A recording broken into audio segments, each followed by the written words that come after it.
Hello, this is a guy who likes fanfiction and is too lazy to read, so here is Son of the Sun in audio form. Check the description for the links to the author. Chapter 31. The Chunin Exams End. Or Promotions in Love and War. Just like Shizun had told him, after a good night of sleep, Naruto was completely recovered. While the rest of the genin who took part in the finals were good enough to get out of bed and walk, their bodies would take another day or two to completely heal before they would be able to take missions, or even train. Even then, the couple days of vacation for the genin were appreciated by all of them. Naruto, alongside Shizun, Kaida, and Hagane, were headed towards the Hokage Tower, where at 11 o'clock, Jiraiya would announce the results of the Chunin exams. While Naruto was evidently nervous, the Hokage had assured him that he had nothing to worry about. Unsurprisingly, a large crowd had gathered around the tower, where they had placed another podium, similar to the one they put at the beginning of the Chunin exams, from where Shisui addressed more than 100 genin as the exam began. It would be fitting that it would officially end in a similar way. Naruto could see that all of his former classmates were already there, even those who didn't make it to the finals, as well as their families, alongside other ninja and civilians of the village.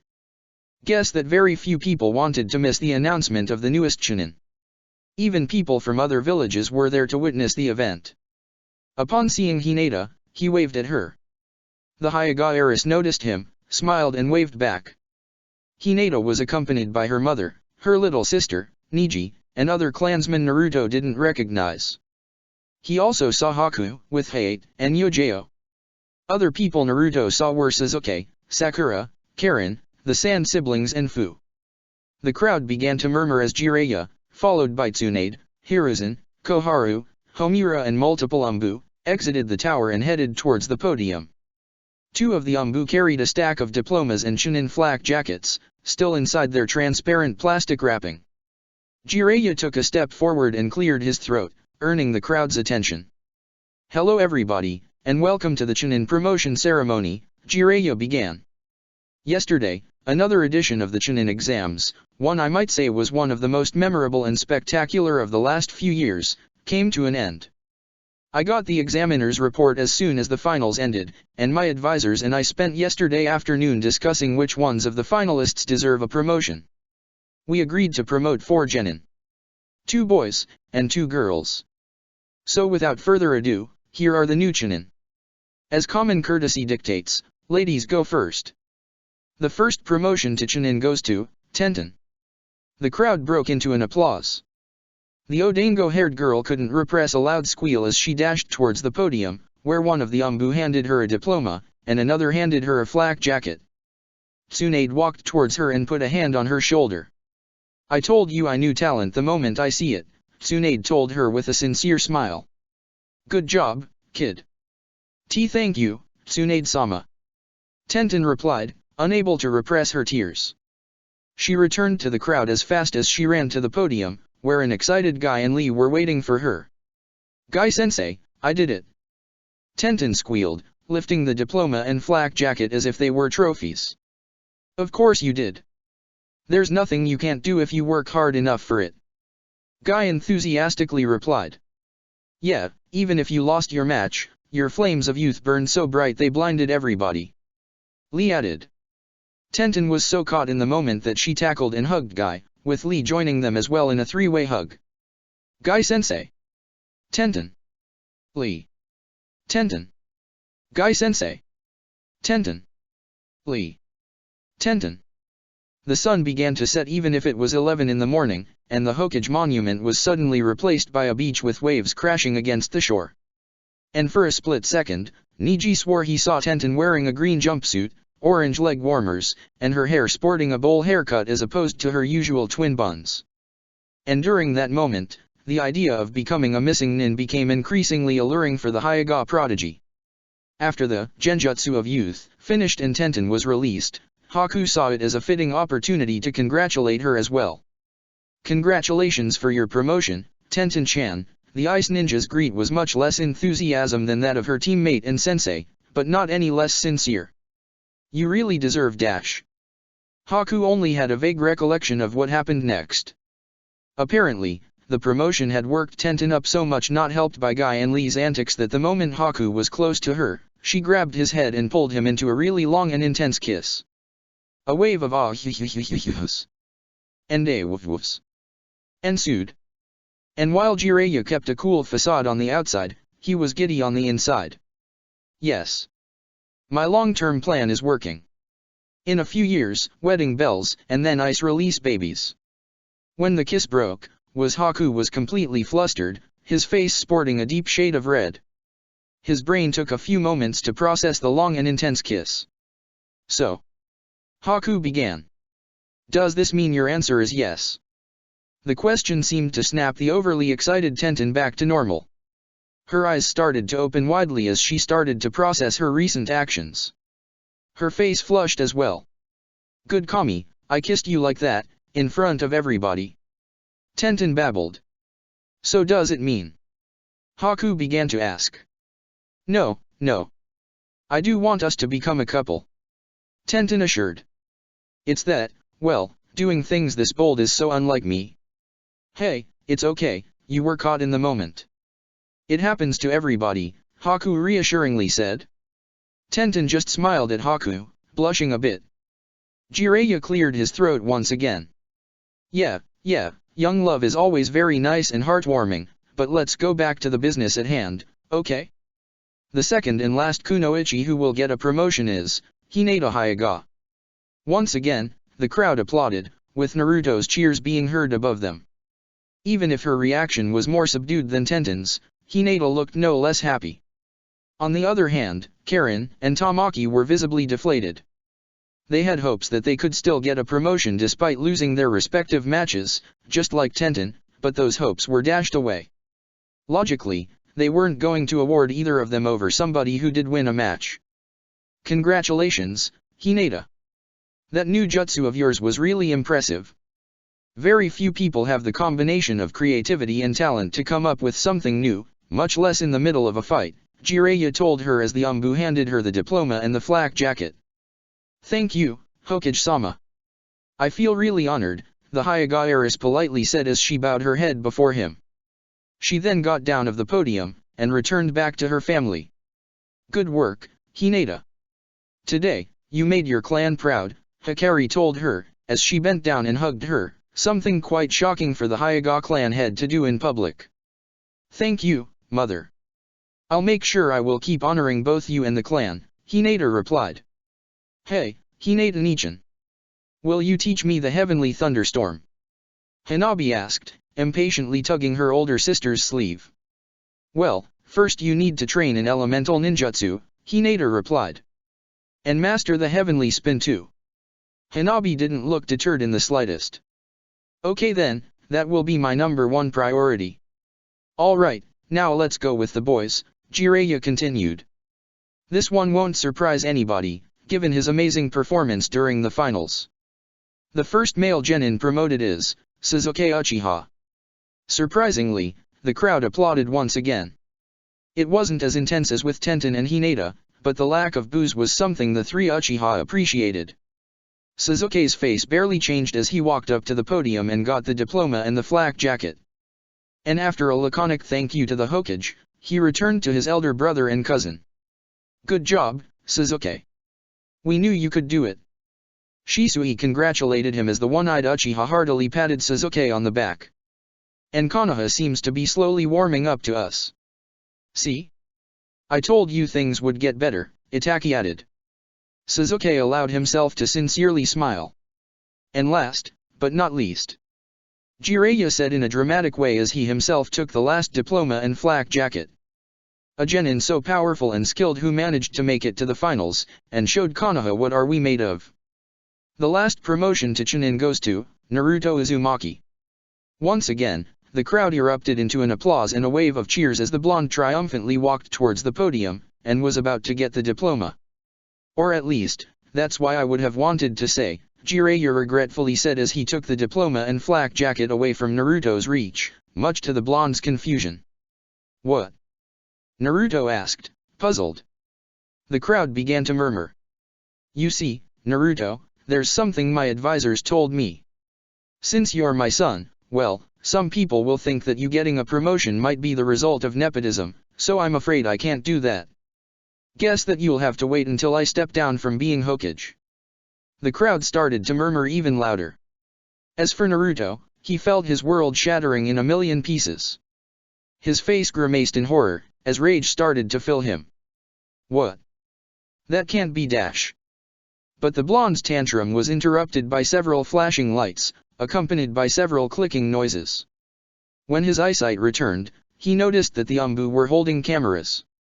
Please tell me you have it. Jiraiya asked one of the Umbu, barely containing his laughs. We do, Hokage-sama. The mission was a success, the Umbu replied in a stoic and professional tone. Wahahahaha. Jiraiya burst into a wild fit of laughter. You know, when Sensei and I came up with this idea yesterday, we didn't imagine it would be so good. Oh boy, if you could see your face, oh wait, you can see the face you made when the pictures are developed. Ha ha ha ha. Wait, so this was a prank? The Jinchuriki asked in realization. Naruto's face contorted in rage. He was about to give Jiraiya a piece of his mind when another realization dawned upon him. Wait a minute. If this was a prank, then this means that your promotion is real? Sure thing, Jiraiya replied as he handed Naruto the diploma and the flak jacket. Come on, only an idiot would have denied you a promotion after the display you put on yesterday. Naruto quickly grabbed the diploma and the flak jacket, and rushed towards Shizune and the twins. The three of them congratulated Naruto on the promotion. And that's all. We wish the best of luck to the newly minted Chunin, and hope that your ninja path only grows better. As for those who failed to score a promotion, don't give up. A true ninja is one who has the guts to keep going, no matter how hard it gets. Be sure to train for the next exams. Jiraiya declared, as both he and his entourage left the podium. As the crowd dispersed, an Umbu appeared in front of Tenten and Haku before either of them could leave. Excuse me, the Umbu, a man wearing a turtle mask, said. But given the previous display, I assume that the two of you are in a relationship, right? Yes, Haku answered, looking at Tenten, who nodded approvingly. Is there a problem? As a matter of fact, there is, the Umbu replied, much to both teens' surprise. You're a genin. And she's a chunin, and thus, your commanding officer. Oh, Tenten replied. She immediately realized why the Umbu had stopped them. Since she outranked Haku, the relationship could be seen as problematic. All relationships between ninja of different ranks must be approved by the Hokage's office. Go to the tower, second floor, third door to the right. The person there will inform you further, the Umbu helpfully said. Thank you, Umbu-san, we'll do it right now, Tenten replied before she and Haku entered the tower. Jiraiya had overheard the conversation, and there was no way on earth that they wouldn't approve a relationship of somebody who was the last bearer of a bloodline limit, different ranks, or not. Somebody would get fired if he heard it wasn't approved. You know, at first I thought that stunt you did there was kind of cruel. Tsunade told him, snapping the toad sage out of his thoughts. You think so? Jiraiya asked.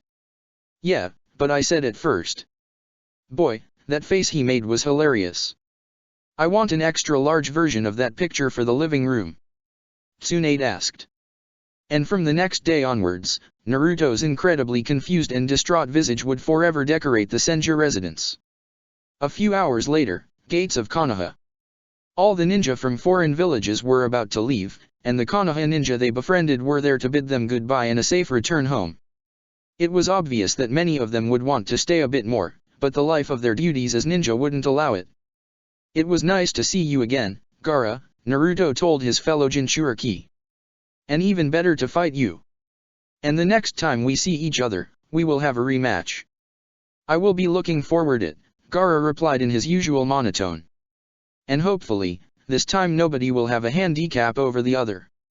You owe me a rematch too, Naruto, Temari piped in. I didn't like the fact that you defeated me without even using your best moves. Next time, I'll make sure you get to use every trick you have. Who knows, maybe by the time we meet again, I have even more tricks you aren't aware of, Naruto replied with a cheeky grin. And you won't be the only one, Temari then noticed Shikamaru, who was half hiding behind Koji. And don't think I forgot about you. The next time we meet, we're going to finish that match we have pending. Shikamaru just sighed in defeat. Troublesome woman. While I wish we could stay longer, I'm actually eager to get back home, Kankuro mentioned. Not only do I miss Suna, but father is going to celebrate Gaara's victory at the finals with a village-wide party. Oh man, that sounds so cool. I wish I could go. Naruto whined. We'll make sure you and your friends can come to the next one, Tamari added. Oh, and be wary of the Akatsuki. Naruto said, remembering that bit of important information. He raised his voice so Fu and Killer Bee could also hear him. If you ever see a guy wearing a black cloak with red clouds, run as fast as you can. How about if we make the other guy to run instead? Kankuro cockily suggested. Don't. Their members are very powerful, and pose a danger even for a cage, Naruto gravely warned. Dad told me as much. You don't have to worry, I will be careful, Gaara assured him. Meanwhile, Fu was saying his goodbye to the animal squad, her closest friends from Konoha. I will miss you guys, Fu said as she wrapped the three of them around her arms. Being here was so fun. Hey, it's okay. We'll make sure to visit you from time to time, Kiba reassured. After all, our villages are allies, and they aren't that far from each other. Or maybe you can come to visit us, Tamaki suggested. I don't think so, Fu shook her head. You guys now know that I'm a Jinchuriki, and thus, my village's most valuable asset. I just can't leave and come here whenever I want. We will find a way then, Shino spoke up. That isn't a problem with a hard solution to find. For example, we could also write each other to stay in contact. That's an awesome idea. Fu chirped. But I guess I'll need to learn how to write first. There was a moment of an extremely uncomfortable silence, as the animal squad stared at Fu in disbelief. You don't know how to write? An astonished Kiba asked. PFFFFFFT, of course I do, silly. Ha ha ha. Fu laughed as she patted Kiba's shoulder. I can't believe everybody falls for this kind of stuff. Naruto at least wised up. Fu, come on, we need to leave. Shibuki's voice shouted. Guess my time here is up, Fu sadly said as she turned back. But then she turned back at the Konoha genin, and spotted Karen among the Konoha crowd. But before I do, there is a couple things I need to do first. Fu walked towards Karen. The redhead, still wearing the glasses Fu had broken during their fight, that she futilely tried to fix, noticed the Takikunoichi walking towards her, and shot Fu a glare. Karen-chan. Fu sheepishly asked. What do you want? The redhead huffed. Before I leave, I wanted to give you this, Fu then handed Karen a small wrapped box. A bit puzzled, Karen took the package and unwrapped it. Much to her shock and delight, there was a new pair of glasses. Since I broke your other glasses, I thought that I should buy you new ones, Fu said. Thank you, but... Karen put on the new glasses, and her surprise grew wider when she could see perfectly. Hey, you even got my testing right. How did you? Wait a minute, you were the one who broke into my house last night, didn't you? When Karen and her mother returned home, they noticed that everything was a mess, as if a robbery had taken place. However, much to their puzzlement, the potential thief didn't steal anything. Now it all made sense. It was for a good cause. Fu sheepishly replied. Guess that I can let that slip, Karen decided. She then realized of something. Wait a minute, how did you pay for them? I thought you say you didn't have any money left. I didn't steal them if that's what worries you, Fu clarified. Shibuki lent me some money. Boy, between this and the bill I racked at Ichiraku's, I'll have to work my ass off if I ever want to repay all the debts I made here. Thank you for this, I know that glasses aren't exactly cheap, Karen told her. But don't ever break into my house again like that, got it? I can do that, Fu replied as she began to walk towards the animal squad as well. Glad you liked my present. You know, that was a really nice thing to do, Tamaki praised. Like I said, it was the least I could do, Fu then looked at Shino, and grinned. Now, for that second thing. Much to everybody's shock, Fu grabbed Shino by the back of his head, and planted a huge kiss on his lips. The kiss lasted almost 5 seconds. When they broke contact, Fu was giggling, and her face had a brief red tint. Shino, however, was frozen in place, and blushed so hard he could give Hinata a rush for her money. Of course, this didn't went unnoticed by those present, and with Haku and Tenten before, a chorus of coos and avs ensued. Good, now people will talk about this out-of-nowhere kiss instead of my out-of-nowhere kiss, Tenten thought. Alright, now I can leave. See ya. Fu said as she joined her fellow Taki ninja, and they started to walk out of Konoha. The Kumo group was also ready to go. Unlike the other two foreign groups, nobody was there to greet them goodbye. At least not until a few seconds before they were about to leave. Wait. Kurui. Koji's voice called. The red-haired girl turned around, and raised an eyebrow upon seeing Koji walking towards her. Hey, I wanted to tell you that it was nice meeting you, and maybe the next time we see each other, we can also have a rematch. Kurui smiled. Sure. You're a great ninja. I'd love to trade blows with you as well in the future. Also, Koji awkwardly said as he handed her a bento box. I made you some food. You know, for the journey back. Really? You cooked the food? Kurui asked. My mom did it, Koji sheepishly admitted. But I helped her. And it was my idea. Okay, no need to get so defensive, hehe. Kurui chuckled as she inspected the bento box. Thanks a lot. Goodbye. Goodbye, Hinata-chan. T suddenly shouted as she waved at the startled Hyuga, who was talking with Haku at that time. She's not into you, T, Kurui told her. I know, the girl with the braids visibly deflated.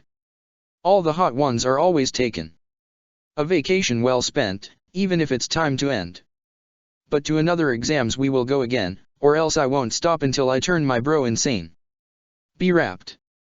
The next exams are in Kumo, so forget about getting more vacations, snarled.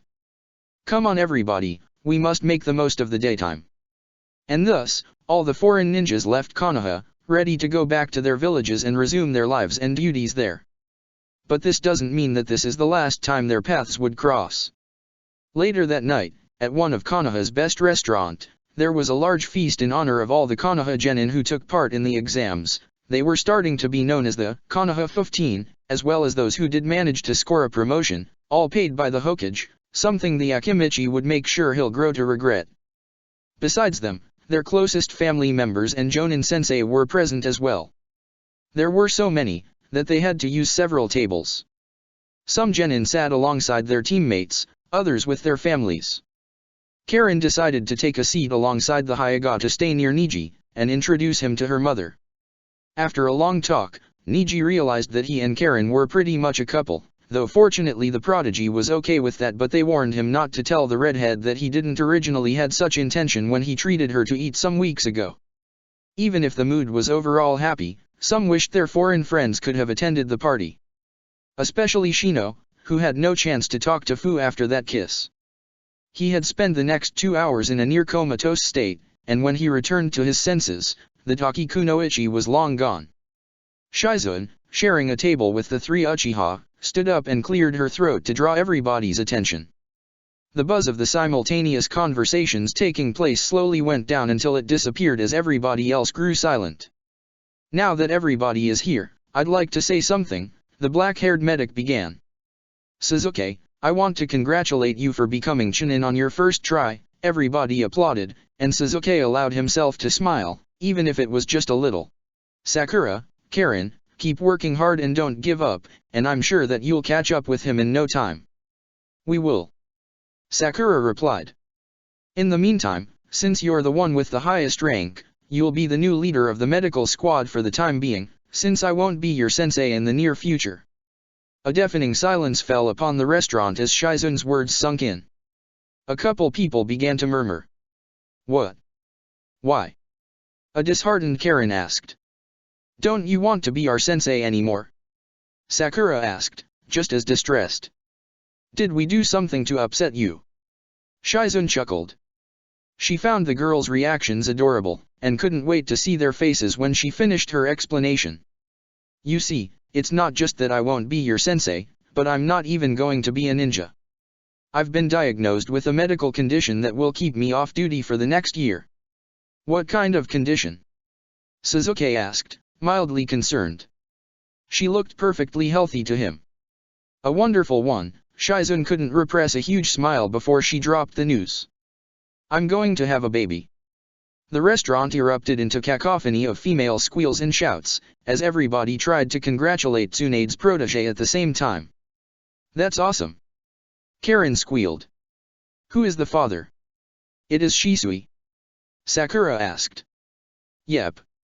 Shisui replied as he stood up alongside his girlfriend. I mean, that baby is mine, right? Shizun frowned, and slapped his shoulder a few times. How you dare to say such a thing, you dummy. Of course you're the father.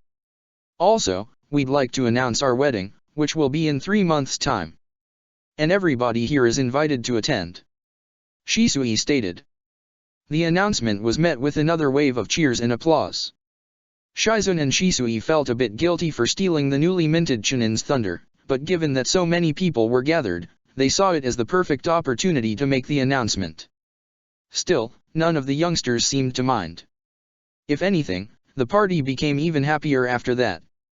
After a few hours, well into the night, long after everybody had stopped eating minus the Akimichi, who still had enough room for a third dessert, and everybody still awake merely engaged in a talk with people near them. While the minors didn't drink, the adults did, and some of them were already in the process of mentally scarring their children forever with their drunken antics. And before things could go out of control, a certain blonde knew that this was the best opportunity he had for making his move. Hinata, can we go outside for a bit? Naruto asked. There's something I need to tell you. Hinata's heart skipped a beat. She was observant enough to notice that whatever he wanted to say, he wanted to tell her and only her. I think I'll go talk with Tenten-chan, Haku said. He then shot a knowing smile at Naruto. Sure, Naruto-kun. Hinata's stutter briefly returned as she stood up and accompanied Naruto outside, to a zone quiet enough for the both of them. The air was much cooler outside, something both their lungs appreciated. The racket from the inside was reduced to a mere murmur from the outside, something which their ears appreciated as well. They spent a few minutes there, enjoying the silence and calmness of the night in each other's company. So, Hinata began, as she started to twiddle her fingers. What did you want to tell me? Naruto sighed, as he tried to put his ideas in order. He wasn't somebody who beat around the bush, but in this situation he was kind of at loss for words. He was tempted to follow Fu's advice and example, forget about words, and kiss her directly. But his rational part screamed not to do it, and for once, Naruto decided to be cautious. You know, Hinata, you've been my best friends for many years. Naruto began, as he uneasily put a hand behind his neck. But as of recently, things have been different, and I think I have to. Naruto? I don't understand what are you trying to say, Hinata asked, a bit confused. Naruto's face morphed into a mask of anger. Arg. To hell with subtlety. Hinata, I like you a lot. And I don't mean like as a friend. Well, I did like you as a friend before, but not anymore, and it has been eating me on the inside, because I didn't know if you liked me back, or even if you did if we would work as a couple, or, well, you get it. You like me? A stupefied Hinata asked. Since when? I couldn't tell. Maybe shortly after we became genin? Yeah, I think it was around that time, Naruto replied, trying to remember. But yeah, now you know how I feel. Sorry if I made you feel uncomfortable or upset or dash. Naruto-kun, Hinata interrupted as she walked towards him. Huh? Did you know that that's exactly how I felt towards you? Hinata replied as she smiled at him. What? You do? A dumbfounded Naruto asked. Yes, Hinata had already closed the distance between them. She was starting to blush. You are also my best friend, Naruto, and without you, you inspired me, both directly and indirectly, into becoming both a much better person and ninja. I like your determination, your optimism, your desire of self-improvement. You gave me somebody to talk to, and to listen to. I wouldn't know when it happened, but I started to feel the same towards you as well. Your good looks didn't hurt either. This time, it was Naruto who blushed. So, does that mean that we're boyfriend and girlfriend? Naruto asked. Hinata giggled a bit, and nodded. Oh yes. An excited Naruto picked Hinata up by her waist and began to spin. Not only do I become a Chunin, but I get a girlfriend too. Today the best day ever. And yours too, I hope. Indeed it is. Hinata giggled. Naruto placed Hinata back in the ground, and his expression turned a bit awkward again. So, should we kiss? You know, to seal the deal. Hinata's reply came in the form of her eyes closing, her lips puckering, and her head moving towards Naruto. The blonde did likewise, until their lips met in a short, but definitely sweet, kiss. When the kiss broke, they stared at each other's eyes for a few seconds, before breaking into a fit of giggles. It was, even better than in my dreams, Hinata swooned. Indeed it was. You're an awesome kisser, Hinata-hime, Naruto told her. Hinata blushed even harder. What did you call me? Hime. My princess. It's what Dad calls Mom. And well, given that you're the heiress of a noble clan, that sorta makes you a princess, so I thought it was fitting. Naruto explained, blushing a bit. Hinata didn't say anything. She just smiled, and rested her head on Naruto's shoulder, as she softly wrapped her arms around him. After a few moments, Naruto grinned, broke the embrace, and grabbed her hand. Come on, we have to tell everybody. Hinata laughed as she let Naruto lead her back inside. Hey guys, listen, Hinata and I dash. Naruto's words died on his throat when he saw what was going on in the restaurant. There were several tables turned over, some of them even on fire, there was food smeared everywhere, people running around, fighting, and throwing food at each other, and Tsunade was strangling Kakashi with a bra presumably her own, given the cup size. The Chunin couple spent a few seconds watching the scene, completely dumbfounded. Hinata. Why yes, Naruto-kun. Do you want to go back outside? Yes, please. Next day, Training Ground 9. Sakura never remembered the last time she woke up so early. Hell, she didn't even have any memory of being up so soon after the sun rose. And combined with the party last night and that she went to bed way later than usual, her body and mind weren't exactly in the best conditions. But hey, nothing that a cup of coffee couldn't fix. Temporarily. But since she was told that Guy's team started training very early, and she wanted to make the best of the day, she set her alarm clock way 2 hours earlier than usual. And apparently, she didn't arrive as soon as she expected, as she caught the team's 2 green-clad members doing some stretching after doing some exercises. Hello. Sakura asked the duo. Lee was the first one to notice her. Oh, Sakura-san. Your presence made an already great day to be even better.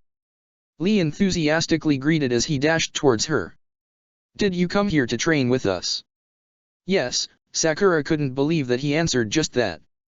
Ah, excellent. So good to see another girl who wants to fan her flames of youth. Guy replied as he walked towards both of them. This got Sakura's curiosity another one. Who? Guy smiled brightly. You'll meet her soon enough. She should finish her warm-up just now. Anyway, what can I do for you, Sakura? In which ways do you seek to improve? I'd like to develop my natural strength, stamina, and chakra reserves, the pinkette replied. Very well, that I can do. Guy then pulled out a sealing scroll, and unsealed what appeared to be training weights. He handed them to Sakura.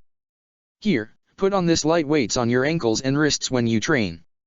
This will make the training harder, but the results will be far more impressive. These are the light ones. Sakura incredulously asked as she put on the rather heavy weights. But then again, she had to admit her natural strength was nothing to write home about. And here she comes, from completing her 20 laps around the training field. Guy announced as he turned around. Sakura turned around as well, and saw an extremely exhausted Hinata dragging herself as badly as she could towards them. She was sweating a waterfall, and her face was completely red, and for once, it wasn't because of Naruto. Once she was closer, Sakura could notice that she was also wearing training weights, the same one as the pinkette.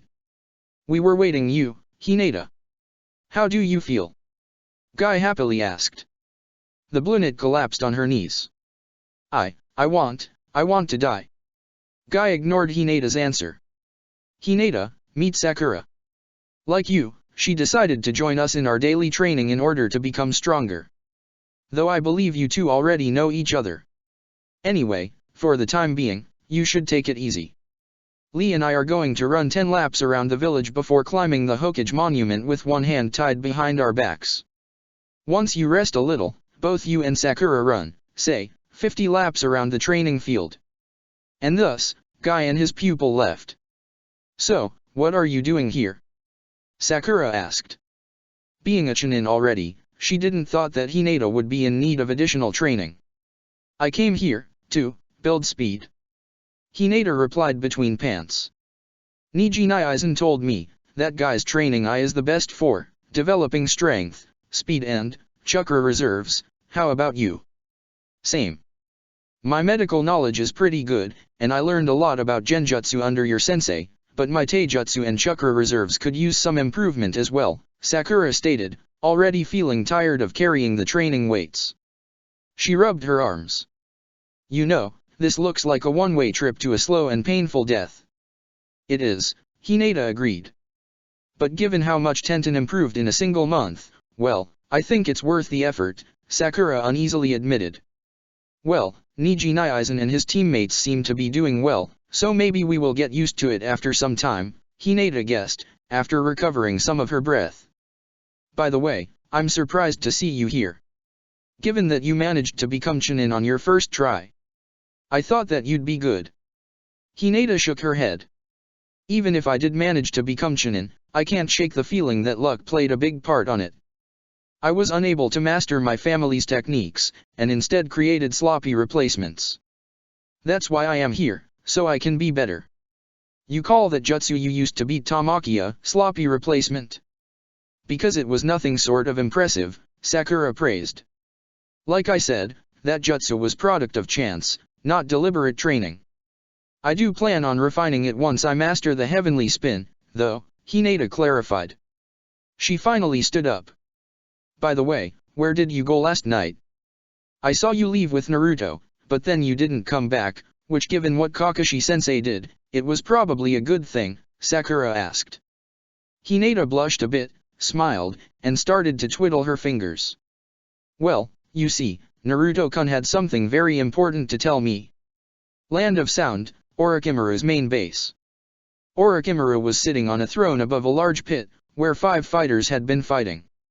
Not to death, since the snake Sannin needed all 5 of them. 4 of them laid on the ground, beaten and bruised, while the remaining 5th looked no worse for the wear. "Bravo, just bravo." Orochimaru stood up and clapped. "You never fail to impress, Kimimaro-kun." The winner, a white-haired teen, turned at Orochimaru, and bowed before him. "I live only to serve you, Orochimaru-sama." Orochimaru jumped into the pit, and walked towards his prized champion. Even if he was no longer planning on using his body as a host, Kimimaro still had his uses, as he had defeated Orochimaru's elite guard, the Sound 4. "How do you feel?" Orochimaru asked. "Reborn. I've never been better. I don't know what you did but..." Kimimaro flexed his fingers. "It's like I've never been sick before." Orochimaru grinned. The sight of his smile would have sent chills to any sane person, but Kimimaro merely smiled back. Thanks to the knowledge of the Forbidden Scroll, Orochimaru was able to find a way to restore his strongest fighter to his fullest. 5 people needed to die for such thing to happen, but who cared about that? The world is full of unremarkable peasants, but there's only one member of the Kaguya clan. And, in fact, he couldn't help but show his former comrades the new powers and abilities he had developed thanks to the scroll Mizuki had helpfully given him. If only that fool didn't waste so much time trying to uncover the scroll's secrets himself before giving up handing it to Orochimaru, maybe Konoha would have been destroyed by now. But times matter not when you're immortal. Besides, Orochimaru's twisted dream was about to come even closer to reality when one of his grunts entered the pit. "Orochimaru-sama, Mizuki just returned from his mission," the Oto ninja said. "He claims he was successful." Orochimaru's grin grew even wider. Oh, this day was getting better and better. "Alright then, it wouldn't be nice to make him wait, don't you think so?" Orochimaru replied, licking his lips. The Oto ninja bowed his head before vanishing, while the Sannin headed out.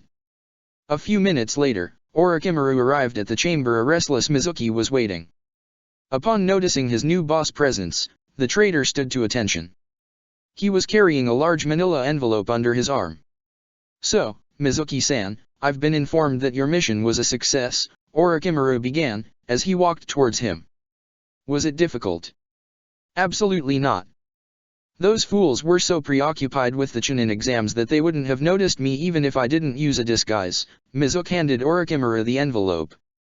"Besides, the location was isolated from the village. It was exactly where you said it would be." Orochimaru opened the envelope, and picked its content, a single, ugly mask with the face of a monster. "Was that the mask you asked for?" Mizuki uneasily asked. There were others rather similar, and he didn't want to imagine his boss' reaction if he grabbed the wrong one. "This is the mask, indeed," Orochimaru confirmed. Mizuki let out a sigh of relief. "You've done well. Now go rest. You will receive your next assignment soon." "Yes, Orochimaru-sama," the former teacher said before vanishing. Orochimaru looked at the god of death mask in his hands in delight.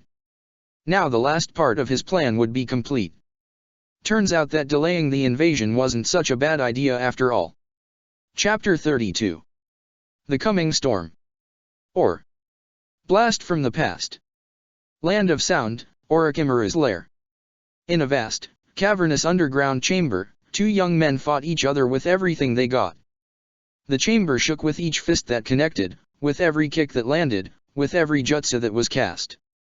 Giant snakes made of stone witnessed the fight that took place between two of the most promising Konoha ninja.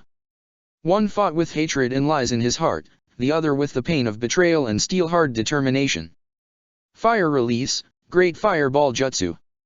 Sasuke Uchiha breathed a huge fireball at his target, who pulled out a kunao with a blue paper seal and tossed it. Kunao and fireball met midway, and the seal attached to the kunao burst in a watery explosion, putting the Uchiha's attack out, creating a wall of steam.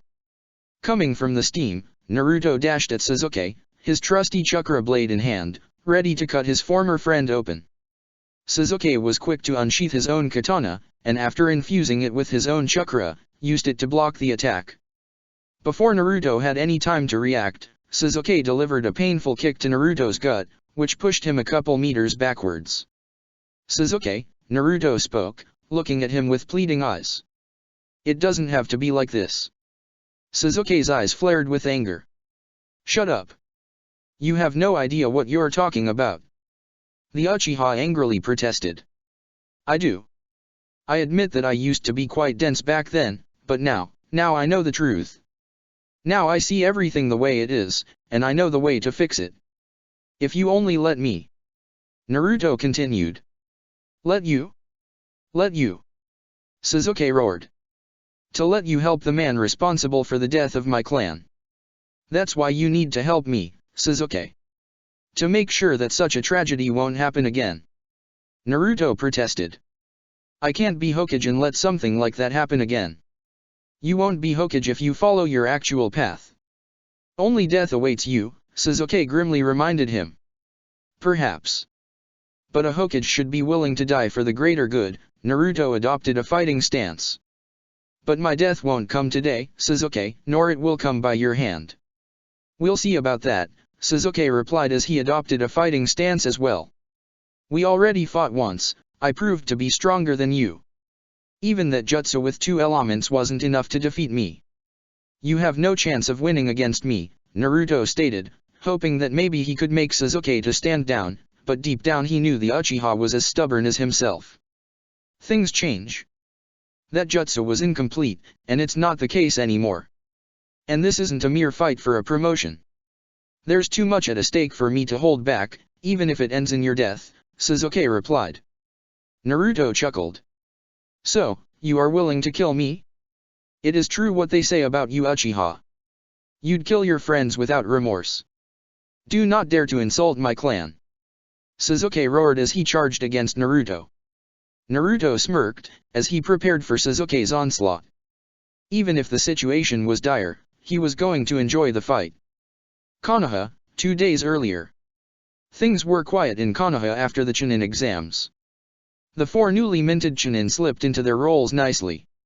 All of them took no time to notice that their new rank carried a lot more responsibilities and workload, something they hadn't quite got used to. If a genin wasn't doing a mission, they could do whatever they wanted. Any genin that took their job seriously used at least some of that spare time for training. However, if a chunin had no current assignments, they were often tasked with patrolling the village, keeping the peace, or guard the gates. And unlike genin, chunin sometimes were required to work on weekends as well. Even then, the 4 of them were proud of their newly attained rank, and showed that pride by wearing their flak jackets. Sasuke wore it over his usual clothes, as so did Tenten. Hinata used it as a replacement for her coat, destroyed by Tamaki during their fight in the finals, while Naruto replaced the upper part of his tracksuit with an orange short-sleeved shirt under the flak jacket. It was 6 in the afternoon, and after finishing his patrol duty for the day, Naruto decided to head home. Lucky for him, that day Jiraiya also left the Hokage's office earlier than usual, and as they were doing for the past few days, went to their usual training ground in order to continue developing a new jutsu they were creating. It all started the day after the Chunin exams, when Naruto approached Jiraiya and talked him about a new kind training he wanted to undergo. 2 weeks earlier. So, what do you want to do? Do you want something specific for me to teach you? An interested Jiraiya asked. You can bet on it, Naruto had replied. You see, now that I'm a Chunin, I think I need a new jutsu to reflect my new status, you know? Something way stronger than what I already have. Jiraiya couldn't help but laugh in return. Something stronger than the Rasengan? Well, I don't think that there are many Chunin, or even Jonin for that matter, that have something with more packing power than that, haha. I know, but listen to my idea. Hinata, followed by Koji and other of my former classmates, started combining elemental ninjutsu with their clan jutsu. And I thought that maybe I could do the same with the Rasengan. Naruto asked. Jiraiya looked pensive, before smiling. You know kid, your father and I had the same idea. Problem is, doing it requires such amount of focus that it is pretty much impossible. Impossible just means that it hasn't been tried yet, Naruto sharply replied. Oh, we did try, I can tell you that we did try and gave our all, but see, Jiraiya had formed a Rasengan on his hand to better illustrate his point.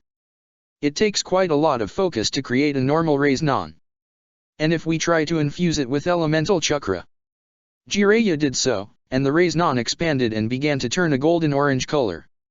However, as it expanded, the Rasengan quickly destabilized and exploded. Dad! Naruto cried. When the smoke dispelled, Naruto could see that Jiraiya had some minor burns, but he was otherwise fine. See what I meant? Keeping a Rasengan stable is hard enough, and if we add the extra difficulty of the elemental chakra. Yeah, I know, Naruto had conceded. I remember that it took me a while to do the Rasengan one-handed, and needed the help of a clone to pull it off. It was that moment when a brilliant, but surprisingly simple idea dawned upon the blonde. Hey, why don't you use a clone to help stabilize the elemental chakra? Jiraiya opened his mouth ready to shoot down the idea, but words didn't come out. He opened his mouth again, but he couldn't say anything. He remained pensive for quite a few time, until he admitted defeat. You know Naruto, there are some times in my life in which I feel like a fool, the Sannin began. Then there was this time 20 years ago in which somebody made me feel like the biggest fool alive. Well, congratulations, you now made me feel even a bigger fool than that. Naruto couldn't help but chuckle, and swell his chest with pride. And from that day onwards, both Naruto and Jiraiya had tried to dedicate an hour or two to create an elemental Rasengan. Back to the present. While they used multiple clones in the previous days, this time they only created a single one each. As the original created the Raise Non, the clone began to infuse elemental chakra into it. It appeared that the result would be the same and it would destabilize, but this time, after so many tries, they successfully created an elemental Raise Non. Look at that, Naruto, we did it. Jiraiya cheered in joy. Both Raise Non had doubled in size. However, Naruto's was bluish-white, and had visible air currents spinning around it, while Jiraiya's was golden red, almost like he was holding a miniature sun on his hand. Yes. The blonde replied, just as excited, and he readied as if about to fight. Come on, let's see which one is stronger. Naruto, no, Jiraiya flatly denied. Mine is fire. Yours is wind. If they clash, yours will make mine even bigger and, well, it might not end up good for you. You're no fun, Naruto childishly replied as he cancelled the jutsu, with Jiraiya following suit. Anyway, now I already have a new powerful jutsu worth my rank. Can't help but wonder what would you want to learn once you reach Jonin, Jiraiya commented, and shuddered in terror as he imagined a Naruto trying to create a jutsu the same level as a tailed beast bomb. I know, right? We just improved an A-rank jutsu created by the fourth of all people. This is going to be something hard to top, Naruto replied as he grew pensive. I guess he didn't have more jutsu in need of completion, did he? Well, not exactly that needed to be completed, but the knowledge of the Flying Thunder God jutsu was lost the night he died, since he didn't teach it to anybody, Jiraiya began. I have Minato's notes and tried to recreate it with them, but I had no luck. Maybe you can try that. Alright, a new challenge. Naruto pumped his fist in the air. I won't rest until I learn the Flying Thunder God. Jiraiya chuckled. Naruto's unbound enthusiasm never failed to both amuse and please him. Then again, that might be a bit too much for you right now. Let's keep honing your overall skills, Fuinjutsu included, before we tackle that beast, alright? Yeah. Uchiha Training Grounds. Alright Sasuke, let's try it again. Remember, calmness is the key, Itachi instructed his younger brother. Sasuke nodded, and once again began to channel elemental chakra through his sword. First the blade was coated in flames, followed shortly after blue electric sparks. Once the second element was added, keeping the jutsu active became 10 times harder. Your chakra control is good enough, you only need to focus, Itachi reminded him. I know. Sasuke snapped. After a few seconds, the electricity flickered away, leaving only the fire. The youngest Uchiha sighed in defeat and cancelled the fire as well.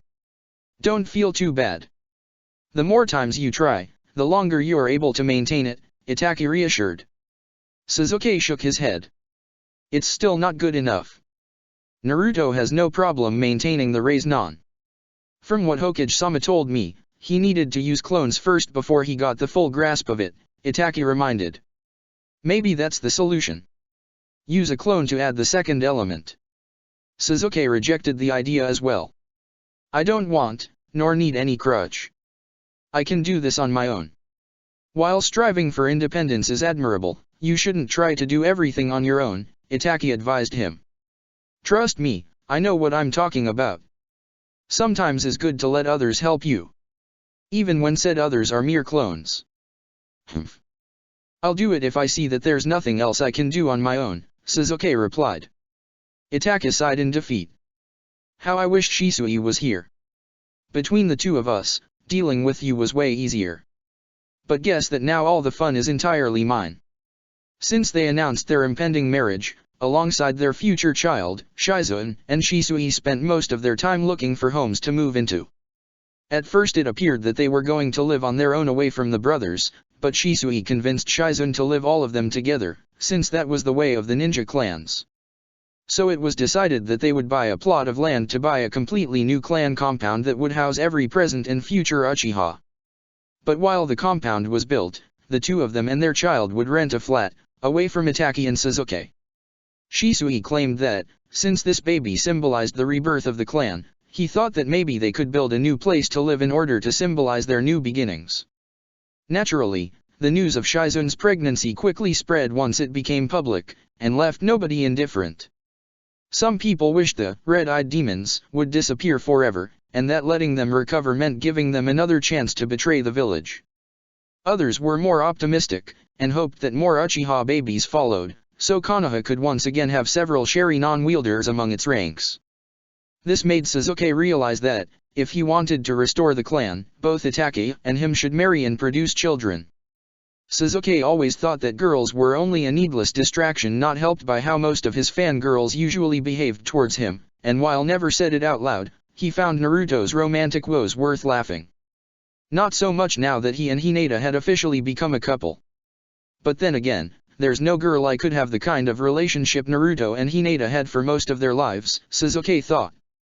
Sasuke often avoided girls given how much they annoyed him, and only started to deal with them on a regular basis after graduating the academy. At first, it seemed that Sakura and Karin were trying to see which one could be even more obnoxious and annoying than the other, but as time went by, they started to get better, mostly thanks to Shizune-sensei's influence. And then, sometime before the Chunin exam finals, Sasuke didn't know when or how it happened, but Karin started dating Neji.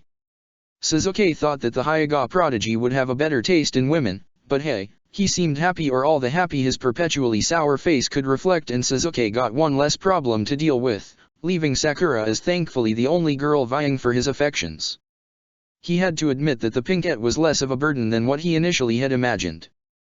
The girl had natural talent for medical jutsu, and as her training with Kurane proved, she also had a gift for genjutsu, not as good as an Uchiha, of course, but for a civilian-born girl that was remarkable, and was willing to seek help in order to improve the areas she was lacking, such as physical prowess.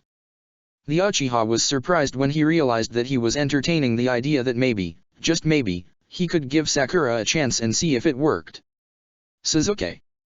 Itachi snapped his younger brother out of his thoughts. Sorry. I was just thinking, Sasuke replied. Mind to tell me what? Itachi politely asked. The future of the clan, was Sasuke's laconic answer. Itachi couldn't help but smile. So, already thinking in following Shisui's example? Is there a girl you like? Itachi thought that getting a girlfriend would benefit his brother immensely. It's not that. I was just wondering how long it would take for the clan to achieve enough numbers, Sasuke wondered. Probably very long, Itachi answered matter-of-factly. But don't worry about that now. Even if we won't live to see it, the clan will live long enough to recover his former glory. Sasuke nodded, and resumed his training. Training Ground 9. Speaking of said pinkette, she was also doing her own share of training.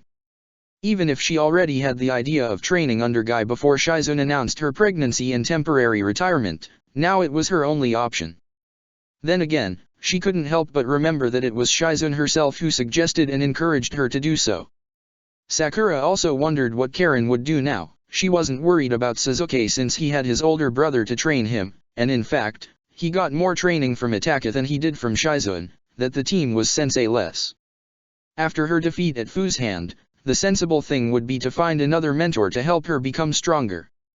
When she heard the gruesome training the close combat squad underwent, she always thought that it was an exaggeration. It took her a mere day of training to realize that nobody exaggerated. Even worse, due to her subpar physical condition, Guy mentioned how he would go easier than usual on her, something that didn't evoke hopeful thoughts for the future. Come on, Sakura-san, you're doing it fine. Just 17 more laps. Lee, who was running alongside her, enthusiastically cheered. She had to admit that, despite the fact that Guy's training regime would make a hardened Warring States-era veteran cry like a baby, he put a lot of care in building confidence and self-esteem of his students, and Sakura was no exception. And when Guy wasn't there, Lee took his place. You said 17, as if it is nothing. The pinkette protested between pants. Well, you made 34 laps already, you're more than halfway there. Lee was always able to see the positive side of everything. Despite the unending amount of suffering, Sakura also had to admit that Guy's training worked. In a couple weeks, she went from barely doing 5 laps around the training field with the weights on, to do 50 and not end up crying for the sweet release of death. By the way, where is Hinata-san? Lee asked. Sakura just shrugged. Unlike the pinkette, the Hyuga heiress didn't come every day. Given that she still had her own sensei, plus training with her clan, it was understandable that she didn't have the time or the energy to come to train with Guy every day. Eventually, after what appeared to be an eternity, with her lungs unable to breathe enough air, her muscles completely sore, and her heart working overtime, Sakura finished her lap number 50, and allowed herself to collapse on the ground. See? I told you I could do it. Lee, on the other hand, didn't look any worse for the wear. How do you do it, Lee? Sakura asked between pants. How can you do all this hellish exercises, and then ask for more? The green-clad genin merely shrugged. I don't know. I guess that I got used to it. But don't worry, Sakura-san, keep working hard and your flames of youth will burn as bright as mine. Yes, but... Sakura continued. You said that when you started, your training was even more intense. How were you able to keep going? Weren't you tempted to just toss the towel and go home? Lee's usually cheerful demeanor disappeared, and was replaced by a serious, and even solemn expression. I did, plenty of times. But that's what they wanted me to do. They? Sakura asked, quizzically tilting her head. All the people who told me that I couldn't be a ninja because of my shortcomings, Lee replied, his voice laced with pain, and Sakura immediately understood. You know, both my parents were ninja who died the night the Nine Tails attacked. They died protecting me, or that's what I was told. So that's why I wanted to follow their path, so I could in turn protect others. That way my parents' sacrifice would extend to more people besides me. Sakura couldn't help but smile. That's really noble of you. But that's not all, Lee continued. You know, besides wanting to honor my parents and proving all the people who discouraged me wrong, there's also another reason for me to push beyond my limits, the one person who did believe in me. Guy-sensei. Sakura tentatively guessed. Correct. Lee grew excited again. Among all the people who told me I couldn't do it, he told me I could, if I worked hard. So how could I disappoint the only person to ever believe in me when I had nothing to show? A lot of people considered Lee one of the strongest ninja of his generation, but that was only after his intense training. Sakura knew that a lot of people, probably herself included, wouldn't have seen any potential in the green-clad boy if they had seen him at the beginning of his ninja career. Lee's comically extreme admiration for Guy didn't become as laughable after that. Guy-sensei always said you should always encourage people who try to better themselves. That's why, as long as you train with us, I will always cheer for both you and Hinata-san, Lee added. Sakura smiled softly at him. Thank you. That means a lot. Lee replied with his and Guy's trademark nice guy pose. Then, he realized of something, and grew serious. Okay, now that we've rested enough, our training has to continue. 1,000 sit-ups, 1,000 push-ups, 1,000 squats and a 50-kilometer race. Come on go. Lee cheerfully stated. Sakura's smile turned into a grimace of hate and horror, as she groaned while she pulled herself up and prepared for the torture disguised as training. Hyagaya state. Channel your chakra into the paper, and by the way it reacts, we can determine your elemental affinity, Hinata instructed as she handed her little sister a litmus paper. Hikari's 2 daughters were in one of the estate's backyards for a special training session. Hanabi wanted to learn elemental manipulation, something she had been promised to do whenever she had some free time. And now it was time to fulfill that promise. Got it. Hanabi cheerfully replied. The paper started to burn, and Hanabi instinctively dropped the burning paper the moment the fire licked her fingers. Ouch. If the paper burns, then your affinity is fire, Hinata told her. Damn it. Now I won't be able to learn the heavenly thunderstorm. Hanabi protested. Language, her older sister chided. No, but you will be able to create your own version of it using fire chakra instead. Right, sorry, Hanabi replied. So, what do I do now? Hinata flipped through the pages of the book that was resting on her lap. While the Hyuga clan library was extensive, most of its books regarding combat focused on taijutsu for obvious reasons, and very few on ninjutsu or genjutsu. And the few who did never covered anything beyond intermediate level. But for what they were trying to do, a beginner's manual would work. According to this, your first exercise is to burn a leaf with the force of your chakra, Hinata read from the book. She got up, plucked a leaf from one of the backyard's trees, and handed it to Hanabi. All right. Hanabi excitedly said as she took the leaf and tried to complete the exercise. Hinata watched as her little sister tried to burn the leaf, to no avail. As the minutes passed, patience disappeared from her face and was replaced by frustration. Her mouth curved down, and her eyes narrowed. Beads of sweat started to appear on her forehead and temples. And after half an hour trying, she gave up. Ugh! This is impossible! The little girl shouted as she tossed the leaf into the ground. Don't get so frustrated. It's not easy the first time, Hinata softly reassured her. It took both Naruto-kun and I some time to get it down. Hanabi seethed and went to sit down beside her sister. By the way, what did you two have to do instead of burning a leaf? Hanabi asked. Naruto-kun had to cut a leaf in two using his chakra. I had to keep a light bulb on for 5 minutes, without overloading it, Hinata replied.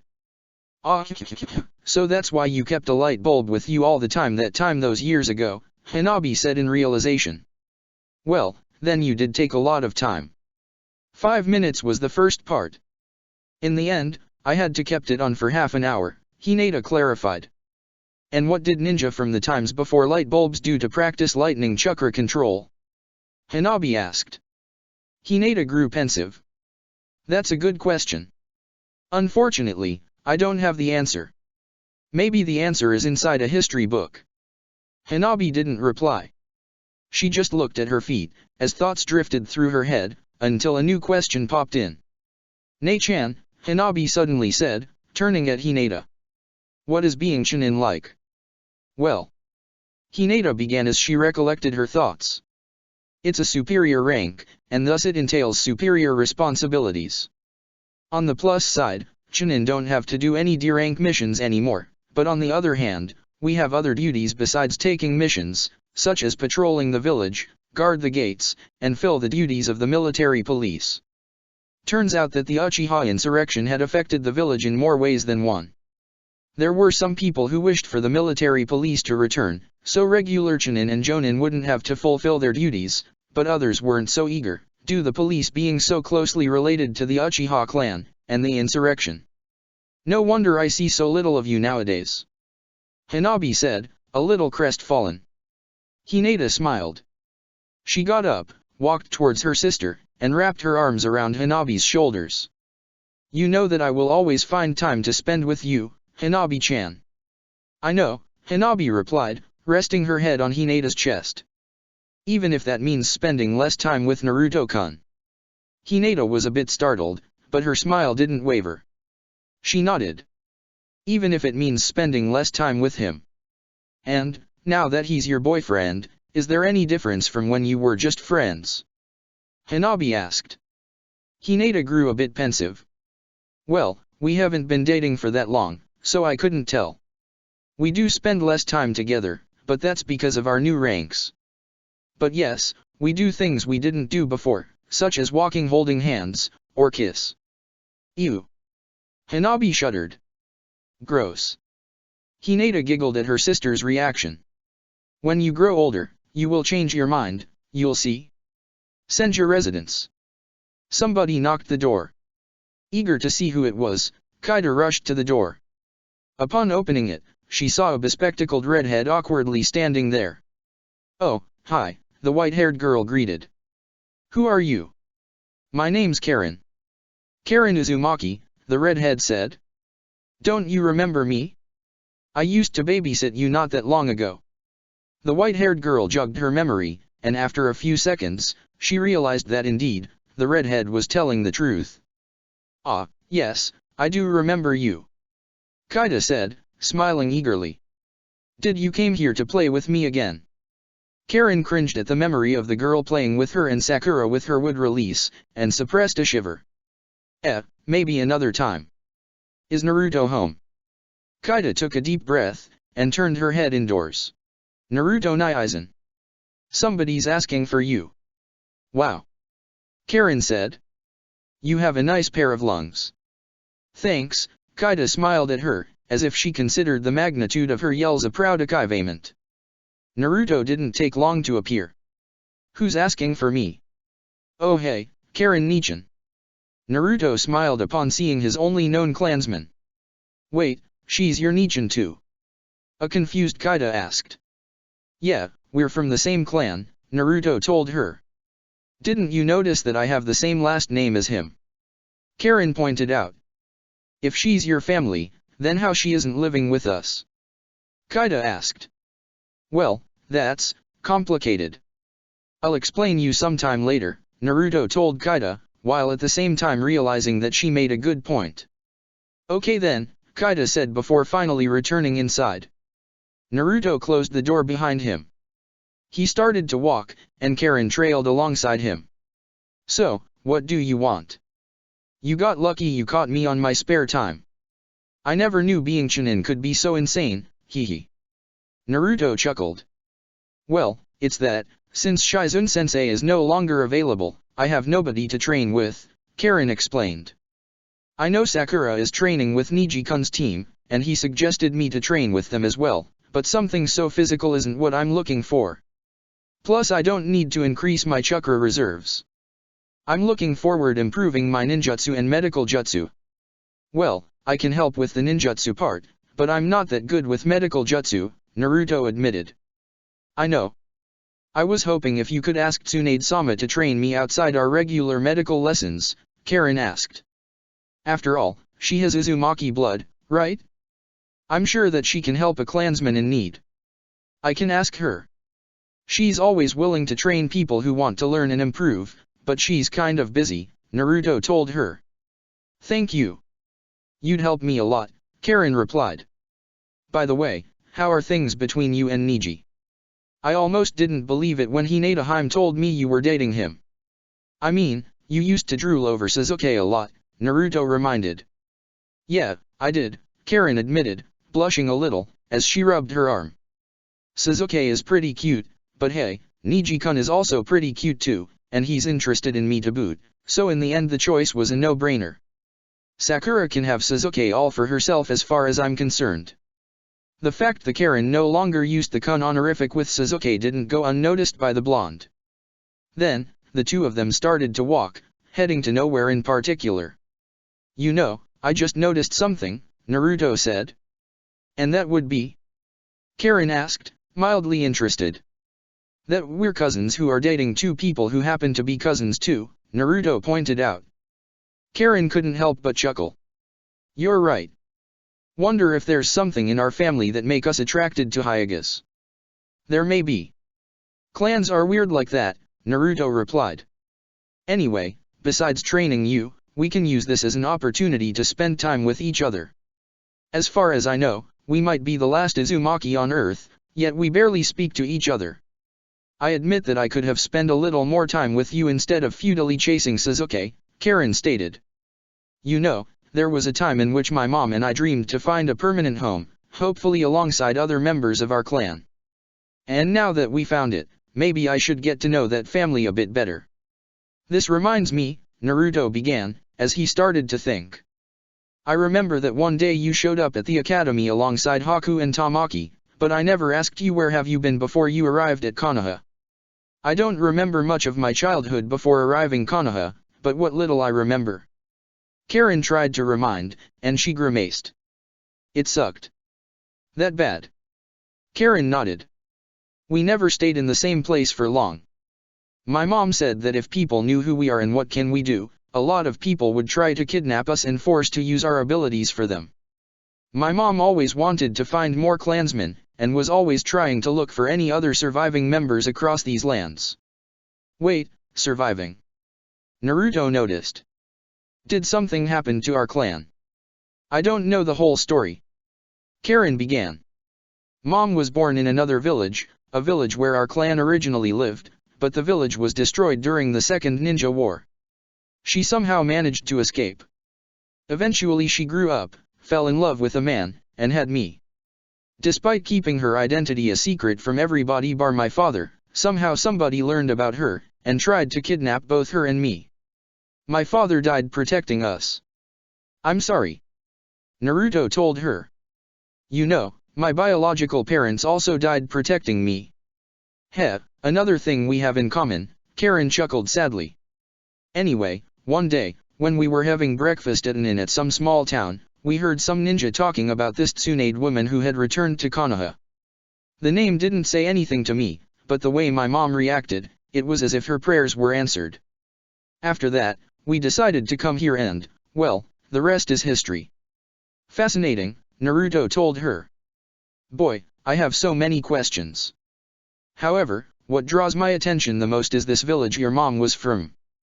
What can you tell me about it? Karen shrugged. Nothing, really. Mom never talked me about it. I think it's too painful for her to remember, and truth be told, I don't want to make her to. Besides, as for myself, Konoha is my home. What about other Uzumaki? Do you think they survived, whatever killed the rest of the clan? Karen shook her head. If there are other members out there, we never met them. Like I told you, the closest thing we found was Tsuan-sama. The fact that there was an actual Uzumaki survivor living in Konoha was something we weren't aware of. Speaking of which, what about you? How did you arrive here? My parents were from Konoha. I think, after what Karen said about the Uzumaki village, he wasn't so sure anymore. My mom was an Uzumaki, my father a civilian-born ninja, that's why I got her last name instead of his. They died the night the Kyuubi attacked. And you don't know anything more about them? Karen asked. I do, but, well, it's kind of an S-rank secret, so I'd have to kill you if I told you. Naruto awkwardly chuckled after saying this. Geez, was your father a Hokage, or what? Karen asked. I mean, another one. I know Jiraiya-sama is the current Hokage. Niji's words about Naruto being close to the Hokage echoed in his mind. You know, I'm glad I had this talk with you. Now I know a lot more about my origins, and there's a certain somebody I need to have a chat with. Determined, Naruto headed back to his home. Hey, wait a minute. What about the training? Karen asked. Oh, that. Yeah, sure, we can train together. And I'll ask Mom about giving you an extra course, don't worry about it. Naruto assured as he walked away.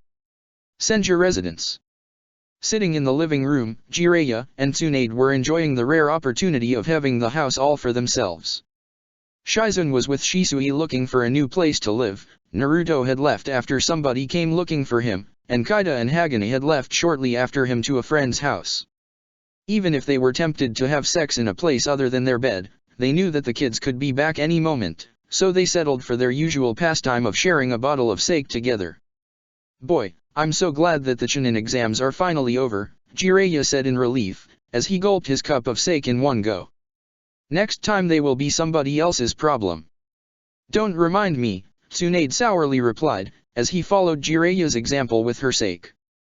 I lost so much money, I swear I won't bet again. Jiraiya chuckled. Tsunade, we both know that's not true. A tick appeared on Tsunade's forehead, and turned angrily at her husband. What are you implying? That I can't overcome my vices? If you were able to shed all your perverseness away, unbelievable as it is, I can do the same with my gambling. It's not the same situation. In my case it was easy, Jiraiya countered. Going out to eat suddenly becomes much less appealing when you have the best chef in the world in your house, right? Flattery will get you nowhere, Tsunade angrily replied. Flattery often takes me very far, Jiraiya shot her a very sly grin.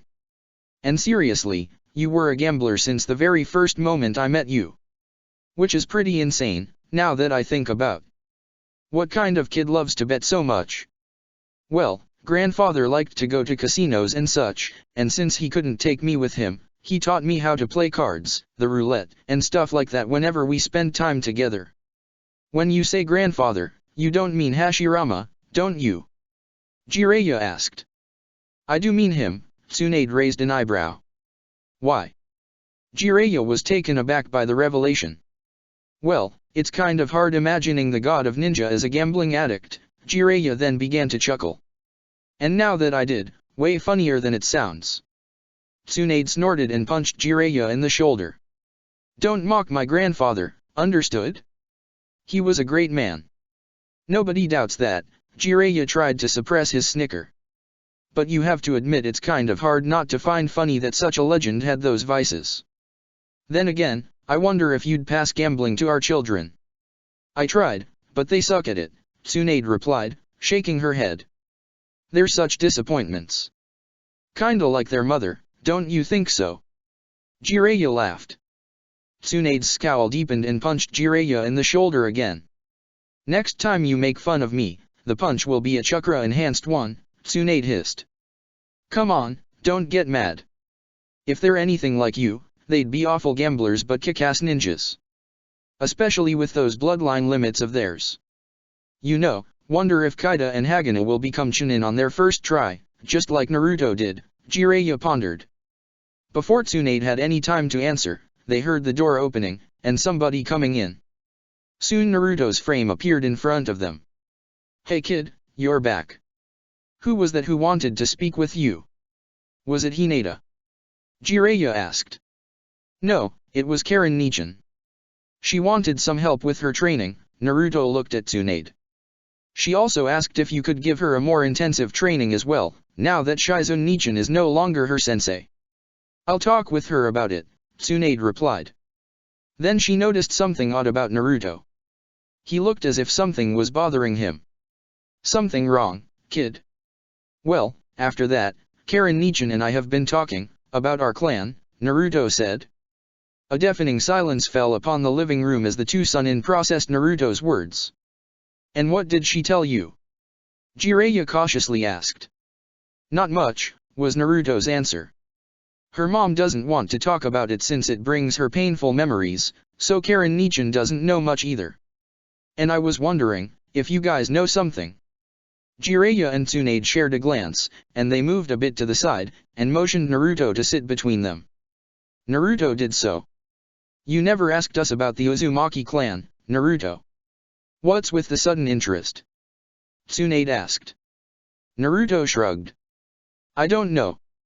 Guess that talking with Karen Nichin piqued my curiosity.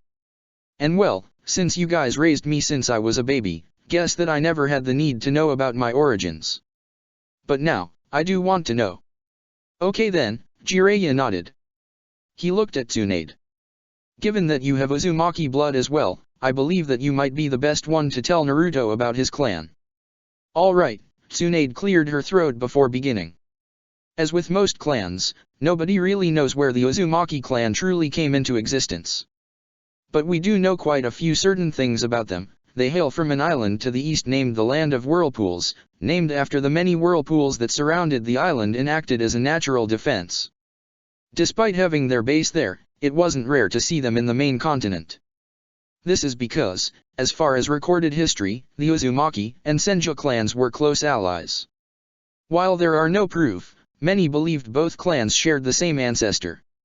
Their relationship was so tight, that grandfather, upon founding the village, wanted the Uzumaki clan to join as well. The Uzumaki declined, opting to join other clans of the Land of Whirlpools and form another village, Uzushiagakur, to defend their country. The relationship between both clans was so tight that Konoha's flak jackets have the Uzumaki clan symbol, a swirl, as a way to symbolize their ties. The Uzumaki clan were master sealers. That's where your talent for Fuinjutsu comes from, and their alliance was invaluable to Konoha. And what happened then? How is that their village doesn't exist anymore? Naruto asked, antsy to know the fate of the village. Tsunade began to recollect her memories. I believe it was the beginning of the Second War. Konoha was fighting in multiple fronts against Suna, Aim, and Kumo, while Uzushio was handling the threats coming from the sea, mostly from Kiri. Wait a minute, Suna? Naruto asked, confused. I thought they were our allies. Back in the Second War, they weren't. It wasn't until the Third War when an alliance was made, Jiraiya interceded. Just like how Aim weren't our allies either. In fact, we did tell you our epic fight against Hanzo the Salamander, didn't we? Multiple times, Naruto replied.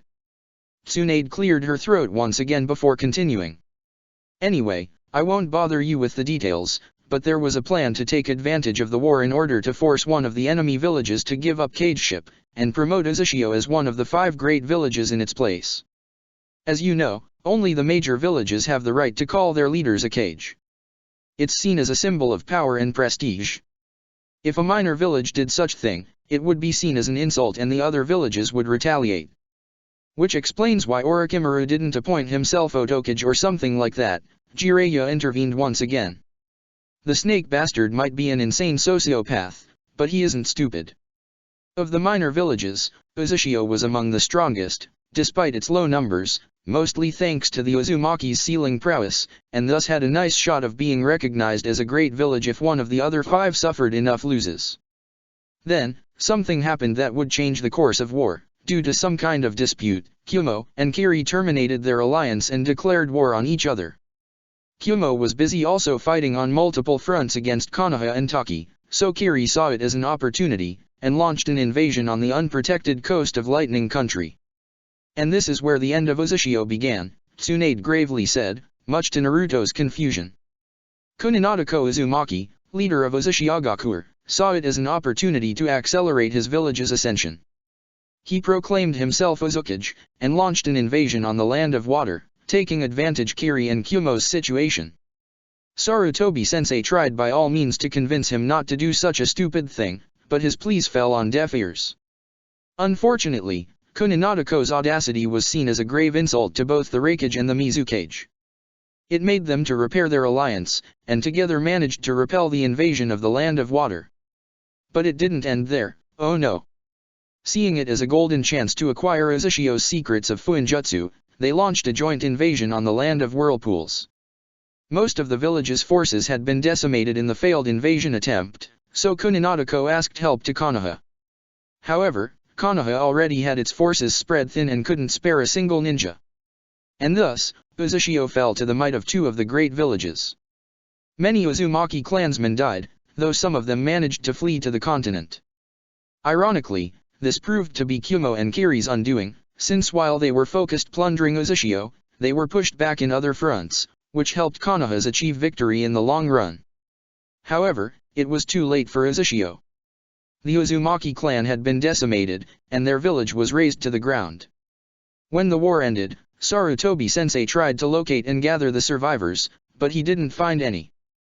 The only silver lining is that the Uzumaki clan managed to somehow protect their secrets, and the invaders didn't get anything meaningful out of the invasion, aside from common goods. And to this day, only you and that Karen girl, as well as her mother, are the only Uzumaki we have knowledge of. Sad as it is, we have reasons to believe that you 3 might as well be the last members of the Uzumaki clan. Tsunade finished her tale. Now that you know the history of your clan, what do you think? Naruto remained uncharacteristically silent for a few seconds, before he replied. You know, it kind of surprised me that the village leader would make such a stupid move. Was being a Kage so important to him? I mean, yeah, I want to be Hokage, but if being one came at the expense of other people, especially people from my own village, I wouldn't do it, Naruto said. What, did you think that unbridled pride and ambition were an exclusive domain of the Uchiha? Jiraiya asked. Any leader can fall prey to the temptations of power and glory. Let this be a lesson if you ever want to lead this village one day. I see. Naruto replied, pensive, until a realization dawned upon him. Wait, you said that the old man was unable to find any survivors. What about my biological mother? Kushina was already here long before Uzushio's fall, Jiraiya mentioned. You see, besides their talent for Fuinjutsu, members of the Uzumaki clan were known for their very long lifespans, large chakra pools, and a very potent chakra, which was the only thing that could only contain the 9 tails.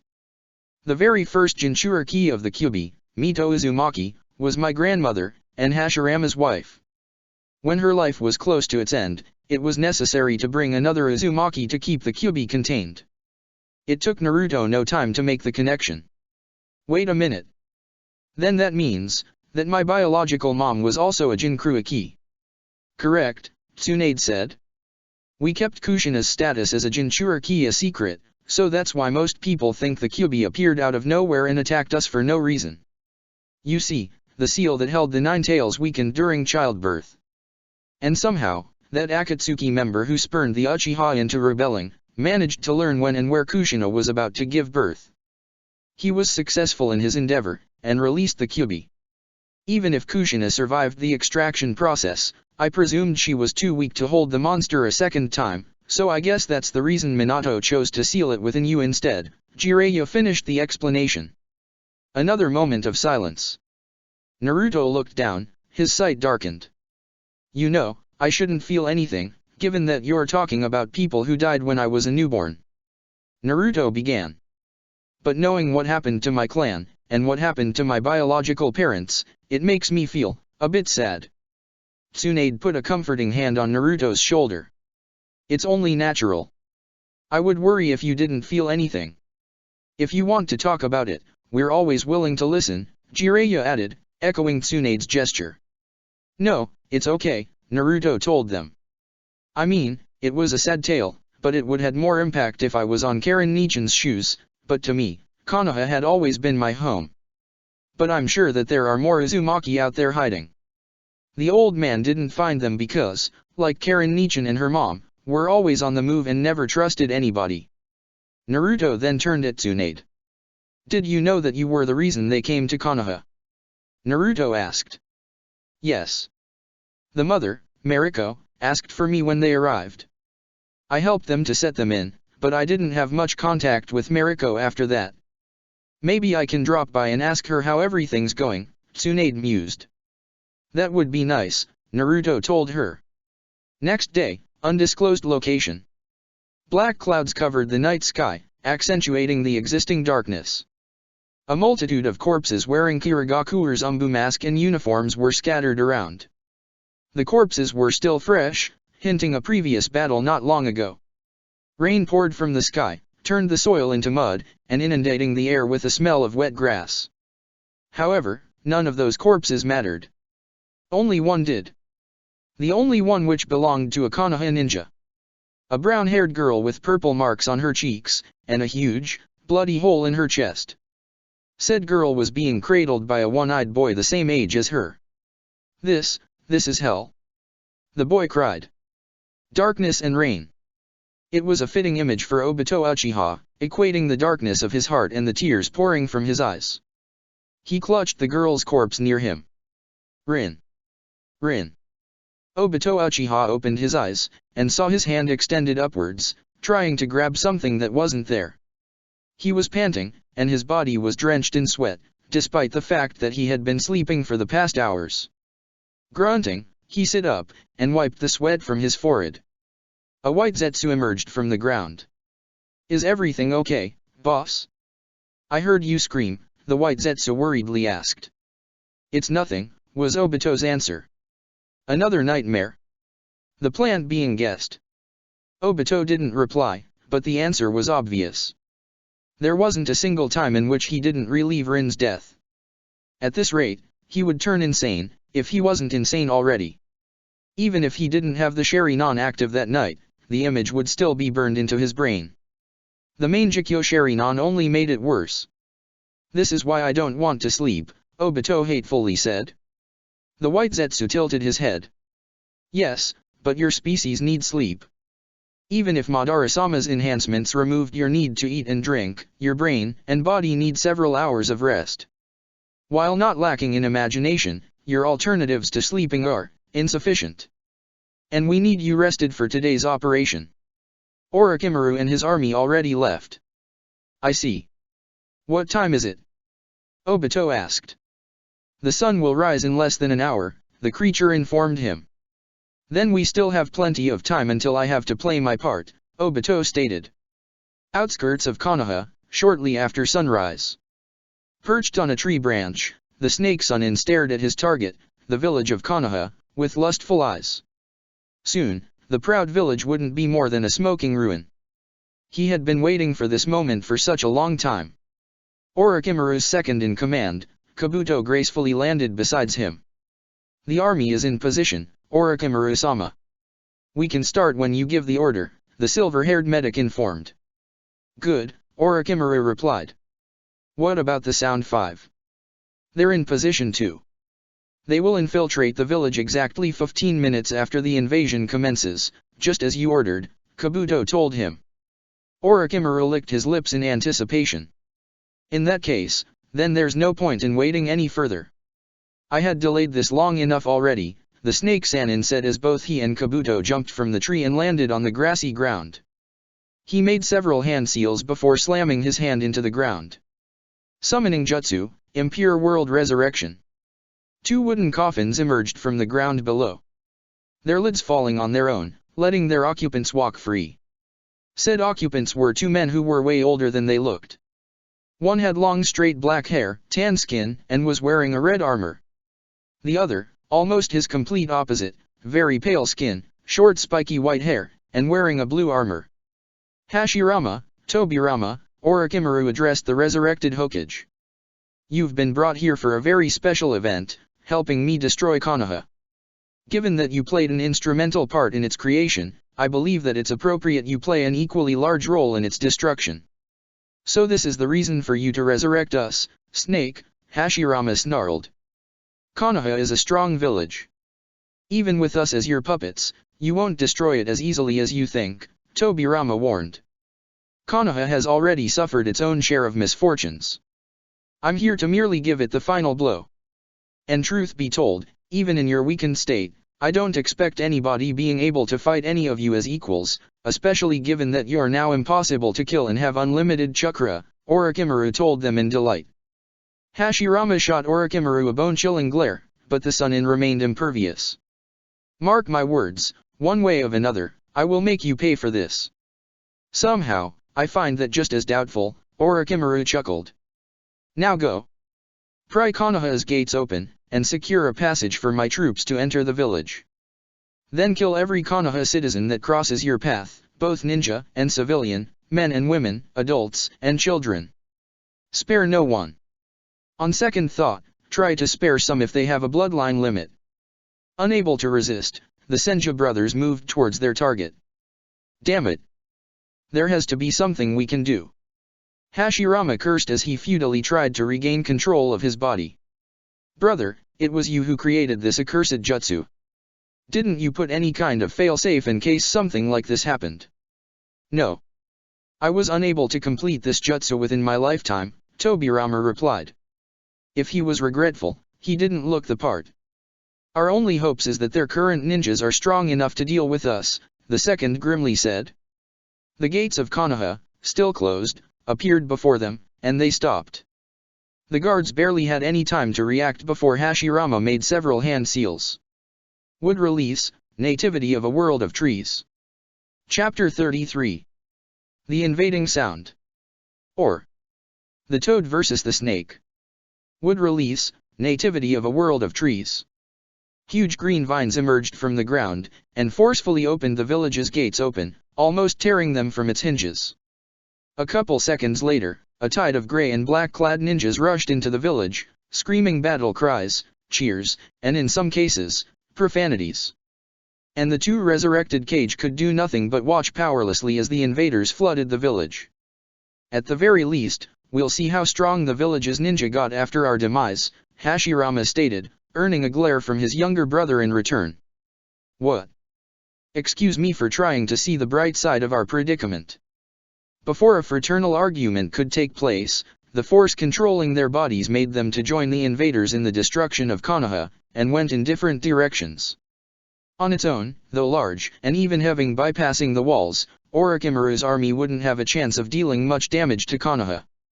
Unfortunately for Konoha, the invaders were also supported by a no small amount of giant snakes, including the snake boss, Manda, as well the resurrected Hokage. Fortunately for the defenders, 2 of Konoha's strongest jonin, who were in the middle of one of their allegedly casual competitions before it was time to get to work, witnessed everything and went for the most obvious threat, the giant, rampaging purple snake. Alright Kakashi, we can still salvage our competition. Guy stated as he enthusiastically dashed towards the snake boss. Guy, Konoha is being invaded, and you still care about our competitions? Kakashi asked in disbelief. They aren't mutually exclusive. We can see which one is better at defending the village. Guy suggested as he prepared to attack. Dynamic entry. Guy landed a powerful flying kick on the giant snake's maw. Manda hissed in pain, and he tried to bite or swallow Guy, but Konoha's green beast proved to be too fast. Let's try to lure it out from the more populated areas and into the training fields, Kakashi noted as he made several hand seals. Fire release, Great Fireball Jutsu. The copy ninja breathed a massive fireball, hitting Manda in the eye, leaving a burnt mark.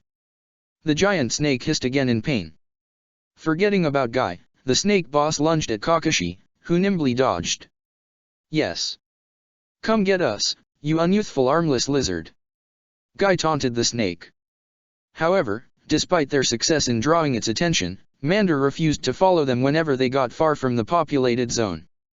There's something wrong. Why it isn't following us? Guy asked. Its chakra seems irregular, Kakashi observed. It may be under the effect of a genjutsu. Don't worry guys, here I come to save the day. A feminine voice shouted, before Anko appeared between them. She bit her thumb, and made several hand seals, before finally slamming her hand into the ground. Summoning Jutsu. A giant gray snake appeared before the three ninjas, though not near as large as Manda was. Upon noticing the snake boss, Anko's snake disappeared, just like the purplet expected. However, contrary to what she was expecting, Manda did not disappear. The giant snake swung its tail, and tried to crush the three Konoha ninja as if they were bugs. Fortunately, they managed to dodge it in time, but they couldn't prevent a house from being demolished by the snake's attack. The hell? Summoned animals disappear if they're summoned by two people at different sides of a conflict. Anko protested. The snake's chakra is irregular. I believe Orochimaru put it under some kind of genjutsu. That would explain why it didn't leave, Kakashi reasoned. It would also explain how he finally managed to get the snake boss to do his bidding, Anko continued. From what I know, Orochimaru never earned Manda's respect. Then how are we going to get rid of it? Guy asked, clenching his fists. The old-fashioned way, Kakashi grimly said. But I presume that, if we break the genjutsu, the snake will leave on its own. If what you told me is true, then this Manda won't appreciate being mind-controlled into doing somebody else's bidding. Guy, do you think you can keep the snake distracted? You only need to ask, Kakashi. Now let's go. Guy cheered as he dashed towards Manda, followed by Kakashi and Anko. In another part of the town, Yojeo and her fellow Umbu were fighting against some of Orochimaru's goons, which were supported by a giant snake. While her comrades deal with the human forces, she would fight the snake. Shadow Clone Jutsu. Two clones of Yojeo appeared at each side of the original. They unsheathed their katanas and charged forward, leaving a trail of after-images. Dance of the Crescent Moon. The giant snake hissed, and lunged at the three of them. Before it could sink its fangs into whether the original or the clones, they jumped in different directions, leaving many after-images that confused the giant snake. And a single moment of confusion is all Yojeo needed. With a swift strike, the Umbu woman and her clones quickly sliced the snake from three different sides. The purple-haired woman wouldn't give the giant reptile time to recover, and she charged again. The snake managed to bite a clone, but the original and the remaining clone slashed it again. The snake couldn't take it anymore, and it was forcefully unsummoned. Great job, cat. A bird-masked Umbu praised, while fighting against a couple Oto ninjas. Without the summon, these rabble stand no chance against Konoha's Umbu. Yojeo cheered as she joined her partners. Let's show them dash. Yojeo suddenly stopped. A ridiculously powerful chakra had entered her sensory range, and in no time was upon them. The chakra then began to change in a way Yojeo knew what was going to happen. She disengaged the Oto ninja was fighting against and jumped into a nearby roof. Everybody, flee. Huh. A rat-masked Umbu asked in confusion. But it was too late. Water release, water formation wall. Suddenly, the ninja who didn't heed Yojeo's warning, both Konoha and Oto, were washed away by a massive watery torrent. When the torrent disappeared, only corpses remained. Yojeo and a couple other Umbu did manage to avoid the deadly attack. What? Who? A bird-masked Umbu asked, feeling a mix of horror and confusion. I think that's the culprit. Yojeo pointed with her sword to a man with white spiky hair, wearing an outdated blue armor. No way. The other Umbu, who was wearing a ferret mask, shouted. That's the second Hokage. It can't be. It can, Tobirama himself answered. I've been revived by Orochimaru via impure world resurrection.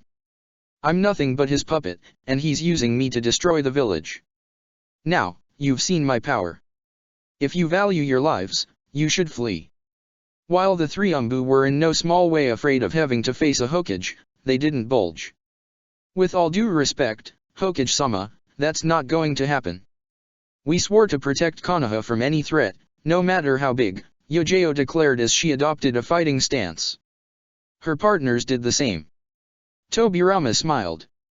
I'm glad to hear that, especially from the special corps I founded. Still, it would be wise if you asked for help in dealing with me. The village is being attacked. I doubt there are that many ninja not busy right now, Yojao replied. So be it then, Tobirama started to make hand seals. Water release, water severing wave. The second Hokage released a high-pressure water stream from his mouth at the Umbu. The three of them jumped to avoid the attack, but it came with such force and speed that not all of them could, and Ferret was cleanly cut in half, his life ending that moment. Bird made several hand seals. Lightning release, 1,000 thunder needles. The Umbu then thrust his hands forward, releasing a barrage of white glowing electric needles. However, displaying unspectacular skill, Tobirama dodged the attack and dashed at Bird in a zigzag. Bird tried to cut Tobirama with his Tonto, but he only hit an afterimage. Sorry, was the last thing Bird heard before the first Hokage appeared from behind and snapped his neck. Yojao moved to attack from behind, but Tobirama got out of the way before her katana could even touch him. Moving at an imperceptible speed, Tobirama was once again behind his unsuspecting enemy. He drew a kunao and prepared to sink into the purplet's back. You're a brave kunoichi. It's a pity it has to end like this, Tobirama sorrowfully but stoically said before ending Yojao's life. Suddenly, something unexpected happened. The moment the kunao sank into the kunoichi's flesh, Yojao burst into a murder of crows that began to fly around the deceased Hokage. What the? The Senju ninja asked, before realizing what was going on. Oh, I see. He made a hand seal, and after a burst of chakra, the genjutsu was undone. The world returned back to normal, and in front of him there was the cat-masked Umbu, alongside a new enemy. A young man with dark gray hair and red eyes Tobirama knew too well. Itaka-san, thank goodness you came, Yojao gratefully said. This enemy is too much for you, Itaka stated, without a hint of condescension. I think it's also too much for me. But I believe I stand a better chance against him. You'll be more useful elsewhere. As much as it pained her to admit it, she conceded that Itaki had a point. All right. Stay safe, was all Yojao said before departing. You're a skilled ninja, Uchiha, Tobirama pointed out. Being able to sneak past my sensory abilities, plus placing me under a genjutsu without my knowledge. But keep in mind that such thing won't work twice. I'd be disappointed if it did, Itaki unsheathed his katana. Shall we begin? Guy, surrounded by a glowing green aura, landed a punch on Manda's jaw that pushed his head backwards. The snake hissed once again as it tried to eat Guy whole, but the green-clad ninja was too fast for him. Kakashi and Anko flanked the giant snake from opposing sides. Anko, now! Kakashi shouted.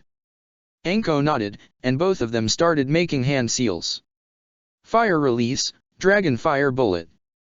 Fire release, Great Fireball Jutsu. Once again, both fire attacks hit the snake in full. Manda cried in pain, and swung his tail wildly in an attempt to fend off his attackers. He missed, but in doing so he destroyed a couple houses and hit several Konoha and Oto ninja fighting each other. Damn it, this isn't working. A frustrated Anko protested. Indeed. We're only helping spread the destruction, Kakashi agreed, then he looked at his eternal rival. Guy, how many gates have you opened? 4. Was Guy's response. I think you should open another one, Kakashi advised. Very well then, Guy's green aura glowed more intense as his body got ready to release more chakra. Gate of limit, open. However, before Guy had the chance to do so, a huge shadow bloated the sky. Looking upwards, they saw a massive toad wielding an equally massive sword falling from above. The giant toad landed on top Manda. The giant snake hissed in pain once again. Kakashi recognized the toad as Gamabunta, the toad boss. Painful memories of his late sensei invaded his mind.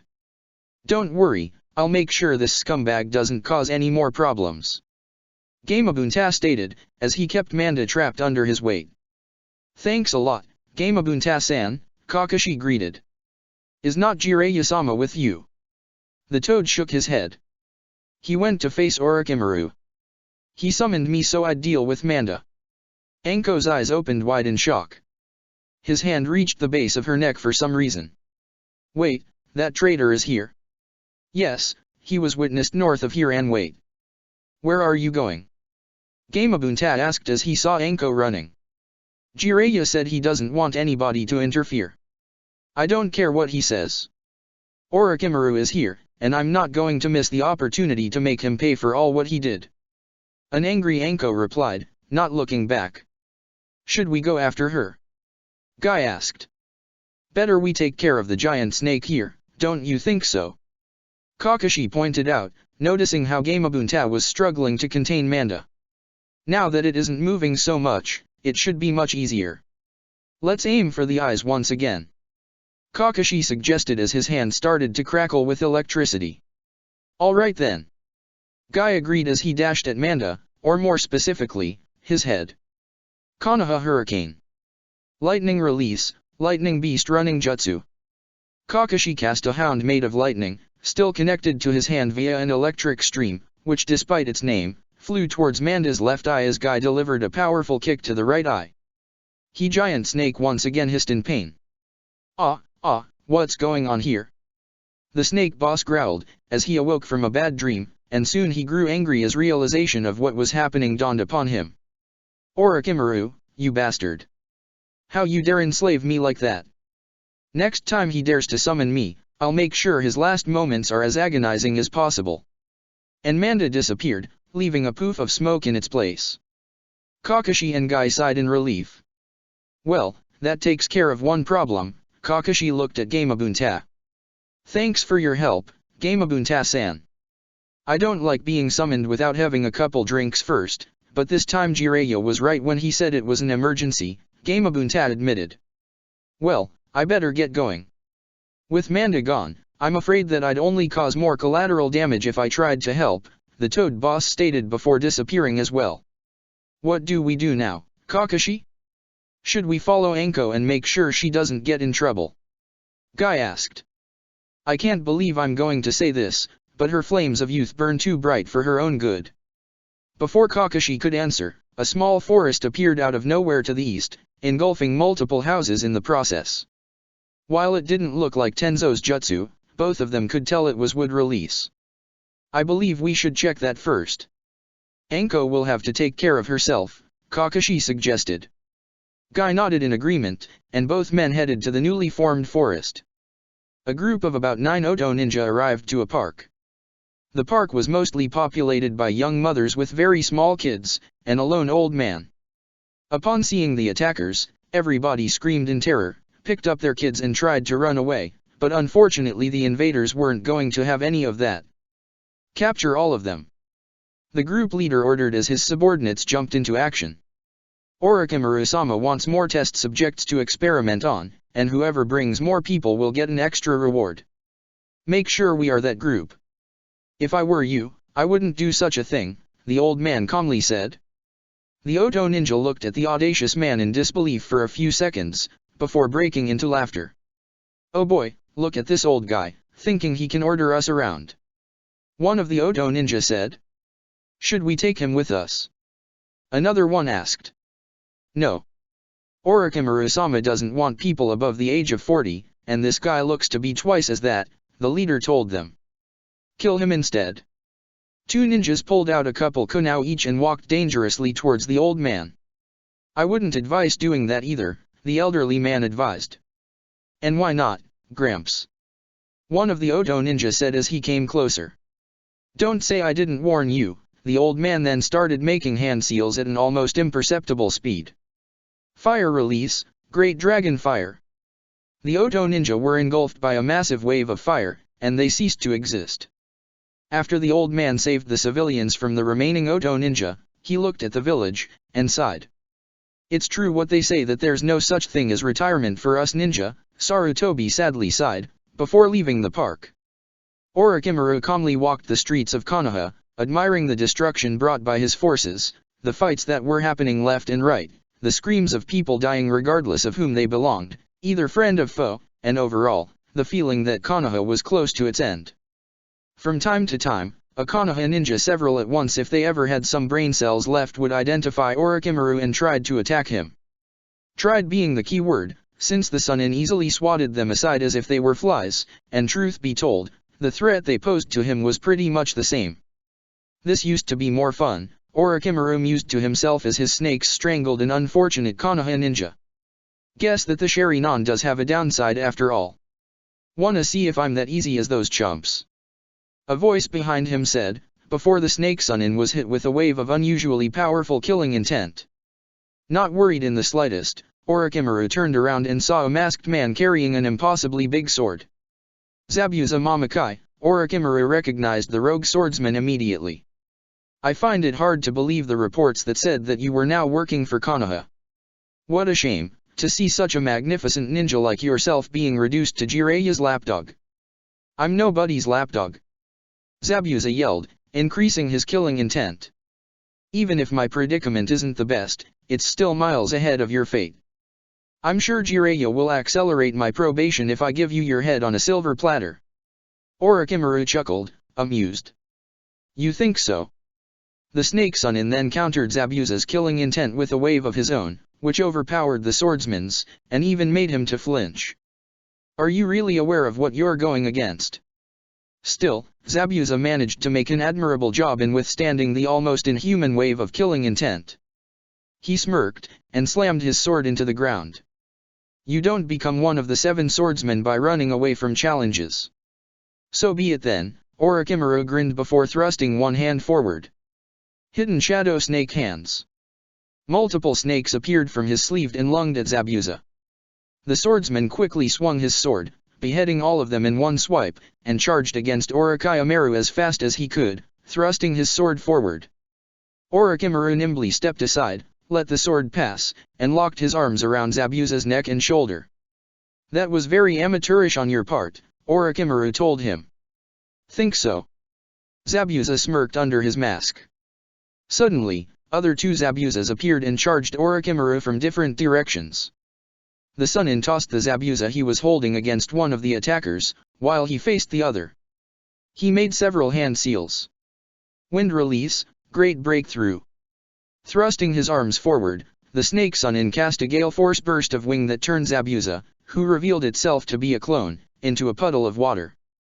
The other 2 Zabuzas wasted no time and attacked from behind, but Orochimaru extended his arms, and snakes came from his sleeves, biting them in the neck, turning them into puddles of water as well. Why don't you stop hiding behind your clones and come out to fight me yourself? Or are you a coward? Orochimaru taunted. Zabuza jumped from a nearby roof, landing in front of Orochimaru. I do not appreciate being called a coward, the presumably real Zabuza stated as he grabbed his sword. Orochimaru ignored Zabuza's wounded pride and chuckled. Hey, I have an idea. Given that we're both swordsmen, how about if we fight using nothing but swords? I believe it's appropriate. Zabuza snorted.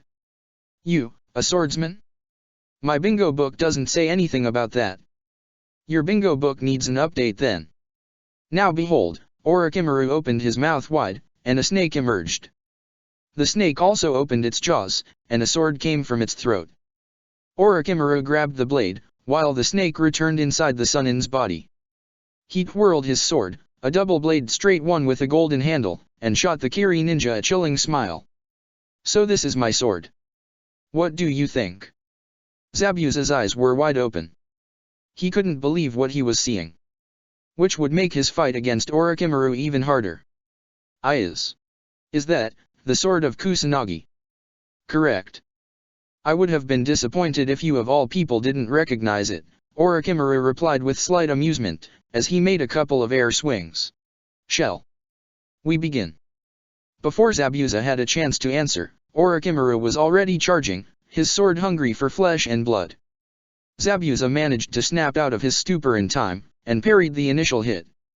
Sparks flew the moment both weapons clashed. Using his sword's superior size, Zabuza pushed Orochimaru's back and prepared to swing again. Too slow. Orochimaru cackled as he quickly tried to stab Zabuza. Zabuza, however, was aware of this, and moved his sword so Kusanagi would pass through the hole of the upper side. In another quick movement, he then moved his sword into the opposite direction, leaving Orochimaru's sword locked. Very well, Zabuza, Orochimaru praised, his grin never leaving his face. It would have been a valid tactic if my blade didn't have so many perks. Kusanaga's blade started to glow with a blue light, and Orochimaru pulled his sword, releasing it while cutting Zabuza's executioner's blade as if it was butter. My sword! A panicked Zabuza shouted. Orochimaru capitalized on Zabuza's shock, and tried to stab him again. Zabuza noticed, and moved to the side.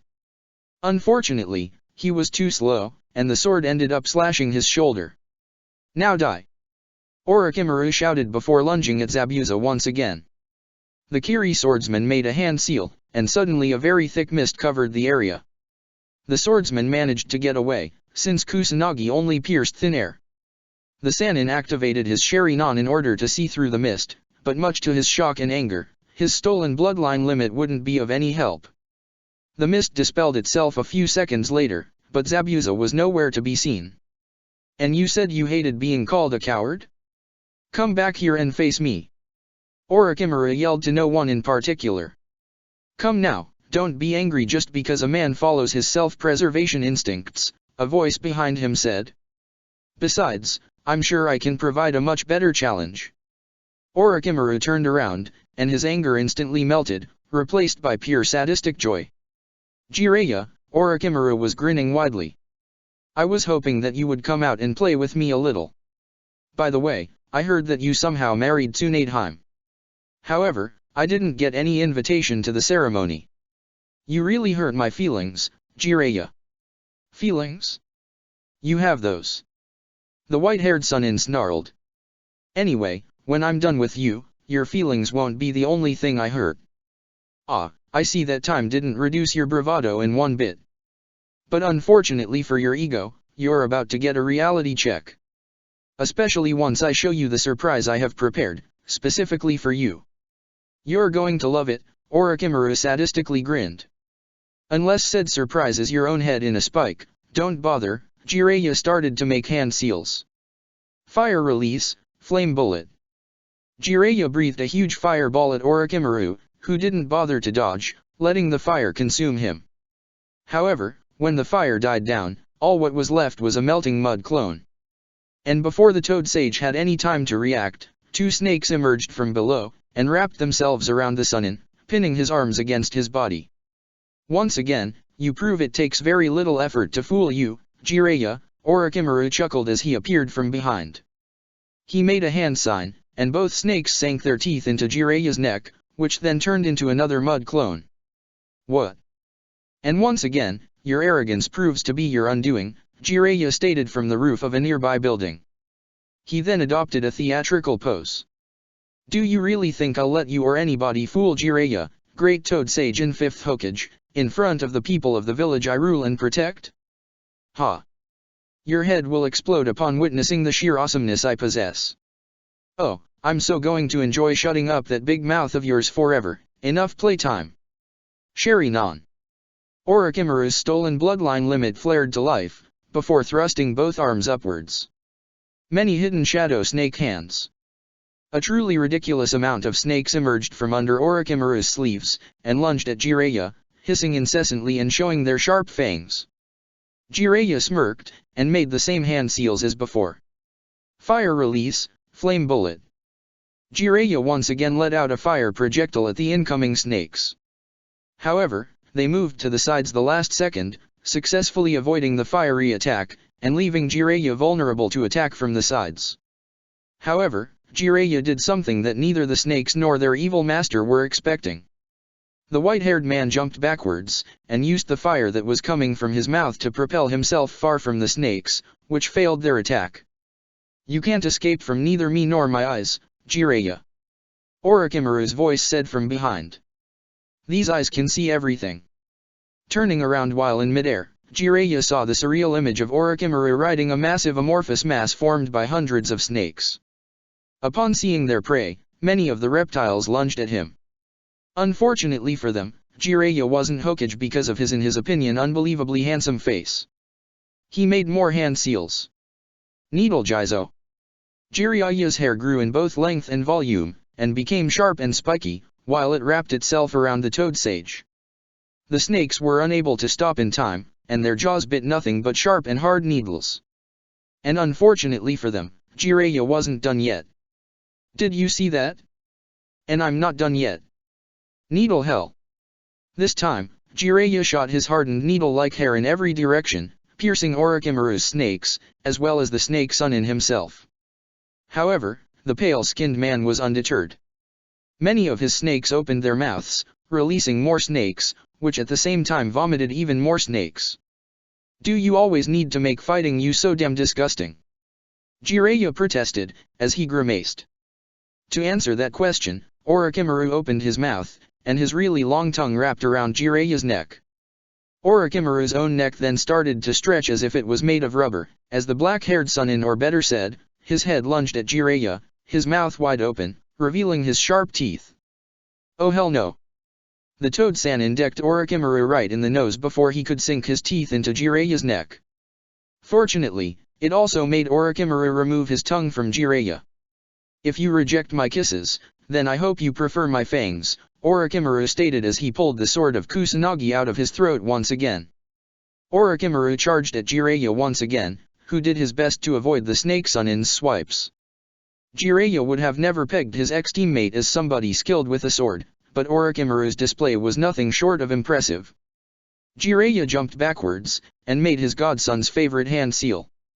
Shadow Clone Jutsu. A Jiraiya clone popped besides the original, which was reading a new jutsu. Toad Oil Bullet. The clone puffed his cheeks, and expelled a stream of dense oil which hit Orochimaru and his many snakes. Meanwhile, the real Jiraiya finished the hand seals of another technique. Fire Release, Flame Bullet. Jiraiya breathed a stream of fire at the oil-covered foes, making a flash when the oil ignited. While he could see the snakes writhing in agony as they burned to death, there was an empty husk which barely looked like Orochimaru in his place. I know it takes more than that to take you down. Come on, where are you? Jiraiya wondered as he looked around, waiting for Orochimaru's attack. A huge snake emerged from behind Jiraiya. The snake opened its mouth, revealing Orochimaru, a sadistic grin on his face and the Kusanagi on his hands. He lunged at Jiraiya, who tried to grab the sword by the blade, but couldn't stop the weapon's momentum, and the blade was embedded into his chest. Ack. It's over, Jiraiya. I win, Orochimaru declared. Jiraiya, however, grinned in return, and he disappeared in a poof of smoke, revealing a large toad in his place, which was firmly gripping Kusanagi. Big Ball Raise Non. The toad disappeared at the same time its summoner appeared from behind, and the toad sage slammed his enhanced Raise Non into Orochimaru's back. When the contained chakra was released, it created such an explosion that sent the snake Sannin spiraling forward, until he crashed against a building. The attack had left Orochimaru badly wounded and bloodied, with many nasty-looking bruises and even some missing body parts. Unfortunately, the damage done didn't mean much as the snake Sannin regurgitated a new, completely healed body in no time. You can't defeat me, Jiraiya. The sooner you accept that, the sooner can this nonsense end, Orochimaru taunted. Keep believing that, you traitor. You'll only make my victory all the sweeter, Jiraiya retorted. Orochimaru chuckled, amused. Still thinking that you can do anything you want if you just work very hard for it? Always the idealist, Orochimaru shook his head in disapproval. Just like the old times. You never changed, Jiraiya. Guess that old saying rings true, once a buffoon, always a buffoon. A buffoon that has become Hokage, something that you wanted to be so badly, Jiraiya fired back. Orochimaru's smile disappeared. Oh, did I hit a nerve? Being Hokage was just a means to get my hands on the forbidden scroll of sealing, something that's already in my power as you probably know now, Orochimaru countered, recovering his cool. So what if you became Hokage? All accomplishments are meaningless in the face of death, which will come for everybody, except for me. And while you may be remembered as a Hokage, I will live forever to see all my ambitions realized. Maybe your accomplishments will die with you, but not mine. Do you know why? Because I live for somebody else other than myself, Jiraiya told him. So, seeking solace in altruism. Unsurprising, given that's the lie of the weak. Those who live their lives for others is because their own lives are not worth living. Or maybe you couldn't stand the memories of being surrounded by your betters, so you seek the company of those weak enough to need your help and pity. Orochimaru taunted him, as he licked his lips. Oh, I am surrounded by my betters, Jiraiya replied. It would have taken very little for Minato to surpass me had his life not been cut short.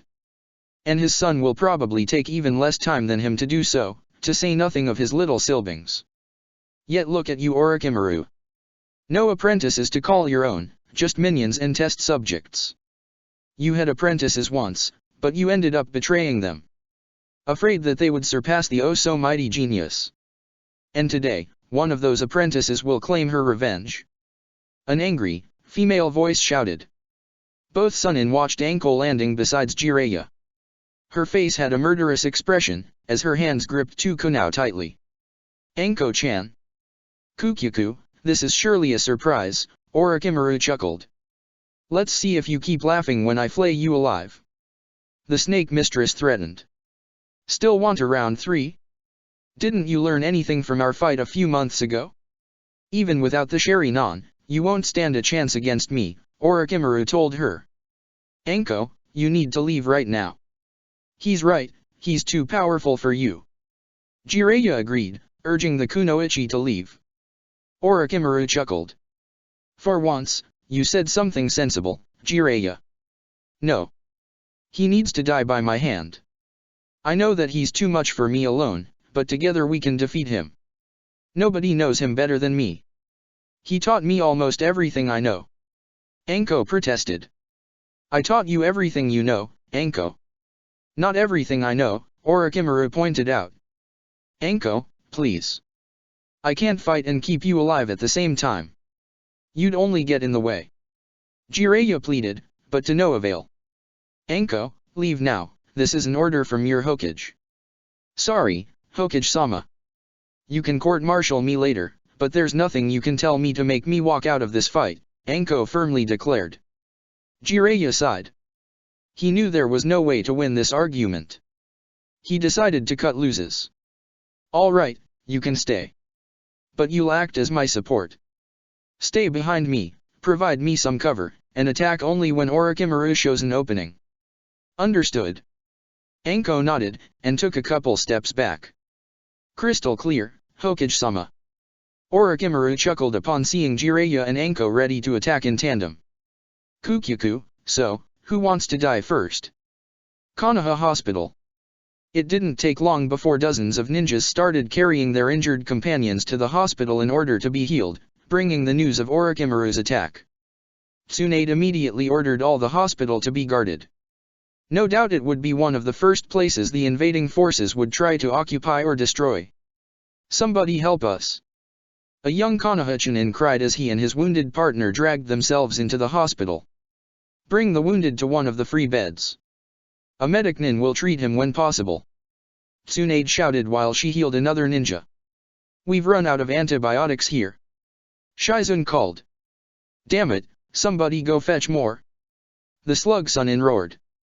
However, despite all the chaos going around her, her concentration never wavered, and managed to stabilize the wounded ninja, keeping him out of danger.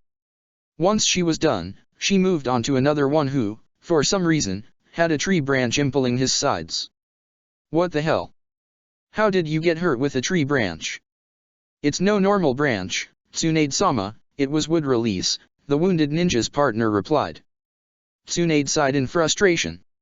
So Orochimaru finally managed to infuse his troops with wood release. This is very bad news. Tsunade gravely stated as she removed the tree branch and started to heal the wound. Actually, it wasn't some random minion, it was the first Hokage himself, the second ninja stated. Tsunade looked at him as if he grew a second head. Then, her face formed a snarl of fury. I'm not in the mood for these kind of jokes. He isn't joking.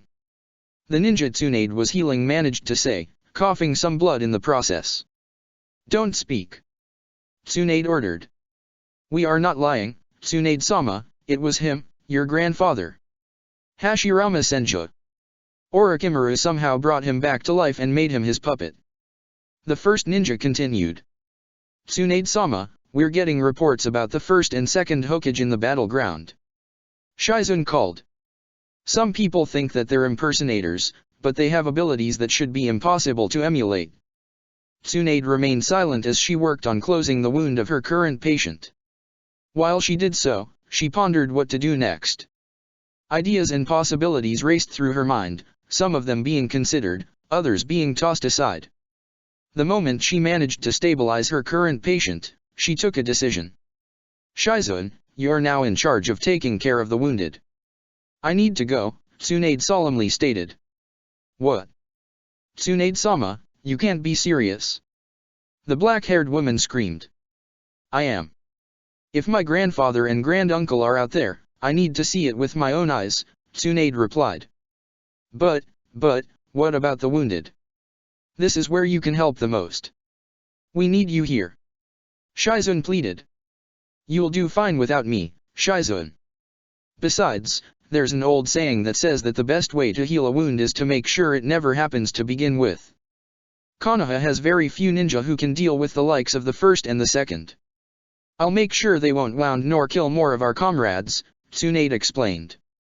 Shizun remained silent for a bit, she looked down, and sighed, seemingly accepting her master's decision.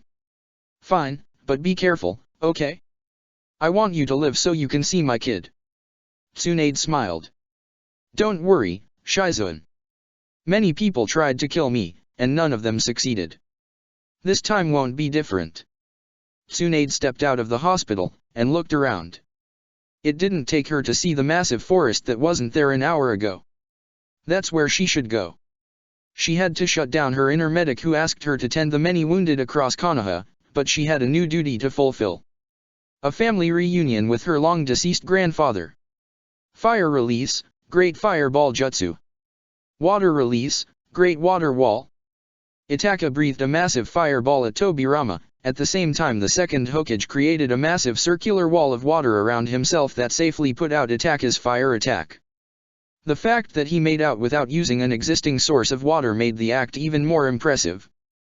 I heard about the second's prowess with water jutsu, but this. The Uchiha thought, trying to push distressing thoughts out of his mind. My experience fighting Shizun will be of little help here. You'll have to do better if you hope to defeat me, Uchiha, Tobirama stated in his nerve-grating neutral and stoic tone. He then made a hand seal, releasing a burst of chakra through his body that undid a genjutsu attack he had quietly placed upon him before. And dropped the genjutsu. You caught me off guard before, but that won't work a second time. Can't blame me for trying, Itaki replied. I fought plenty of your kin during the Warring States era. I seriously hope your clan developed something new, Tobirama stated. Then he started doing hand seals again. Watch out. Water release, Water Dragon Bullet. This time, Tobirama didn't need to create more water literally out of thin air, and using the water of the previous attack, he made a dragon-shaped water construct that lunged at Itaka with a fiery roar. The Uchiha made a single hand seal. Shadow Clone Jutsu. A single clone appeared alongside Itaka, and pushed the original high into the air, avoiding the dragon-shaped torrent, albeit the clone wasn't so lucky. While in midair, Itaka's Sharingan caught Tobirama leaping at him like a rocket, kunao in hand. Itaka barely had time to parry the attack with his own katana. Itaka pushed the albino Senju back, and returned to the ground. You're fast. Even with my Sharingan, I could barely keep track of your movements, Itaki observed. My lifetime of experience fighting Uchiha taught me that no matter what your clan says, even the Sharingan has its limits, Tobirama told him. Relying on a bloodline limit too much, no matter how powerful, will lead to doom. And while I agree with that, I believe my eyes will be a necessary tool not only if I want to win, but if I want to come out of this alive, Itaki replied. Tobirama remained silent for a moment, and stared at Itaka quizzically. You know, you don't look like most of the Uchiha I met in my time. Your eyes. What about them? Itaki asked. The eyes of the Uchiha often reflect pride and hatred, but yours? Tobirama narrowed his own eyes. I can only see regret. Don't we all have things we regret? Itaki retorted. True, but not all of them are of the same magnitude, Tobirama replied. Then he suddenly grew concerned. Watch out! Itaka prepared to defend as Tobirama once again started to make hand seals. I'm afraid you are not going to like this. Yin release, bringer of darkness. The entire battlefield was engulfed by shadows, leaving Itaka completely blinded. I will keep talking so you can pinpoint my position through my voice. I believe you can do that. Tobirama asked. Don't worry. While powerful, I learned how to fight without relying on my eyes, Itaki answered as he tried to locate the Hokage. You're one of a kind, Uchiha, Tobirama praised, as he dashed Itaka from behind, in a diagonal angle. Itaka managed to turn around, and raise his katana. The sound of metal clashing revealed that Tobirama's attack was successfully blocked, but when he tried to counter-attack, his sword only stabbed thin air. To your right. Tobirama warned him. Itaka moved to his left, and could feel the air displaced by the second's dash, indicating that he dodged the attack. But once again, he found himself unable to retaliate. I just can't fight defensively all the time. If I don't attack, I'll end up losing. Come on, calm down and focus on the sound of his steps. Itaka told himself. His breath slowed down, and he sharpened his ears. For a few moments, there was silence. Itaka's ears managed to grasp the sound of Tobirama's light steps, but they moved in random directions, clearly in an attempt to disorient him. Then, the attack came. Watch out! Albeit it didn't came from Tobirama, but from Itaka. The Uchiha managed to locate his foe just when he was going to attack, and Itaka moved faster. In a clean cut, he sliced the second's right arm, and part of his chest. The darkness was dispelled. But only a very confusing sight awaited the red-eyed man. Tobirama's wound wasn't bleeding. Not blood, at least. The innards of his body weren't made of flesh and blood, but of ash and dust. But that wasn't as bad as what it came next. What the? Itaka mumbled. His Sharingan saw how dust and ashes started to whirl around Tobirama's wound, slowly regenerating it. In a few seconds, Tobirama regenerated the whole arm. Those brought back with impure world resurrection are immortal.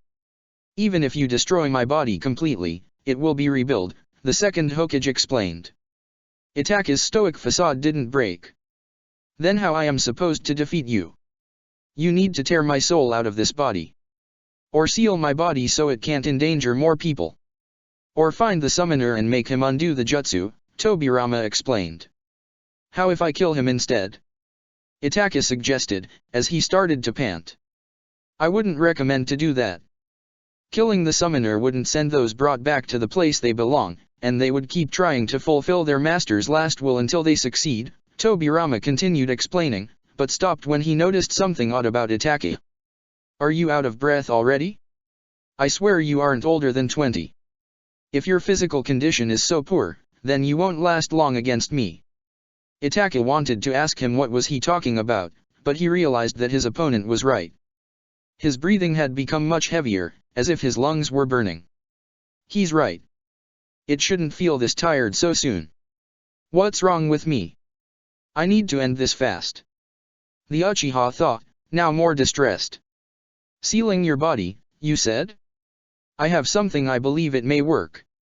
Meanwhile, in another part of the town, two of Konoha's newest Chunin were fighting a group of Oto ninja. Despite being outnumbered, the rookie Chunin had no intention of losing to the invading hordes. Earth release, Earth sharp spear. An Oto officer shot a spike-shaped projectile from his hands at his target. The missile hit its mark, a blonde wearing an orange tracksuit under a green flak jacket, impaling him. However, the blonde disappeared in a cloud of smoke, leaving a log behind. The masked ninja opened his eyes wide in shock, and turned around to see where his foe went, but it was too late. Too slow. Naruto mocked as he formed a chakra sphere on his right hand. Raise non. Upon expanding, the exploding chakra blasted the Oto officer against a nearby building, knocking him out of commission. And with his enemy vanquished, Naruto could now help Hinata deal with the rank-and-file Oto ninja, but as she was about to demonstrate, she didn't need any help. 8 trigrams, 32 palms. 2 palms. 4 palms. The Oto ninja were unable to block Hinata's skilled strikes, and the Hyuga heiress continued her combo. 8 palms. 16 palms. 32 palms. Her attack completed, all her enemies were now in no condition to fight. Hinata-hime, are you okay? Naruto asked, as he landed beside her. Hinata smiled and nodded. Yes, I'm fine. They weren't as threatening as they look at first sight. Then maybe you'll welcome a greater challenge. A familiar voice asked above them. They turned around, and saw a glasses-wearing, silver-haired ninja with an Oto headband landing in front of them. You certainly did a number on my men. But then again, no amount of body modifications can replace genuine skill. Kabuto. Naruto growled upon seeing Orochimaru's right-hand man. Naruto-kun, do you want to fight him? Hinata asked, her previous confidence now gone. This man proved to be a challenging opponent when they had the support of Team Asuma. While now, not even their own team was complete. Of course. We've gotten much stronger since the last time we fought him. We're Chunin now. Naruto proudly stated. Kabuto shook his head disapprovingly. Such a hothead. Even if you grew stronger, you assumed that I stayed the same. I'll be more than happy to remind you how outclassed you are. Less talking, more smacking. Shadow Clone Jutsu. Naruto created a dozen clones that didn't need any verbal command to charge at Kabuto. This is going to be fun, Kabuto smiled as he activated his chakra scalpels on both hands and engaged the clones in close-quarter combat, skillfully cutting them down, and avoiding being hit.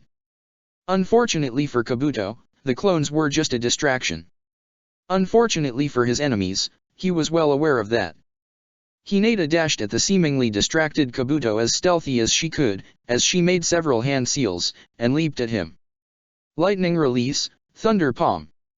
Kabuto smirked and grabbed an attacking Naruto clone by the arm, using it as a human shield against Hinata's attack. The clone instantly poofed, but it wasn't enough to stop Hinata's momentum, and her attack connected with the intended target. Unfortunately for the Hyuga, the moment she touched the silver-haired medicnin, he disappeared, leaving behind the very same log Naruto used before. Hinata's Byakugan immediately pinpointed the Oto ninja's position. Naruto-kun. He's below you, underground. The Hyuga cried. Naruto jumped just in time before Kabuto could grab and potentially damage Naruto's ankles. The blonde then pulled out a kunai carved with seals. Alright, I've been looking forward an opportunity to use this in a real combat. Naruto channeled his chakra through the special kunai, and it projected a blue blade of pure chakra. Oh. I must admit, that's an ingenious weapon, Kabuto praised as he dug himself out. But I'm afraid that it won't be of much help against such a superior opponent. We'll see that. Naruto replied as he charged, chakra sword in hand. Both ninja engaged in melee combat once again, Naruto dealing powerful blows with his new weapon, and Kabuto parrying them without much effort with his chakra scalpels. Once he grew bored, he kicked the blonde in the gut, pushing him back. You can't defeat me, kids. Even if you somehow managed to overpower me, in the end you'd still lose, Kabuto taunted them. Why? Because of this poor attempt at an invasion. Konoha has gone through worse in the past, Naruto replied. Kabuto shook his head. You're so unaware of what's going on, it's almost laughable. No, what I'm talking about is the real reason for me fighting you here. While you're wasting your time with me, a squad of Orochimaru-sama's elite ninjas is attacking the academy. They will kidnap your little siblings, and kill the rest. Yes, we know about their bloodline limits. Would release, huh? Who would have guessed? Both Naruto and Hinata paled upon hearing those words, fearing the worst for their respective little siblings. You lie. Hinata accused, her voice trembling. Yeah. Why would you need to distract me? You said it yourself, I'm not that strong, I shouldn't be a threat for those so-called elite ninjas. Besides, what about Mom and Dad? Naruto countered, his words coated in rage. Orochimaru-sama has been watching you, among others, and has come to the conclusion that you are not to be underestimated. As for the other two Sannin, don't worry, they're distracted for a long time, Kabuto smiled wickedly. In fact, I believe their mission has already been completed. So, to show you that I'm not lying, I will stop attacking you, and allow you to go to the academy, so you can see it yourself. Naruto's eyes turned red, their pupils becoming slitted like a feral beast. If you did something to them, I swear. Hanabi-chan. Hinata thought. Tick-tock, Naruto-kun. The more time you waste with me, the less time you have to rescue your little siblings, Kabuto mocked him.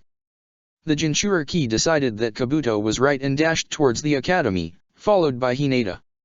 Naruto-kun, even if I'm worried for Hanabi, what if he's lying? What if we're heading to a trap? Hinata asked. I took that into account, but I just can't ignore the possibility, Naruto replied. Besides, he knew about their bloodline limits. I wouldn't put past somebody like Orochimaru to invade Konoha just to get his slimy hands on my siblings and their power. Alright then, but let's be careful. Kabuto watched the two Chunin disappear into the distance. He shook his head once again, and laughed. Hook, line, and sinker, Kabuto told to no one in particular. Children. You're so naive. Even if Kabuto's words were true, Naruto was heading straight to a trap after all. Konoha Academy. The moment they took notice of the attack on the village, the teachers, led by Ebisu, immediately began the evacuation of the academy. Get out in orderly fashion, but don't lag behind. Ebisu commanded. Come on, the bunker is pretty close. Don't panic, you'll be in a safe place in no time, Iruka tried to calm down the frightened children. Little did they know that, perched on a nearby tree, the Sound Five were watching them. Yes, there they are, Kidomaru, the six-armed man, stated, while looking through a spyglass. The white hair is impossible to miss. Alright then, you know Orochimaru-sama's orders. Get the kids, but make sure there is an adult left to warn Naruto when he comes, Kimimaro instructed. The rest nodded, and jumped from the tree, ready to attack. Fire release, flame bullet. Water release, water wall. Jiraiya breathed yet another fireball at his former friend, who stopped it by creating a large wall of water.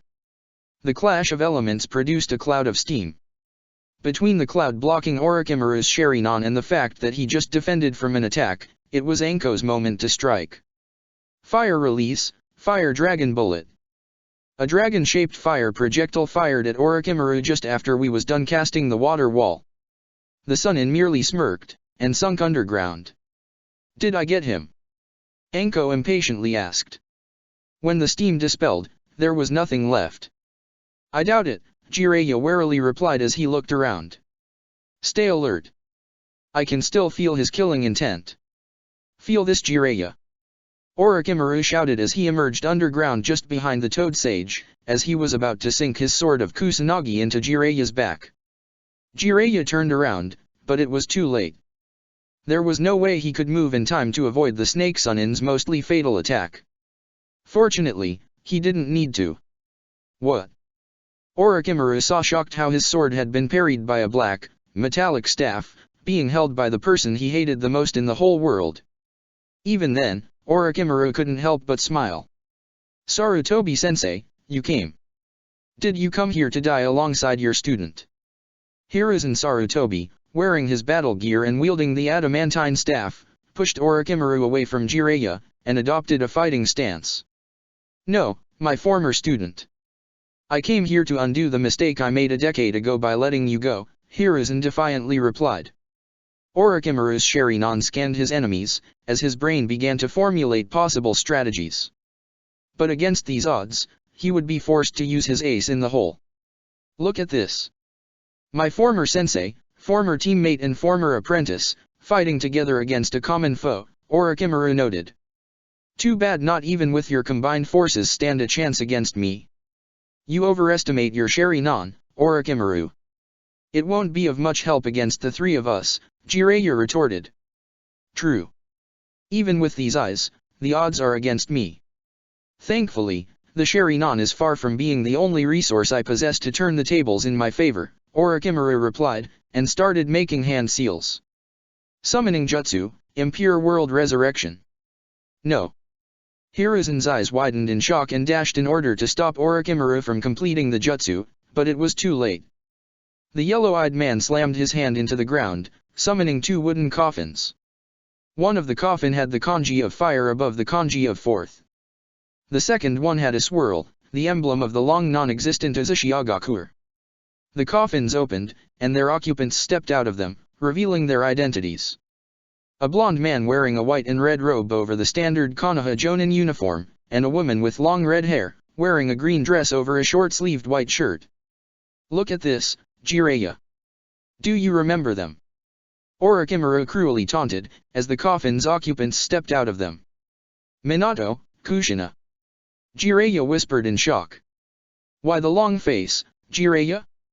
Aren't you happy to see your former apprentice and his wife? I thought your reaction would be happier one, the snake Sannin continued his taunt. You, how dare you? Hiruzen was seething in anger. How you dare to use that abominable jutsu on the two people who sacrificed the most for this village? Does your evil know no limit, Orochimaru? I'm ashamed to think that I used to call you my apprentice. While Orochimaru enjoyed his sensei's rage-filled reaction, he paid it no mind. Now, I believe that the odds are once again in my favor. Minato Namikaze was so powerful, he used to be feared by the rest of the villages in a way no other ninja has been feared. Now it's Konoha's turn to feel that very same dread. Chapter 34. Battle of the Hokage. Or, when legends collide. The three Konoha ninja facing Orochimaru stared in shock as the occupants of the coffins stepped out of them. There was no mistake, those were Minato and Kushina, looking no different from the time the Kyuubi escaped, if they ignored the black eyes and the cracked skin that gave them such a creepy and otherworldly appearance. Besides Minato, I also have the Senju brothers, working to destroying Konoha at other parts of the village. Orochimaru grinned again as his Sharingan rested on his former sensei and former teammate. Now I only need you two to have the whole set. Where am I? A disoriented Minato asked, until he saw Jiraiya. Sensei? Is that you? You look so old. Kushina added. Jiraiya wouldn't have left such remark unanswered, but this was no time for jokes, so he decided to give them a brief summary of the situation. Yes, it's me. Orochimaru used a forbidden jutsu to bring you back to life. And the reason for why I look so old, is that 13 years have passed since your death. The fourth and his wife weighed on Jiraiya's words, trying to find a sense for what was going on. But, how is that I don't remember anything after the Kyuubi impaled us? Kushina asked. I have no answer for that, Jiraiya solemnly replied. How could you resurrect Minato? He used the Reaper Death Seal to seal the 9 tails away. His soul shouldn't be available for you to defile. Hiruzen pointed out. Ah, I see you're familiar with this jutsu, sensei. Which shouldn't be surprising, given that it was your own very sensei who developed it. Orochimaru delighted in the irony of the situation. You could say that thanks to the knowledge of the Forbidden Scroll, I was able to find a way to retrieve Minato's soul. On one side, both Hiruzen and Jiraiya were thankful that Minato was no longer sealed inside the Reaper's stomach. On the other hand, being a slave to Orochimaru wasn't much better. Then again, there could be a way to undo the jutsu and give Minato's soul the peace he deserved so much. Kushina's arm started to twitch. I can't control my body. It's like if somebody else is manipulating it from the inside. Very sharp, my dear Uzumaki. While you might retain your free will, it's useless since I'm the one in control of your actions. You're nothing but my puppets, Orochimaru stated, and then he looked back at his opposition. You know, I have an idea. Sensei, why don't you fight against me, while Jiraiya fights against Minato? That way, 2 masters will die at the hands of their respective students. You certainly have to be too confident for your own good if you think you can take me on, Hiruzen replied. With these eyes, nothing is impossible, Orochimaru taunted, before deciding that the time for words was over. Anyway, I'm growing impatient for your death, sensei, so let's start already. Minato, Kushina, kill Jiraiya and Anko-chan, and then aid the rest of my forces in the destruction of Konoha. The orders already issued, Orochimaru jumped away, followed by Hiruzen. Where do you think you're going? The only master who will die at his students' hands will be you. Anko wanted to follow her former sensei and her former Hokage, but a red-headed kunoichi got in the way and attacked Anko with a pair of kunao. Hey. Sorry, but my body moves on her own, yeah no. Kushina stated in an apologetic tone. I'm afraid you won't be able to kill that bastard until you get rid of us first. So be it then, Anko replied as she thrust her arm forward. Hidden shadow snake hands. Several snakes shot from Anko's sleeve and lunged at Kushina. The redhead jumped backwards while she made several hand seals. Wind release, great breakthrough. Kushina blew a powerful gust of wind that pushed both the snakes and Anko backwards, much to the latter's surprise. Alright, since neither Orochimaru nor any of his snakes are close, maybe I can call for some help, Anko thought as she bit her finger and made several hand seals. Summoning Jutsu. Anko slammed her palm into the ground, summoning a relatively large green-hooded snake. Another snake summoner, yet you fight for Konoha. Are you related to Orochimaru? Kushina asked. Unfortunately, yes, Anko sourly replied. I used to be his apprentice before the bastard turned me into his guinea pig. I won't rest until he pays for what he did. With a hand command, the giant cobra nodded and lunged at Kushina. The Uzumaki kunoichi jumped in time to avoid the cobra's maws, and proceeded to do more hand seals. Wind release, air bullet. Kushina shot from her mouth several projectiles of compressed air against the giant snake. The air bullets made noisy explosions upon hitting the target. While it was hit by the first few, the giant snake was agile enough to dodge the rest, and hit Kushina with its tail, slamming her against a small house. The force of the impact was such that it brought the house down, burying Kushina under a pile of debris and rubble. Got you. Anko started to make hand seals. Fire release, dragon fire jutsu. Pouring as much chakra as she could, the snake mistress breathed a stream of fire shaped like a dragon at the pile of debris. However, much to her shock, Kushina burst out from the pile of burning rubble with some bruises and burns that took no time to regenerate. Watch out for my next attack. It can bind your chakra, yeah no. Kushina warned, while still midair. The moment she landed, several chains shot from her back, and as if they had a mind of their own, flew towards Anko and her summoned snake. Anko managed to dodge them with no problem, but the snake wasn't so lucky, and the chains wrapped around it. The giant cobra tried to struggle in vain, before vanishing in a cloud of smoke. The hell? How did you cancel my summon? A shocked Anko asked. I already told you. The chains bind chakra, and in case of summoned animals, it severs the link created by the summoning jutsu, forcing them to go back to where they come from, yeah no. Kushina told her. Her hands started to make hand seals. Watch out, I'm going to attack again. You're a wind type, right? Good then, Anko smirked as she made hand seals of her own. Wind release, great breakthrough. Fire release, dragon fire jutsu.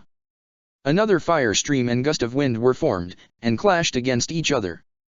Kushina's wind jutsu increased the power of Anko's fire jutsu, but her wind blew with such force that it stopped the fire from advancing any further, resulting in a stalemate. Stalemate that was about to come to an end when Kushina emerged from the flames, and before Anko had any time to react, she landed a punch at the snake mistress' face. Ow! My nose! Anko protested, as she grabbed her bleeding nose with one hand. Sorry. I'm trying not to hit as hard as I can, but it's kind of difficult, yeah no. Kushina apologized. As she stood up and readjusted her nose, Anko was tempted to take a look at the other combat happening not far from them, but he knew the moment she took her eyes from Kushina, she would be dead. I hope Hokage-sama is having an easier time with your husband, Anko commented. Needless to say, given that Jiraiya was facing one of the most powerful and feared ninjas who ever lived, he wasn't having an easier time. Sensei, watch out! Minato shouted, drawing Jiraiya's attention. The Sannin paled upon seeing 6 three-pronged kunao on his late student's hands. Shit. Minato threw the kunao in multiple directions, all of them near Jiraiya, and instantly disappeared. Fortunately, Jiraiya had the perfect counter. Needle Jizo. Once again, Jiraiya's hair turned into sharp needles, and wrapped around his whole body, just in time to block a punch coming from behind from Minato. Nice reflexes, Sensei, Minato praised. Sensei, I noticed that Orochimaru's control loosened a bit. I'll try to hold back as much as I can. Jiraiya nodded. It seems that Orochimaru want to focus all his attention on Sarutobi-sensei. Good, this might prove a fatal mistake on his part. Watch out, here I come again. Minato warned as he pulled out another three-pronged kunao, and vanished again. Jiraiya pulled out another kunao as well, and managed to successfully parry an incoming slash from Minato after he appeared besides the Sannin. Minato disappeared and reappeared near Jiraiya multiple times in order to attack again. Jiraiya managed to successfully predict and block most of his attacks, but soon he was unable to keep the pace, and Minato was able to land several swipes, before sending him flying with a powerful kick to the chest. Ugh! Jiraiya groaned as he got back on his feet. And this is you holding back? Minato smiled sheepishly. Sorry, Sensei. I'm trying. I really am. It's okay. It's not your fault, Jiraiya replied. However, his eyes widened again when he saw Minato quickly retrieving his kunao, and tossing them at Jiraiya again. This time, he made a different approach. Earth release, Earth-style wall. The white-haired Sannin slammed his hand into the ground, erecting a rock wall that successfully stopped the kunao in their tracks, but wouldn't stop Minato in any meaningful way. Now's my chance. Jiraiya thought as he made a clone. Camouflage jutsu. The real Jiraiya became invisible just before Minato shattered the wall with a raise non. You could have jumped above it, you know, the Jiraiya clone pointed out. My thoughts exactly, Minato agreed. Then, he pulled out a tri-pronged kunao and tossed it at Jiraiya. Watch out for my next attack. The Jiraiya clone dodged the kunao. However, Minato teleported to the kunao the moment it passed the white-haired man, and slammed a raise non on his back. I'm sorry, Sensei. Minato sorrowfully said as he was forced to end his sensei's life. Only for Jiraiya to burst in oil, dunking Minato completely. What? Jiraiya decloaked behind the confused Minato. There were 5 small blue flames at the tip of each of his fingertips. Sealing art, 5 elemental seals. The Toad Sage successfully slammed his hand on Minato's back, placing the seal. Minato took no time to notice the seal messing with his chakra completely. He tried to teleport, only to find out he was unable to. Well done, Sensei, Minato praised. But I'm afraid that'll only buy you a few seconds before I undo it. That's all what I need, Jiraiya replied while making hand seals. Fire release, Great Flame Bullet. Minato was engulfed by a massive fire projectile, which set on fire the oil drenching his clothes. When the attack receded, only a burning body remained. Jiraiya sighed heavily, and looked at his defiled student with set eyes. Sorry, Minato. I swear that I'll make dash. However, Jiraiya's words were interrupted by something he wasn't expecting. The flames burning Minato's body started to shrink until they disappeared. Ash and dirt began to swirl around his body, restoring it to normal. After a few seconds, Minato looked no worse for the wear, and stood up. Damn. This jutsu is way worse than I had expected. Plus with our power, we're causing too much collateral damage. I better do something about it, Jiraiya thought, before seeing Anko dealing with Kushina. Anko, get over here. Anko said nothing. She tossed a kunao with an explosive note at Kushina before dashing towards the Hokage. Kushina came out of the explosion with only a few wounds that took no time to heal, and landed besides Minato. Earth release, Swamp of the Underworld. The ground below Minato and Kushina's feet turned into a muddy swamp, trapping both of them, as they slowly began to sink. Anko, follow me. Jiraiya shouted as he fled the scene. Do you think that will be enough to stop them? Anko asked. Not even close. But it will buy us some time to have a head start, Jiraiya explained as he jumped from one roof to another, heading out of the village. Minato put one of his tri-pronged kunai and tossed it at Kushina, who grabbed it. Minato teleported to the kunai the moment his wife grabbed it, who then tossed it outside the muddy area, and Minato teleported both of them out of the swamp. As soon as their feet touched solid ground, both of them gave chase to the Hokage and the Snake Mistress. "What is Jiraiya-sama planning?" Kushina asked. "I don't know. I think that for the time being, he wants to bring the fight out of the village so he can cut loose," Minato guessed. "But these bodies are immortal. No matter how powerful his jutsu are, he doesn't have the means to permanently kill us, yeah no," Kushina pointed out. "I'm sure he'll think something." "Jiraiya-sensei is a smart and resourceful ninja," Minato replied. "Some might call his optimism unrealistic. What about you?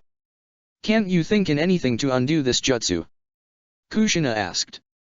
"I'm thinking, but this is way out of my expertise. While I'm no stranger to jutsu that dabbles with life and death, this is something completely new," Minato stated. "Then let's hope Jiraiya-sama can come up with something." "Orochimaru was his pal, after all," Kushina said. Konoha Academy. Iruka was thankful that the fights hadn't reached the academy yet. Hopefully they would have enough time to evacuate the children to the nearest bunker with no incidents. And events would have developed in such way if the perpetrator of the invasion didn't have the academy as one of his targets. "Come on, don't panic, and keep going in orderly fashion. In no time, you all will be safe," Iruka reassured the distressed children, while the other two teachers present, Ebisu and Daikoku, also tried to quell the ensuing panic. Too bad panic was about to become much higher. "Earth release, Earth-style wall." As those words were uttered, a massive stone wall was erected, cutting the path the group of children was following. A fat man with red hair styled in a mohawk landed on the wall. His face showed a smug smirk. "Sorry, I'm afraid this path is closed right now," the ninja stated. Four other ninja, wearing similar clothes to the first one, landed behind the group. One of them, who had light blue hair, blue lips, and what appeared to be a hunchback, took a step forward. "Okay, let's make this short and sweet. We want those two kids with the white hair," the Oto ninja stated, pointing at Hagane and Kaida, who squirmed upon being identified. "Surrender them to us, and nobody gets hurt. Do you think we're going to hand you the children of the Hokage like that?" Ebisu replied. There was no point in keeping their heritage hidden, given that there could be no other reason for them being targeted. "Indeed. These children are under our care, and if you want either of them, you'll have to go through us first," Iruka stated.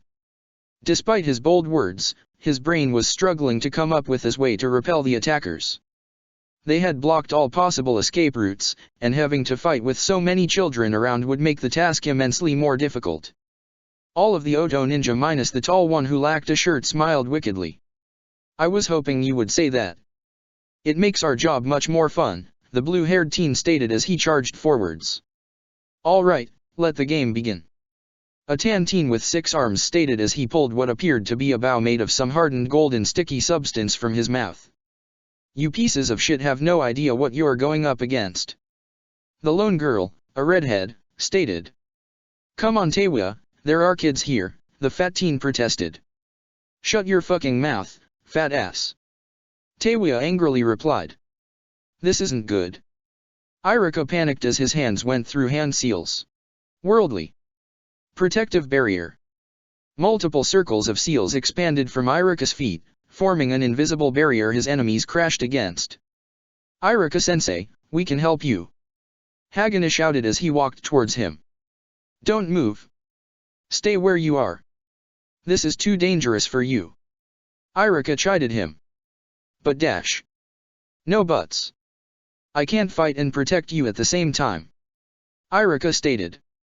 While the teacher and the Hokage's son continued arguing, the fat teen started to make hand seals of his own. Earth release, rising pillar. Like the name implied, a pillar of stone emerged from under Iruka's feet, making him lose balance and fall on his back, making him unable to keep his barrier. It was followed by a whistle, and suddenly a golden arrow impaled Iruka, pinning him to the ground. "Woohoo! One-hit kill!" The teen with the 6 arms cheered. "Iruka!" Both Ebisu and Daikoku yelled at the same time. His fear evaporated. Ebisu angrily looked at the attackers, and made a hand seal. You will pay for that. Shadow Clone Jutsu. 2 clones appeared at Ebisu's sides. You think that impresses us, you fucker? Taewya asked.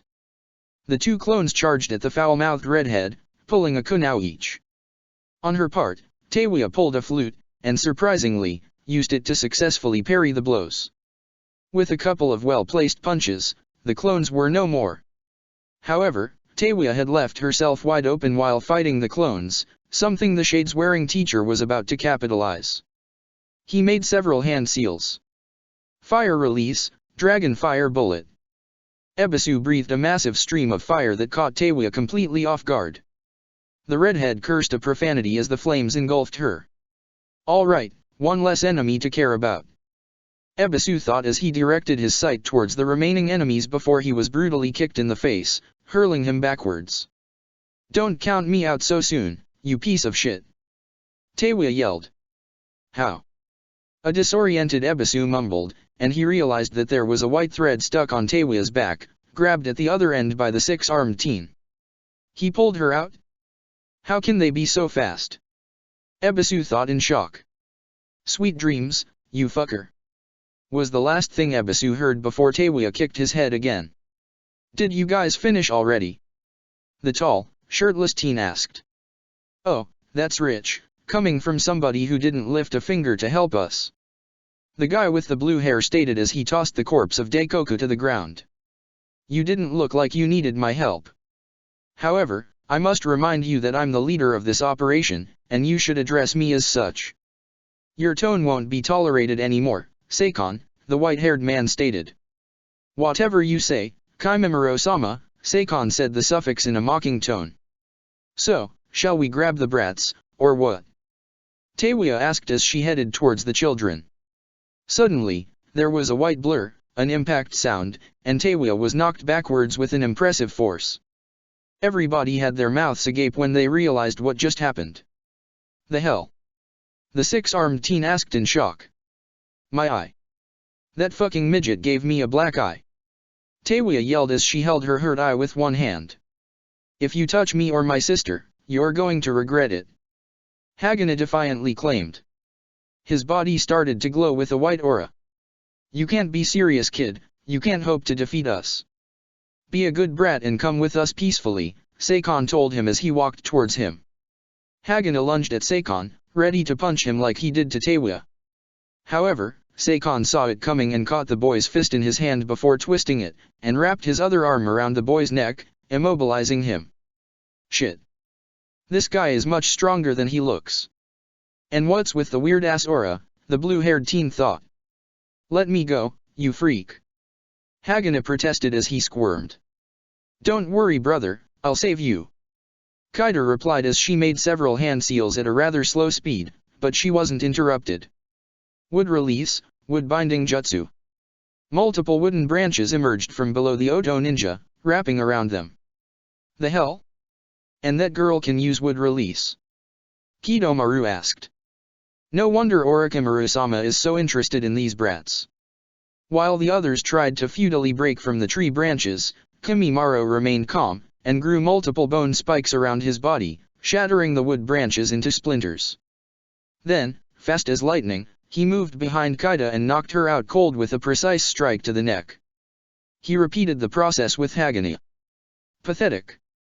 To think you needed my help to deal with these children. Kimimaro stated. Come on, we need to get moving. Should we finish them off? Jirobo asked while he pointed to Ebisu and Irika. Kimimaro shook his head. That won't be necessary. Let's continue with the plan. And thus, the Sound 5 left the scene. Not far from there, Orochimaru and his former sensei landed on a clear expanse, surrounded by debris and some corpses of both Konoha and Oto ninja. You know, sensei, I'm kind of glad that you managed to survive the Uchiha insurrection, Orochimaru grinned sadistically. He pointed the Kusanagi blade at him. That way, I'll get to kill you myself. The icing of the cake of Konoha's destruction. Then I see hunger in your future, Hiruzen replied, as his grip on the adamantine staff tightened. Said the prey to the predator. But enough talking, your death is long overdue. Orochimaru thrust both arms forward.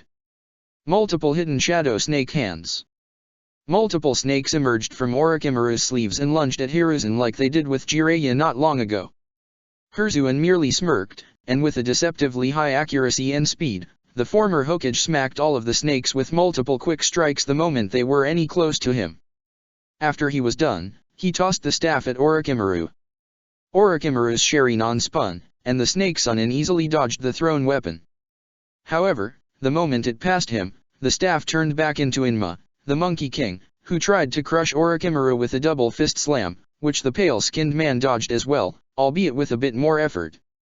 You'll need more than a primitive creature to tip the scale in your favor, Sensei, Orochimaru taunted. Angry, Inma bared his fangs.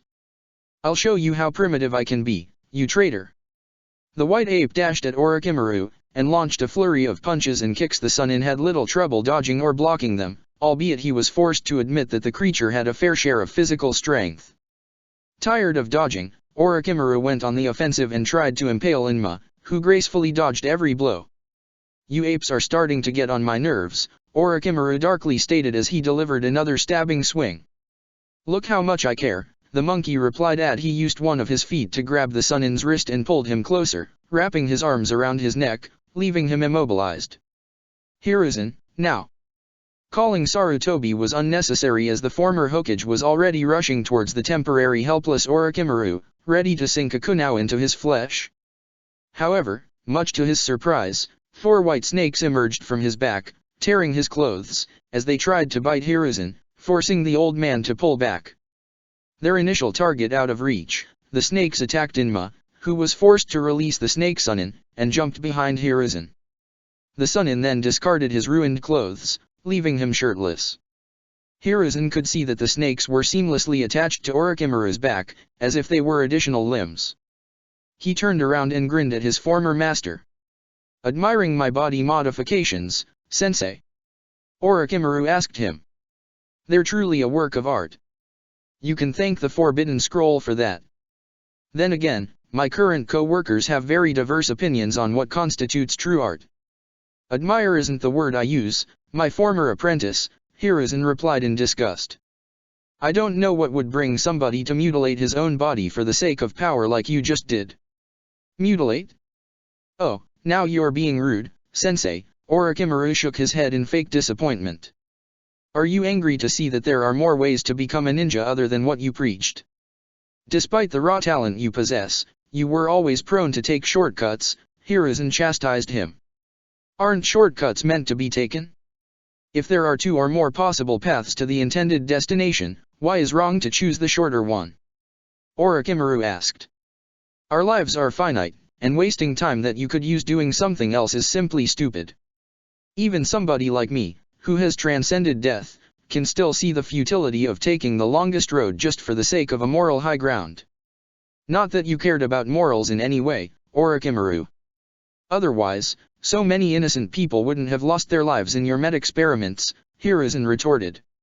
As any ninja can attest, there's no such thing as innocent people, just people who never had the chance to sin yet.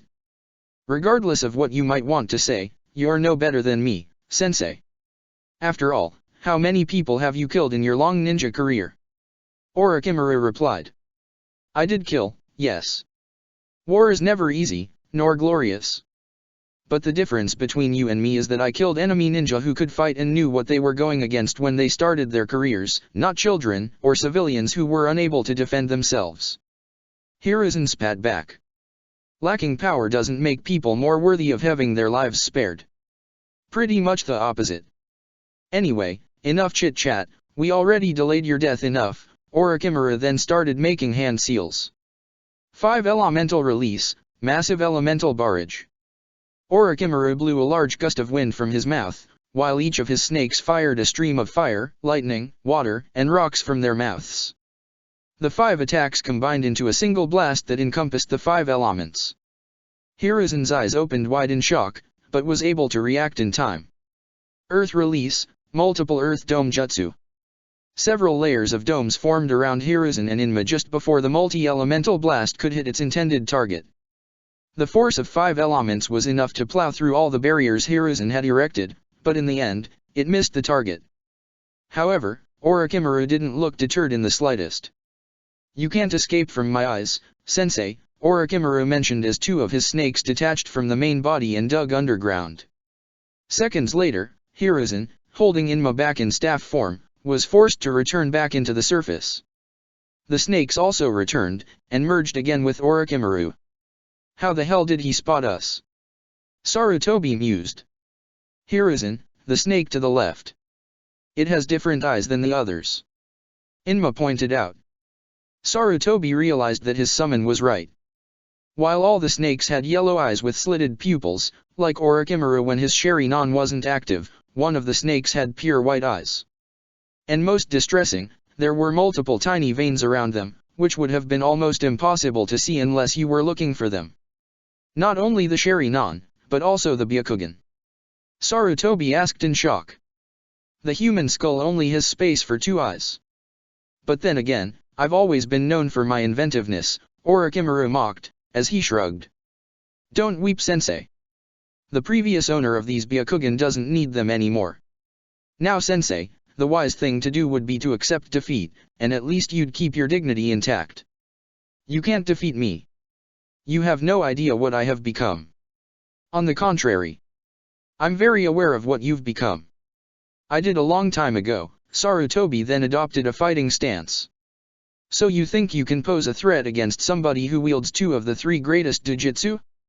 And you call me prideful?" Orochimaru chuckled as he shook his head. "I fought against both the Sharingan and Byakugan in the past, and I do know how to deal with them." Sarutobi started to make hand seals. "Yin release, bringer of darkness." The whole battleground was covered by shadows, leaving both combatants in the dark. However, since Sarutobi was a censor, he had some advantage.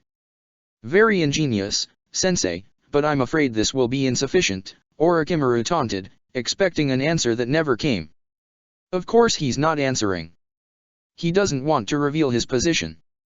"Too bad for him. I have my ways to find sneaky rats who want to play hide and seek," Orochimaru thought as his 4 snakes detached from his back and began to scout the darkened area, using their bodies to sense the ground's vibrations.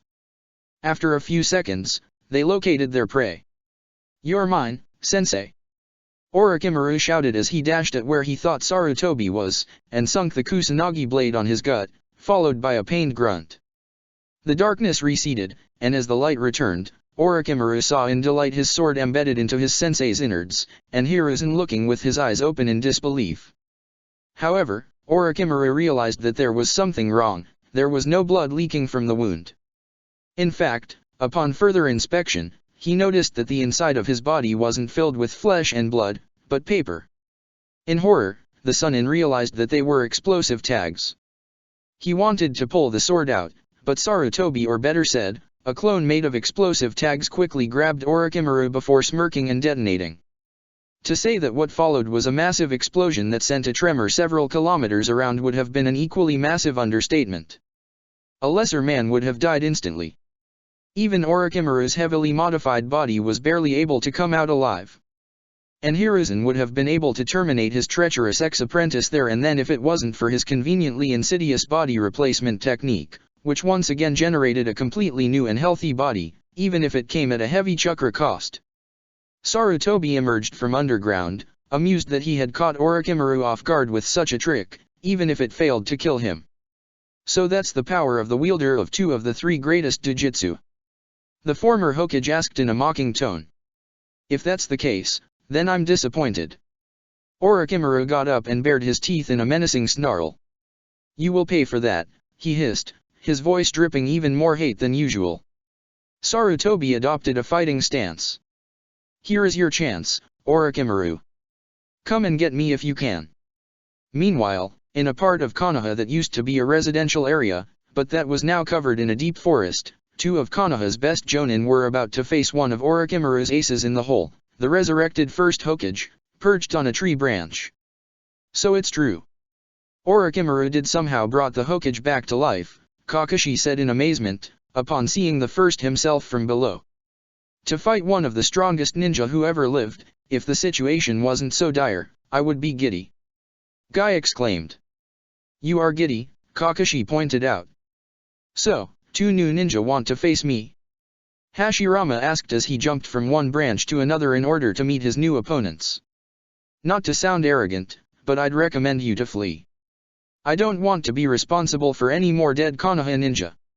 And I don't think we could be called ourselves Konoha ninja if we abandoned the village in its hour of need, Kakashi retorted. Very well. I'm glad to see that you don't lack courage. Now. Hashirama then looked at Guy, and his eyes were wide open in shock. You. Guy was taken aback. Me. Yes, you. Hashirama repeated. Your haircut. I like it. Guy's face went from confusion to sheer, unadulterated joy. His mouth curved into the widest smile ever seen. It wasn't a cocky or confident smile which was part of his trademark nice guy pose, but a smile of pure happiness. This has to be a joke. Kakashi muttered. You think so? Guy loudly replied. Of course. It reminds me of my youth. Hashirama replied as he gave Guy a thumbs up. The first Hokage thinks that my hair is youthful. Guy repeated in a whisper, as his emotions were too much to handle, and fainted. A deafening silence followed as both Kakashi and Hashirama tried to process what happened. Would you believe me if I told you that I did not intend for that to happen? Hashirama sheepishly said. This has to be a joke. Kakashi repeated again, watching incredulously at Guy's unconscious form. Watch out. Hashirama called as he began making hand seals. Wood release, wood dragon jutsu. A serpentine dragon made of wood emerged from the ground and lunged at Kakashi. The copy ninja jumped back as he made hand seals of his own. Fire release, great fireball jutsu. Kakashi breathed a large fireball through his mask, which burned the wood dragon enough to stop it on its tracks. However, the dragon was merely a distraction to get close to the white-haired ninja. Fortunately, Kakashi's Sharingan caught Hashirama trying to sneak from behind, and parried a sword blow with a kunao just in time. Nice reflexes, Hashirama mentioned, as he delivered more swipes. Albeit I suppose that you should thank your Sharingan for them, am I right? While true, I like to think that there's more to me than my Sharingan, Hokage-sama, Kakashi replied as he managed to kick Hashirama in the chest, pushing him backwards. You're clearly not an Uchiha. How did you get that Sharingan? Hashirama asked as he charged once again. It was the parting gift of a good friend of mine. One of the best friends I ever had, Kakashi replied, trying to stop Obito's memory from making him lose his cool. I see. I used to have an Uchiha friend as well. Things didn't work out so well, Hashirama sorrowfully replied. We know about Madara. It's taught at history class at the academy, Kakashi replied before throwing a smoke bomb, engulfing the area in smoke. Wow, I feel so honored to see that I'm mentioned in a history book. Hashirama genuinely gushed. And what do those books say about Dash? Lightning Blade. The first Hokage saw Kakashi's lightning-coated arm bursting through his chest. However, when Kakashi pulled out his arm, he realized that his hand wasn't covered in blood, but wood splinters. What the, a wood clone? Kakashi asked. Be careful. The real Hashirama warned from behind. Wood release, great forest jutsu. More thick wooden roots emerged from below and lunged at Kakashi. The copy nin was barely able to dodge all of them, pick Guy's unconscious body, and find a place to hide. Damn it Guy, snap out of it. Kakashi angrily whispered as he slapped his green-clad friend awake. Huh, what happened? Guy mumbled. Good, you're awake. We're fighting against a revived Hashirama Senju. He complimented your hair, and you fainted. Care to help me deal with him? Kakashi said in rapid motion. Guy immediately was snapped awake, and quickly stood up. Why yes. Sorry about that. It's that, well, a compliment from the first isn't something you expect to get any day. I'll be happy if you don't do that again, Kakashi replied. Here he comes. And just as Kakashi said, Hashirama was upon them. Oh, I see your friend with the nice hair is awake. Hope he's strong, you're going to need all the possible help. You bet he is, Kakashi replied then turned to Guy. Given the quality of our opponent, I guess that I should skip the warm-up, Guy declared, as he crossed his arms in front of his face, before moving both arms back. Gate of opening, open. Gate of healing, open. Gate of life, open. Gate of pain, open. Gate of limit, open. Gate of view, open. As the gates were released, Guy's body started to emit powerful bursts of chakra, and an intense green aura glowed around his body. His skin turned maroon and his eyes were pure white. Watch out, Guy, you already used the gates when fighting Manda, you don't want to push your body beyond its limits, Kakashi warned. My body is still far from its limit, my rival, don't worry about that. Let's focus on the enemy at hand instead. Guy stated as he faced Hashirama. Very well then. An excited Hashirama replied as he began making hand seals. Wood release, nativity of a world of trees. More wooden roots emerged both from the ground and from the existing trees, aiming at both Konoha and Ninja. Guy, however, had the perfect answer to that. He dashed at the incoming trees and reared both fists back. Morning Peacock. Guy began to throw punches at the tree branches at such speed that even Kakashi's Sharingan was having a hard time seeing them. The flurry of punches released multiple fireballs in every direction, setting the forest ablaze. Kakashi knew how to capitalize on that. Wind release, great breakthrough. Kakashi blew a powerful gust of wind which increased the existing flames, consuming the improvised forest even faster. Hashirama watched the display intently. Not bad. Not bad. I wonder if Hashirama's thoughts were interrupted when Guy suddenly appeared in front of him and kicked him upwards. And somehow, Guy was already waiting for Hashirama up in the sky. Morning Peacock. This time, the storm of blazing punches landed squarely on Hashirama. The last punch sent Hashirama crashing back to the ground, making a crater upon impact. However, that wasn't the end of the beating.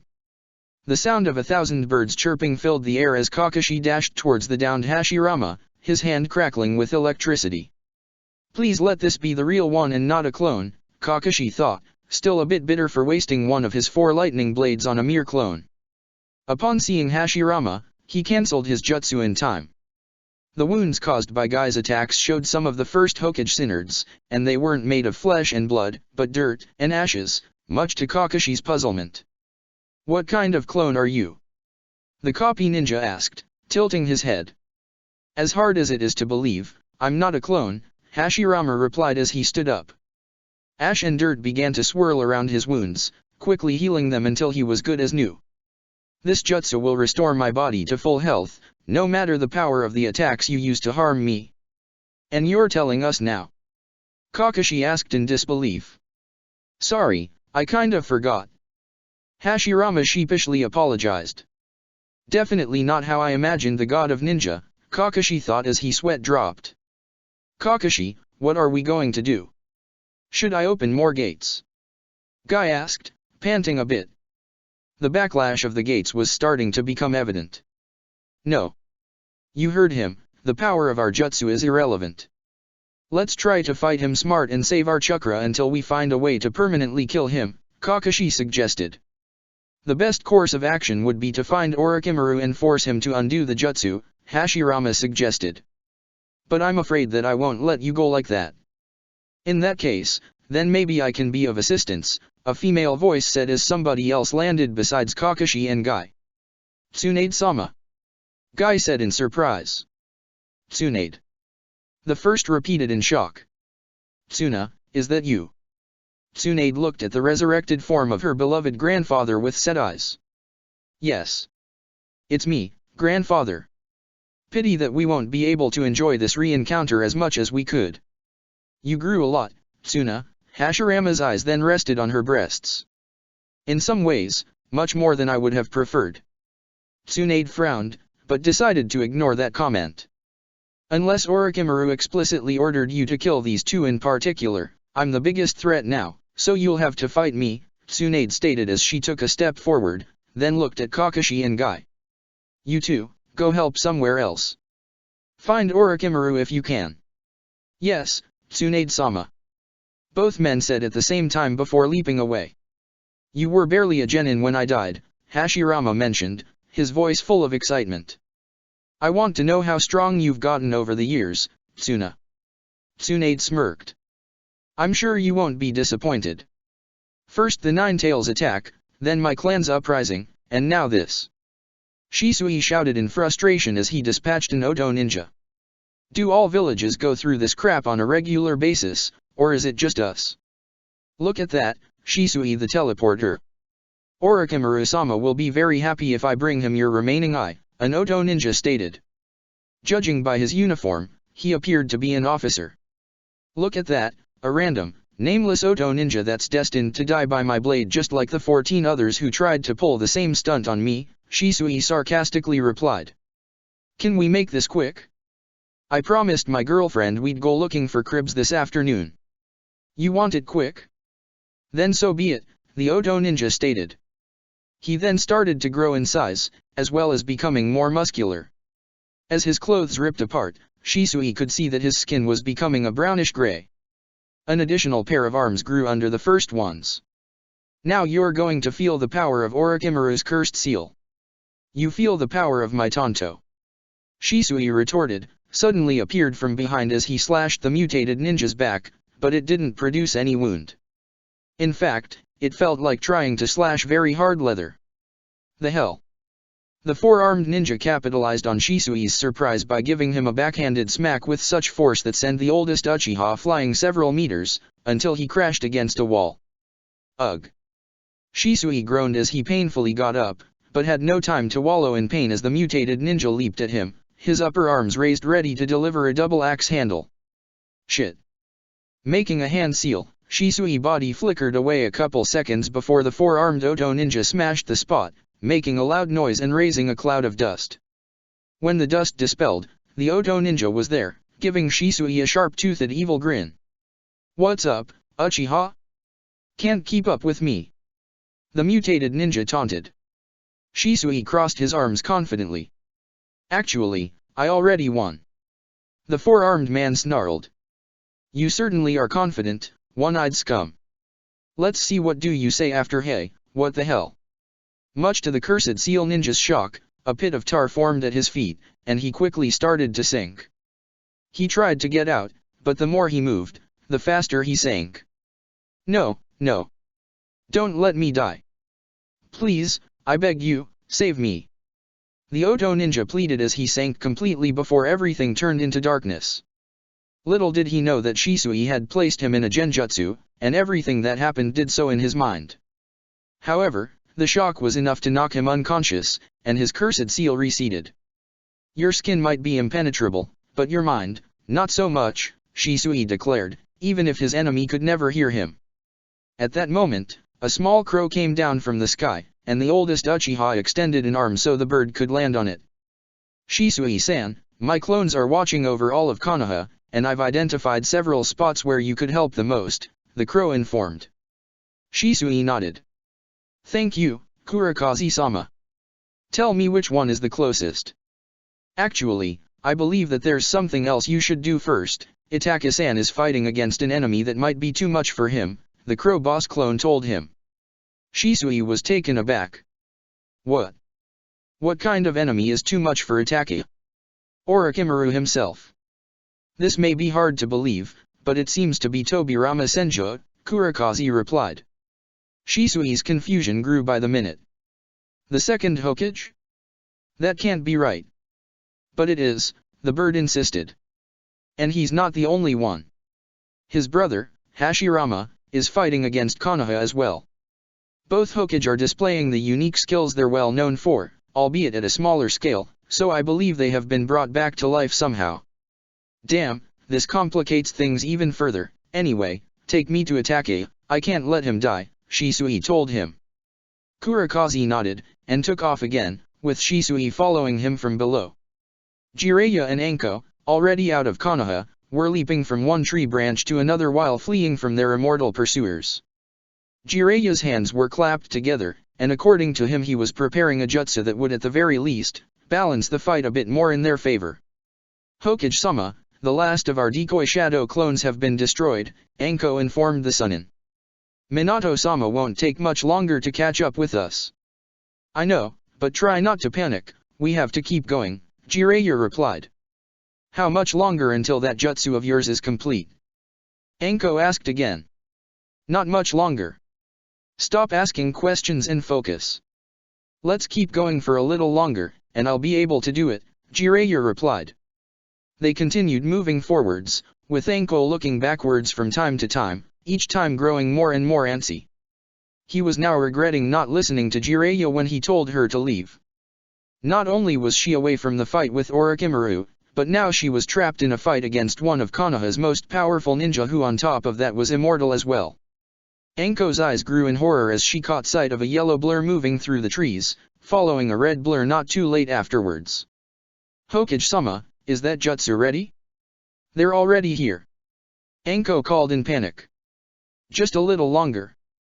Jiraiya replied, as beads of sweat appeared on his temples. Adamantine sealing chains. Shit. Jiraiya cursed. A multitude of chains emerged from the forest. Jiraiya and Anko managed to dodge all of them, albeit it took Jiraiya more effort since he couldn't use his arms to properly keep the balance. In a blur, Minato appeared in front of him, his hand holding a chakra sphere. Sorry, sensei, Minato sorrowfully said before slamming the chakra sphere into Jiraiya's non. However, Jiraiya managed to kick Minato's hand in the last second before the sphere of destruction could touch him. Anko tossed several kunao at him, forcing the fourth to use his famed flying thunder god jutsu to avoid it. But that action bought Jiraiya the last seconds he needed to complete what he was preparing. Summoning jutsu. Jiraiya slammed both hands into the ground, creating a huge cloud of smoke. Minato teleported back to the battlefield, appearing beside his wife, and looking at the vanishing cloud of smoke. Minato already knew what his sensei was planning. So, you called them, sensei? Minato asked. Yes. Summoning the toad sages take way more time than summoning other toads, hence I had to stall the fight for some time. But now we're ready. Jiraiya enthusiastically declared. Wait a minute, that voice, no, it can't be Minato-chan, a high-pitched female voice stated. When the smoke dispelled, Jiraiya had changed. His nose was bigger and had warts on it, had now a goatee on his chin, and red markings at each side of his face. There were also two small, cloak-wearing toads perched on each of his shoulders. So my old eyes aren't deceiving me, the toad on Jiraiya's right shoulder, a green toad with bushy white eyebrows and a white goatee stated in disbelief. But, how can this be possible? The one to the left, a purple and yellow toad with a bulbous head, screeched incredulous. Fukazaku-sama, Shima-sama, is good to see you again, even if it's under such circumstances, Minato said in an apologetic tone. And I think that's his wife, Kushina-chan too. Fukazaku pointed out.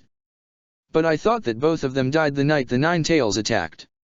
Impure word resurrection, was Jiraiya's answer, and both toads understood. I hoped that abominable jutsu had died with its creator, Shima screeched. We all thought so, but Orochimaru found a way to learn it, Jiraiya replied. You seem familiar with the jutsu, so you'll probably know that Minato and Kushina are immortal and have unlimited chakra. We need to find some way to incapacitate them. You can count on us, Jiraiya-chan, Fukazaku replied. Jiraiya then looked at Anko. Anko, same strategy as before. I'll take the brunt of their attacks. You stay back, cover me, and capitalize every opening you see. Anko nodded. Understood, Hokage-sama. All present slipped into battle stances. The real duel of the Hokage was about to begin. Konoha Academy. When Naruto and Hinata arrived to the academy, their hearts skipped a beat. The image was disheartening, many academy students gathered around the wounded or even dead teachers, some of them crying, others trying to comfort each other, while a few discussing what to do. Nichan. Hanabi called upon seeing her sister arrive, and rushed to hug her. Hanabi-chan, are you okay? Hinata asked her sister. Hanabi nodded, but was clearly shaken. Please, help Iruka-sensei. Hanabi asked. Both Sannin looked at the downed instructor, and saw that there was an arrow impelling him that also pinned him to the ground. Hinata activated her Byakugan, and inspected the wound. All right, the arrow didn't hit any vital spot, Hinata said aloud. Naruto-kun, I need you to remove the arrow very slowly. I'll stop the hemorrhage and close the wound. Alright, Naruto agreed, and broke in half the arrow so it would be easier to pull Iruka off. Iruka-sensei, I'm afraid that this is going to hurt a lot. It's okay, Naruto. Iruka replied, before coughing blood. Don't talk. You'll waste your energy, Hinata chided him. Are you ready, Naruto-kun? Okay, start pulling now. Naruto followed Hinata's instructions, and in a few minutes, they managed to remove the arrow from Iruka's body, as well as healing his wounds. Naruto also healed the unconscious Ebisu. Sadly, there was nothing they could do for Daikoku. Thank you, you two, Iruka stated, as he tried to stand up. Boy, I'm so glad Tsunade-sama started that Medicnin program, or else I'd be a goner. Careful. You're still too weak, Hinata advised, as she helped him stand up. Iruka-sensei, where are Kaida and Hagane? Naruto asked, surprisingly calm. Iruka looked down, and sighed. They took them away, Naruto. The ninja who kidnapped them knew about their heritage, and possibly their bloodline limits as well. It seems that they were two of Orochimaru's targets. I see, Naruto gravely replied. Do you know what direction they took? Naruto asked. Yes, they headed north, Iruka replied, but he regretted doing so upon realizing why Naruto asked that. Wait a minute, you're not thinking in going after them, are you? What the hell am I supposed to do then? Naruto snapped at his former teacher. Let that traitorous bastard turn my siblings into his guinea pigs? I'd die before letting that happen. Naruto, those ninja are very strong. I don't think you'll have a chance against them, Iruka said. Maybe not, but I don't have to do it alone. Naruto then made his most used hand seal. Shadow Clone Jutsu. 20 clones appeared besides Naruto. You three, escort the children to the bunkers, and take Iruka-sensei and Ebisu-sensei to the hospital. Everybody else, gather the rest. The clones nodded, and left to carry their tasks. Iruka, however, wasn't done. Naruto, I can't let you do this. What happened was tragic, but what you want to do is suicide. I forbid you to go after them. Iruka shouted, before coughing. You forbid me? Naruto mockingly asked. In case you didn't notice, you're no longer my superior. We're both Sannin now. Now you should let my clones carry you to the hospital before your wounds reopen. Iruka sighed in defeat. Very well then. There's nothing I can do to convince you to drop this madness. However, be careful out there, Naruto. I will. Naruto then looked at Hinata. Hinata-hime, come on. We have to rescue my siblings. Yes. Hinata replied. And both Naruto and Hinata headed north, in pursuit of the Senju twins' kidnappers. Chapter 35. The Hokage Swan Song. Or. Don't think this is over already. In the middle of the forest clearing, the four Konoha ninja stared at each other, waiting for their respective enemies to make the first movement. Eventually, the one to attack first was Minato, who in a display of superhuman speed, dashed towards Jiraiya, ready to gut him open with one of his custom kunai. Fortunately, besides giving him impressive sensory abilities, Sage Mode also enhanced Jiraiya's reflexes, allowing him to welcome Minato with a well-placed kick to the face, which sent the former Hokage rolling backwards. His wife decided to take the initiative. Adamantine sealing chains. Multiple chains shot from Kushina's back, and flew at the Toad Sage.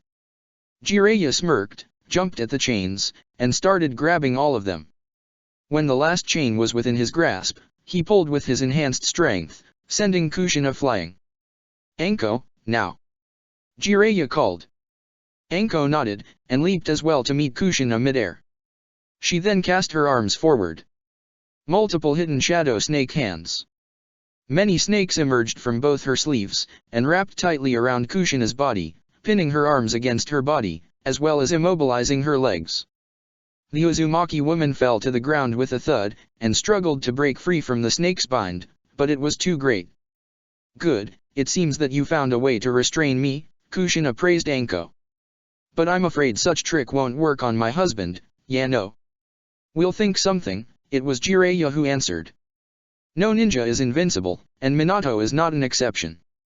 I wish I could have your confidence, Hokage-sama, Anko replied, a bit panicky as Minato prepared to attack again. Once again, Minato pulled out one of his customized kunai. Jiraiya wondered if the Impure World Resurrection provided him an infinite stock and tossed it high into the air, just above the Hokage and the special Jonin. Minato then teleported to the flying kunai, grabbed it with one hand while making a hand seal with the other. Shadow Clone Kunai Jutsu. Minato tossed the kunai downwards, which instantly turned into a dozen. Pa! Jiraiya called. On it. The small ancient toad replied. He took a deep breath, and blew a powerful gust of wind at the incoming kunai, dispersing them in every direction. Anko decided that it was a good time to take advantage of Fukazaku's jutsu. Fire release, Fire Dragon Bullet.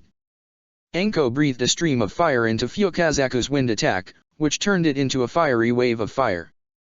Unfortunately, Minato vanished before the flames could engulf him. Anko, to your right. Jiraiya warned. Anko pulled out a kunai and took a defensive swipe, just in time to stop a couple of incoming shuriken. Minato repeated the process multiple times, teleporting to his marked kunai, pelting Anko and Jiraiya with shuriken, and disappear before they could counter-attack. Sometimes, he tossed another of his marked kunai. The two Konoha ninja decided to fight back-to-back in order to have a better chance blocking his projectiles. Damn it! We can't stay like this. If all we do is just defend, he'll end up killing us. Anko protested. Sensei, my marked kunai. Try to take them and toss them away. Minato advised, while he continued his onslaught. I'd like to try, but you won't let me. Jiraiya replied in frustration. Oh, sorry. Minato sheepishly said. Leave that to us, boy. Shima interjected. She opened her mouth, and used her long tongue to catch one of the kunai in the ground and passed it to Jiraiya, who sealed it inside a scroll. Both Fukazaku and Shima repeated the process until there were no kunai left. Jiraiya then burned the scroll to make sure Minato couldn't retrieve them. I believe that's the last one, good job. Minato praised them. However, you should be careful now. Since I'm out of kunai, I'll more than likely try to leave a mark in your bodies, and once I do that, the mark won't be able to be removed, so make sure I don't get near you. I'll try, Jiraiya dully replied, as he prepared for Minato's next attack, which didn't take any time to arrive, as he made a single hand seal. Shadow Clone Jutsu. Minato created a single clone, and the two of them made a single hand seal each. Fire release, Majestic Hurricane. Minato's clone blew a massive tornado, while the original breathed a stream of fire into it, creating a tornado of flames which advanced menacingly towards Jiraiya and Anko. Luckily, Jiraiya was on his way to counter it. Earth release, multiple Earth-style walls. Several tall and thick stone walls emerged from the ground, getting in the way between the firestorm and the two Konoha ninja. Jiraiya tried to guess what Minato was going to do. I know Minato. Even if he's out of kunai, he only uses attacks of this scale as a distraction. He'll use it to get close to us and mark us. But thanks to Sage Mode I can sense where he is. The tornado was enough to plow through the walls, but with each wall it destroyed lost some power, until it was completely dispelled. Wait, he's still far from us, where he could be, oh shit. Jiraiya inwardly cursed in realization. Sensei, I'm over here. Minato called, albeit it was too late. Jiraiya and Anko saw that Minato had teleported where they had left Kushina, and dispelled the summoned snakes, releasing her. Of course he would try to save Kushina first, Jiraiya thought, berating himself for not realizing of that. Even if it's not for love, being supported by an ally is the most logical tactic. Boy, this is going to be a tough fight. Meanwhile, back at Konoha, Itachi and Tobirama were continuing their duel. Some people saw the fight and wanted to help, but like Jiraiya before him, Itachi told them to go away, since the younger Senja brother was way too powerful for them. I think you shouldn't reject their help, Tobirama pointed out as he attacked Itachi with a flurry of kunai swipes. I don't do it out of arrogance. Very few ninja here are capable of fighting a Hokage on equal grounds, Itachi replied, as he parried the swipes with his katana, taking a step back each time. And you are? Tobirama asked again. There's a difference between compassion and condescension.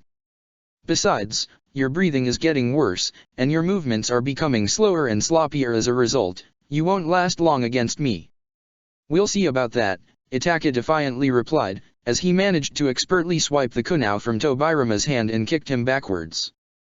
He dashed towards the second ready to slice him, but his blade ended up hitting an afterimage.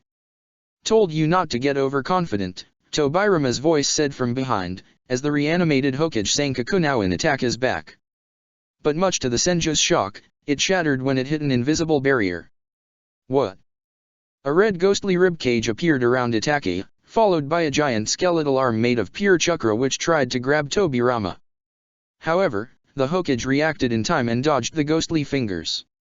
A second arm and a skull appeared as well, creating a skeleton, or at least, the upper part of one. When Tobirama noticed Itaka's eyes, he saw that the tomos of his Sharingan had merged with the pupils, creating a pattern of a three-bladed shuriken. Mangekyo Sharingan, Tobirama mused aloud. His face frowned in disgust. Tell me, whom did you have to kill in order to awaken it? With all due respect, Hokage-sama, that's none of your business, Itaka politely but firmly replied, before coughing a bit. I don't like to resort to this, but I believe I have no other options. If you have mastered the Mangekyo Sharingan, combined with your skill in other areas, you weren't boasting when you claimed to be among the few who could fight a cage on equal grounds, Tobirama admitted.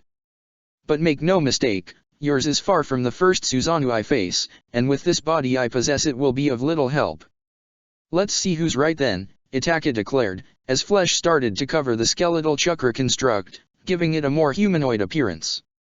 Tobirama started to make hand seals. Water release, water formation wall. The second Hokage expelled a massive wall of water from his mouth, ready to crush Itaka and his Susanoo like a tsunami, but the Uchiha already had a way to counter it. Amaterasu. A wall of black flames appeared between Itaka and Tobirama, stopping the incoming torrent, since the flames not only couldn't be doused by water, but they could consume them as if they were fuel, raising a cloud of steam. Come, take the bait. Itaka pleaded as he clutched his chest. His eyes were starting to bleed as well. Thankfully, as Itaka had hoped, Tobirama used the steam as a cover and leaped above the wall of black flames, heading towards Itaka. Valiant effort, but like I told you, in the end, useless, Tobirama said. Don't be so soon at claiming victory. Itaka declared as he was about to play his last card. Sword of Totsuka. A sword made of yellow flames appeared on the right hand of Itaka's Susanoo, and used it to impale Tobirama, who was in midair, and thus he was unable to dodge the stab.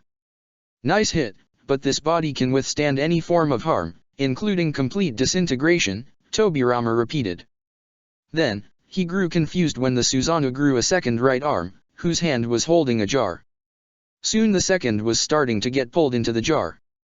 What kind of jutsu is this? The sword of Totsuka will seal inside the jar anything it pierces, no matter how powerful, Itaka explained. I won't be able to destroy your body, but I can make sure you won't be in a position to do more damage. I see, Tobirama smiled as he was being sealed. Good job defeating me today, Itaka Uchiha. You did Konoha a great service you could feel proud of. Once Tobirama was completely sealed, Itaka allowed himself to relax. His Susanoo instantly vanished, as his body was completely drained of energy, being replaced by extreme exhaustion and pain. His legs failed to support him, and the Uchiha collapsed into the ground face first. He could barely move any muscle of his body, and doing so caused him no small amount of pain. The sound of the nearby battles reminded Itaka that there was still a battle going on around him, and he couldn't take time to rest. But once again, nothing came out of moving.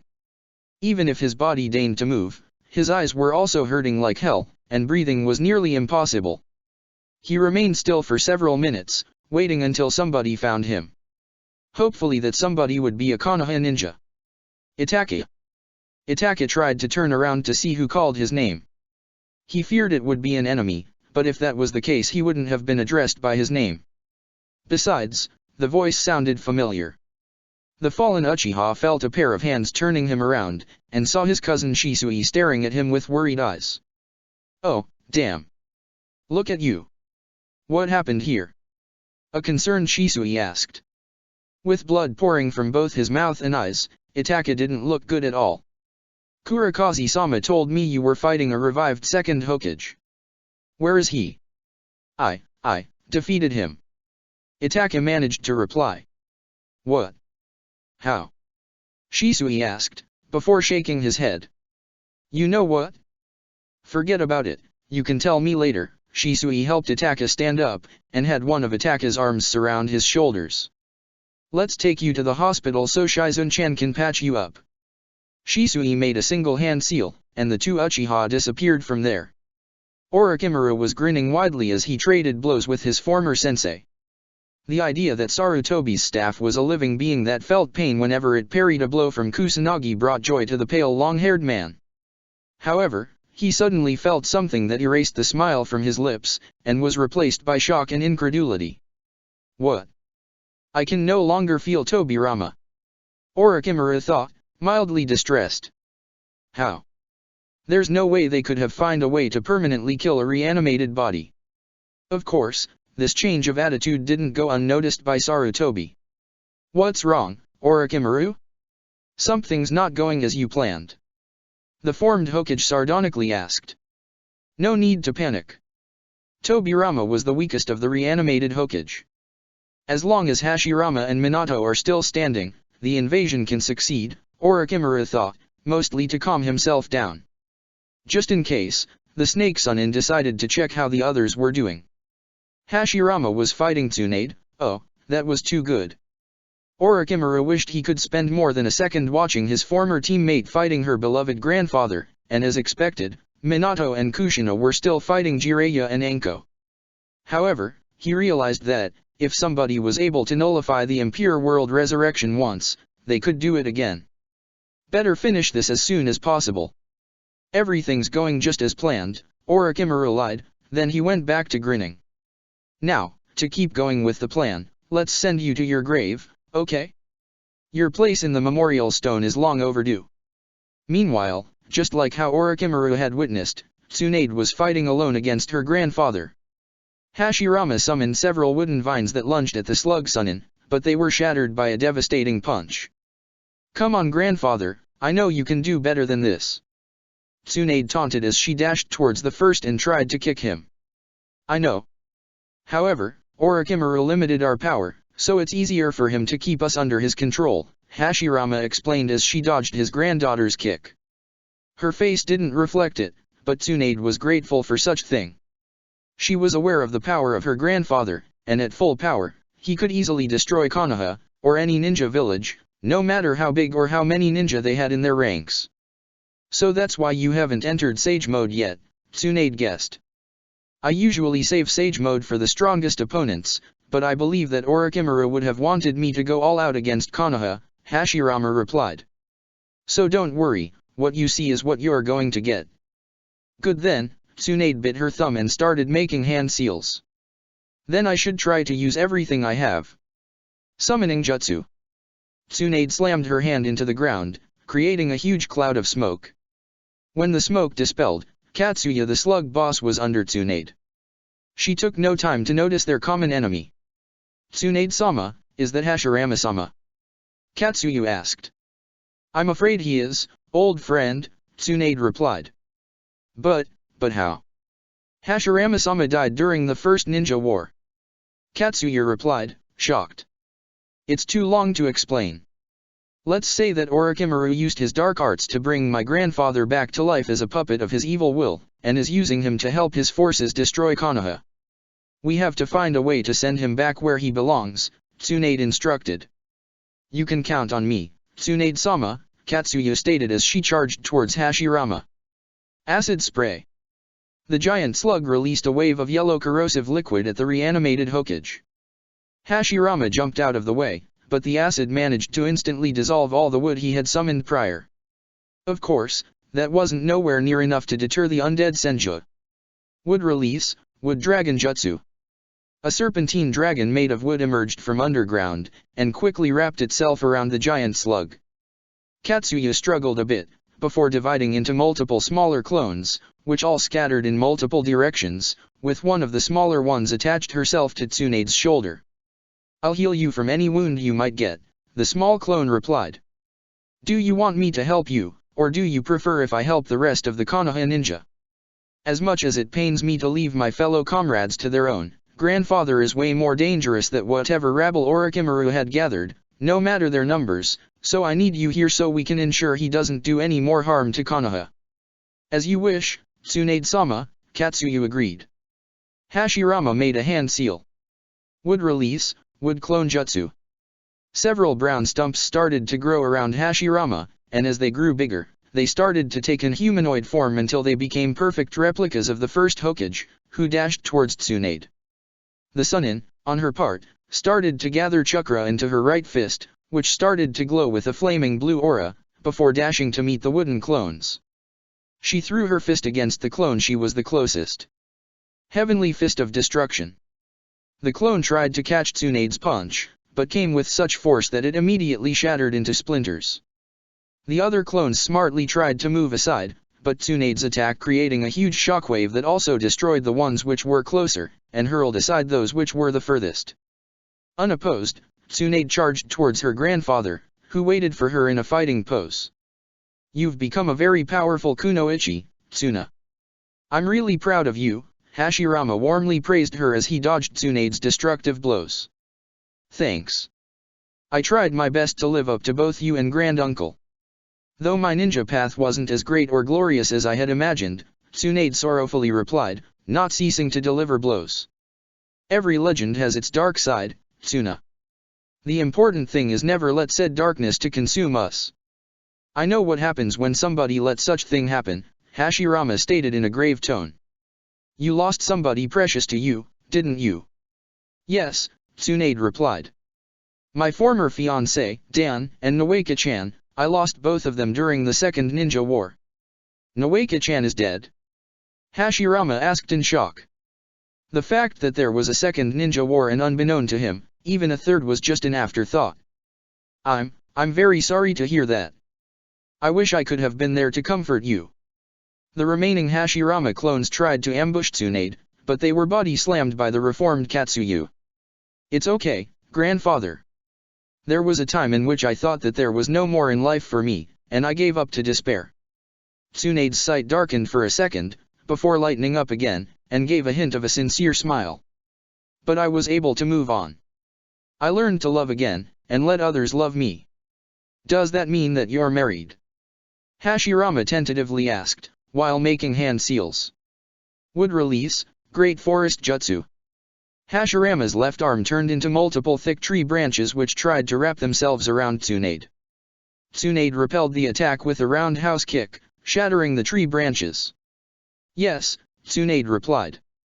"There was this man who always tried to hit on me since we were kids. A huge pervert, but also wonderful man. We have 4 children. 2 biological, and 2 adopted." Tsunade surprised herself when she realized that she was thinking of Shizune like a daughter. But given that she raised her since Shizune was just a kid, it wouldn't be that surprising. "Really? That's wonderful. I'm so happy to see that you have such a wonderful life, Tsuna," Hashirama smiled at her. "That's why you need to try your hardest to stop me. You can't let that snake destroy what me and so many others worked so hard to build and preserve." "I will try my hardest. I still can't believe that Orochimaru went so far in his vendetta against Konoha," Tsunade mentioned. "To think that we used to be teammates." Hashirama was a bit taken aback by the revelation, but his surprise diminished when he remembered that he went through something similar in his life. "Betrayal hurts the most when it comes from somebody we thought as a friend, doesn't it?" Hashirama sadly replied. "We stopped being friends long time ago, but I was hoping Orochimaru wouldn't think of his former home with such disregard," Tsunade replied. "From what I heard, many tried to destroy the village, and as I can see, they failed so far. Let's make sure Orochimaru becomes the latest in a long line of failures, shall we?" Hashirama asked. Tsunade smiled, and nodded. "You can count on that." In another part of the village, Asuma and Kurane were holding off a group of Oto ninja while a group of civilians were being escorted to a nearby bunker. Demonic illusion, tree-binding death. The enemy ninja close to Kurane soon saw trees growing around them, their branches wrapping around their bodies, leaving them completely immobilized. Taking advantage of the state of their enemies, Asuma dashed towards them, while channeling his chakra through his trench knives. Unfortunately, two other enemies stood in his way, parrying his attacks with their kunao before the Sarutobi Jonin could reach their prey. "Come on, give up, you're outnumbered," one of the Oto ninja called them. At that moment, several cloaked figures wearing Umbu masks descended from the roofs of nearby building, landing behind the two Konoha Jonin, which smirked at the attackers. "What do you say now?" Kurane taunted them. However, much to her and Asuma's confusion, the Oto ninja started to chuckle, and looked even more confident than before. The two Jonin grew uncomfortable. "You're still outnumbered," the same Oto nin haughtily replied. In that moment, Kurane turned around to see several of the Umbu tossing kunao and shuriken at the unsuspecting couple. "Watch out!" Kurane yelled as two kunao appeared on her hands, and deflected some of the tossed weapons. Unfortunately, some find their mark on her partner's back. "Asuma! Arg!" The bearded man groaned in pain. "It's okay, it's just a flesh wound." "But you have no time to argue." Asuma started making hand seals. Wind release, dust cloud jutsu. Asuma exhaled a powerful stream of dust at the Oto ninja. Some of them were also making hand seals. Fire release, great dragon fire. Several Oto ninja answered Asuma's wind attack with a combined fire jutsu of their own, which even if it was weaker individually, together it managed to overpower the Sarutobi's attack. At the same time, the Umbu charged forward. "Damn!" Asuma cursed. Fortunately, his girlfriend had him covered. Earth release, double earth-style wall. Two walls emerged at each side of the street, cutting both the Oto ninja and the traitorous Umbu from them, blocking both the fire attack, as well as stopping the Umbu from reaching them.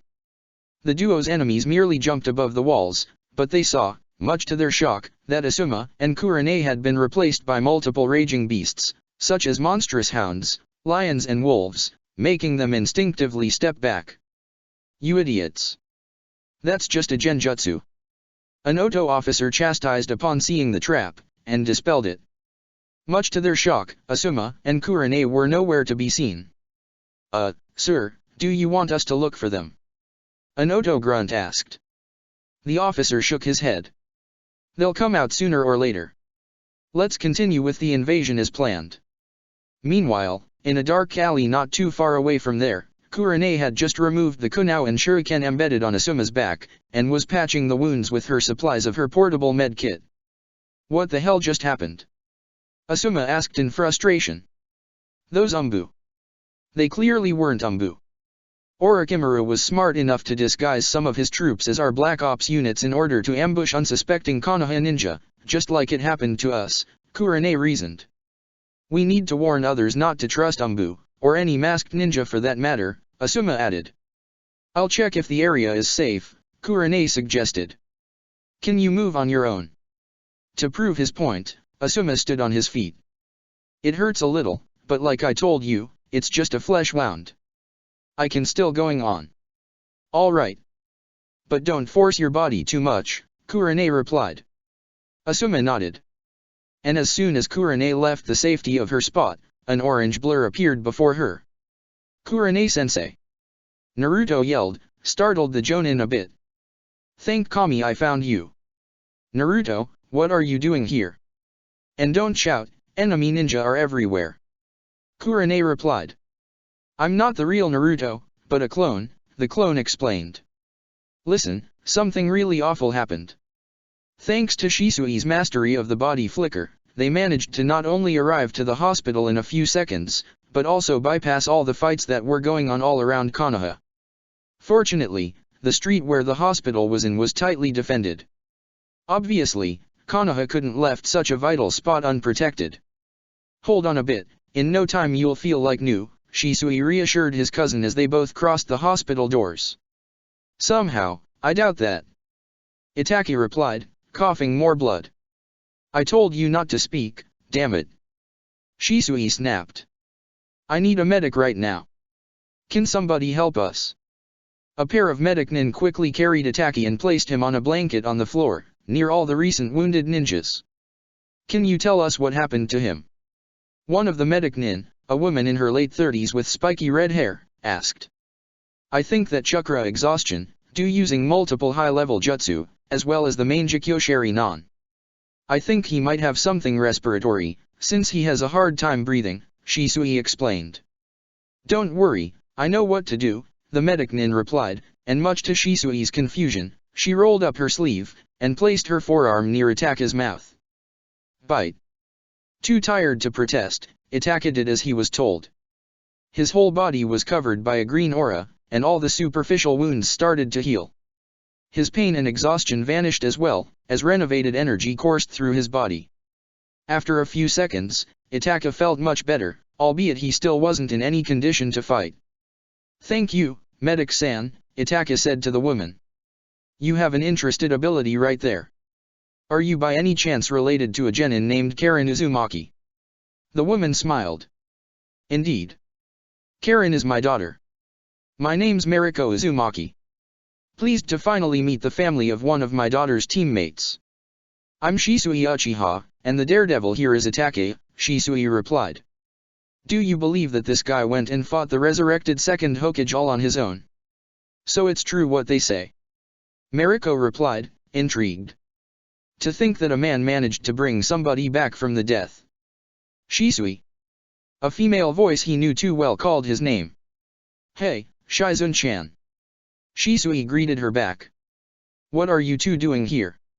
Are you wounded? The black-haired medic nin asked, worried. I'm fine, Itake. Not so much. Dumbass went and fought the second Hokage on his own. How he managed to win is beyond me. Fortunately Mariko here helped him, Shisui explained. The second was also resurrected. Shizun asked. What do you mean also? They brought more people besides Tobirama. Itaki asked, concerned. Yes. From what I heard, Hashirama has been resurrected as well. Tsunade-sama went to fight him. And apparently, Jiraiya-sama is fighting the fourth and his wife, Kushina, Shizun told them. Then I need to go there, Itaka said as he tried to stand up, but Shizun and Shisui pushed him down. And where the hell do you think you're going? Shisui chided his cousin.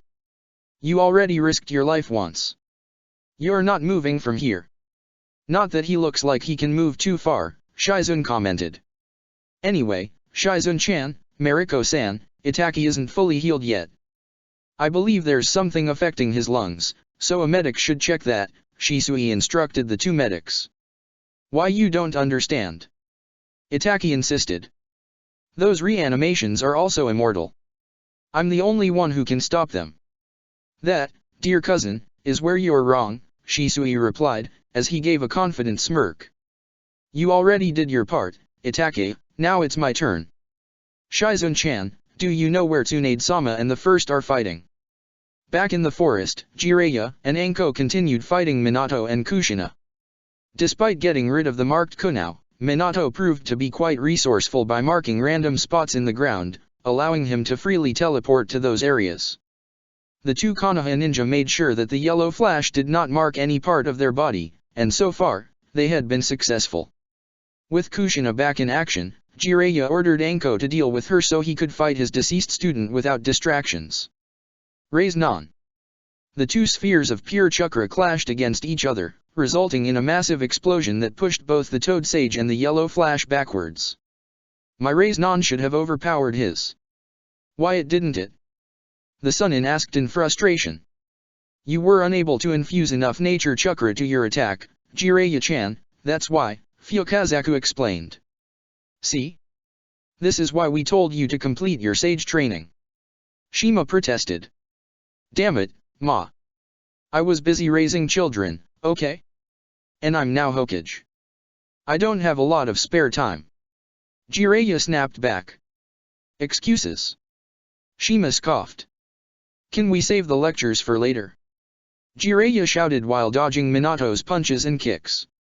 I swear I'll complete my sage training if we get out of here alive. Do you have a plan? Fukazaku asked.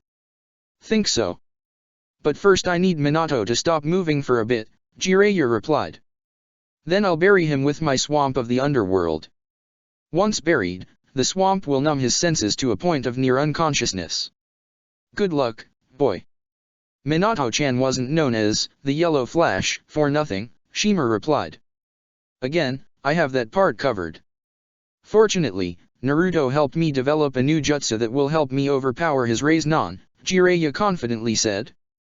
Sensei, watch out. I'm going after you again. Minato warned as his hand started to form another Rasengan. Don't worry kid, you won't catch me off guard, Jiraiya made a hand seal. Shadow Clone Jutsu. Jiraiya started to form a Rasengan as well, while the clone infused it with elemental chakra, starting to grow in size, and its color changed from white and blue to orange and yellow. Minato watched the display with his eyes wide open. Is that? The former Hokage asked before vanishing. Thanks to his sage-acquired sensory abilities, Jiraiya sensed Minato reappearing to his left, and dashing at him. Rasengan. Fire release, Rasengan. Both attacks clashed, exploding onto each other upon touching. However, Jiraiya's Rasengan quickly overpowered Minato's. Unfortunately for the white-haired man, Minato managed to teleport back to his starting position before the explosion could ever touch him. His face was overjoyed. You completed the Rasengan. How? The fourth cheered in joy. Jiraiya smirked. The solution was surprisingly easy, use a shadow clone to stabilize the elemental chakra. The fact that neither of us could come up with such simple thing. Yeah, that's Dash. Minato's expression went from happy to grave in a second. Sensei, you shouldn't have told me that. Huh. Jiraiya's confusion turned into horror when he saw Minato forming a shadow clone, then starting a Rasengan on one hand while the clone infused it with lightning chakra. Shit. Jiraiya quickly proceeded to do the same. I'm sorry, Sensei, but I'm forced to use every bit of knowledge I possess to fulfill Orochimaru's will, Minato sorrowfully stated, as he dispelled his clone, and held the electric Rasengan in one hand. And of course, he gets it right the first time, Jiraiya groaned as he rolled his eyes. Anyway, let's go. Pa, make sure he doesn't teleport before I can hit him. We'll try our best, boy, Shima replied. Once again, master and student dashed towards each other, meeting in the middle, with both elemental Rasengan about to clash with each other. Fire release, Rasengan. Lightning release, spiraling thunder blast type 0. Once again, when the two attacks met, they exploded in fire and lightning, trying to overcome the other, but none of them appeared to give up. That's it, until the two toads aiding Jiraiya sprung into action. Sage Art, Frog Call. Both Fukazaku and Shima started to croak loudly, producing loud, annoying sound waves whose effects became immediate. I can't move. Minato realized. Thanks to the pair of toad sages, Jiraiya's Rasengan managed to once again overpower Minato's, but much to his annoyance, the explosion only managed to destroy Minato's right arm, which quickly started to regenerate. You know, even in death, you still suck at choosing names, Jiraiya angrily stated. Come on sensei, my names aren't that bad, are they? Minato replied. Sorry, it's just, you're proving to be way harder to defeat than I expected. Either I didn't remember you being this strong, or I grew old, Jiraiya wearily replied. Maybe both. Don't give up, sensei, Minato encouraged the toad sage. If you managed to complete the Rasengan, I'm sure you'll be able to win this. Jiraiya chuckled. You know, as much as I'd like to take credit for that, it was Naruto who came up with the idea of using a clone. That kid is sure something. Naruto. Kushina, who was fighting Enko, instinctively turned at Jiraiya. With all the commotion going on, both her and her husband had completely forgot about their son. Jiraiya-sama, how is Naruto, is he okay? Yes, you don't have to worry, Naruto is fine, though with the invasion going on, he wasn't so sure anymore. The thought was indeed distressing. He's such a strong and resourceful ninja. He looks like a younger version of you, Minato, but personality-wise I'd say he's more like Kushina. Even if I'd like to see how our son is doing, I don't want him to see us like this, Minato sorrowfully said. It may not be the best time, Jiraiya-sama, but can you tell us more about him? Kushina asked, as she dodged a fire jutsu from Anko. Well, what can I say? He's very strong. And determined. There's nothing that can make him go back on his word or actions. Did you know that he became a Chunin on his first try? And he's just 13. Jiraiya told them. Hearing that makes me so happy, Minato replied, as he tried to kick Jiraiya, which he easily blocked. Hey, Jiraiya-chan, didn't you notice that Minato-chan's movements are becoming slower? Fukazaku noted. Whatever you're doing, keep doing it, boy. Shima added, noticing it as well. He has lots of friends, Jiraiya continued. And he's such a caring brother towards his other siblings. What? Kushina asked in confusion. Oh right, you don't know. Tsunade and I married, and have 2 other children besides Naruto. 3 if we count Shizuan, Jiraiya told them. That's great, sensei. You really deserve her, Minato sincerely congratulated him. I always wanted Naruto to have at least a little sibling, Kushina added, as she tried to slowly punch Anko. What about girls? Ah yes, he recently got a girlfriend too. Jiraiya remembered. One of his teammates. Her name is Hinata Hyuga. They make such a cute couple. It may be too soon to say it, but I wouldn't be surprised if they go all the way in the future. Then, at that moment, something happened. Minato and Kushina's movements keep getting slower until they stopped completely. Then, 2 beams of light came from above, illuminating the 2 reanimated bodies. Sensei, thanks a lot for taking care of Naruto in our absence, Minato tearfully said, as his body started to crumble. It pained me knowing that we would never be part of his life, or that we could even see him at all, Kushina continued, her body slowly disintegrated as well. But knowing that he's happy, and that he had people taking care of him, that's all what I needed to know. Everybody watched stunned how Minato and Kushina slowly vanished. All of them reached the same conclusion, that if a reanimated body found closure, then the jutsu would be unable to keep them attached to the mortal world. Turns out that the impure world resurrection wasn't so infallible after all. Sensei, now Kushina and I have to go. Minato continued. You've made a wonderful job keeping both the village and Naruto safe. Keep up the good work.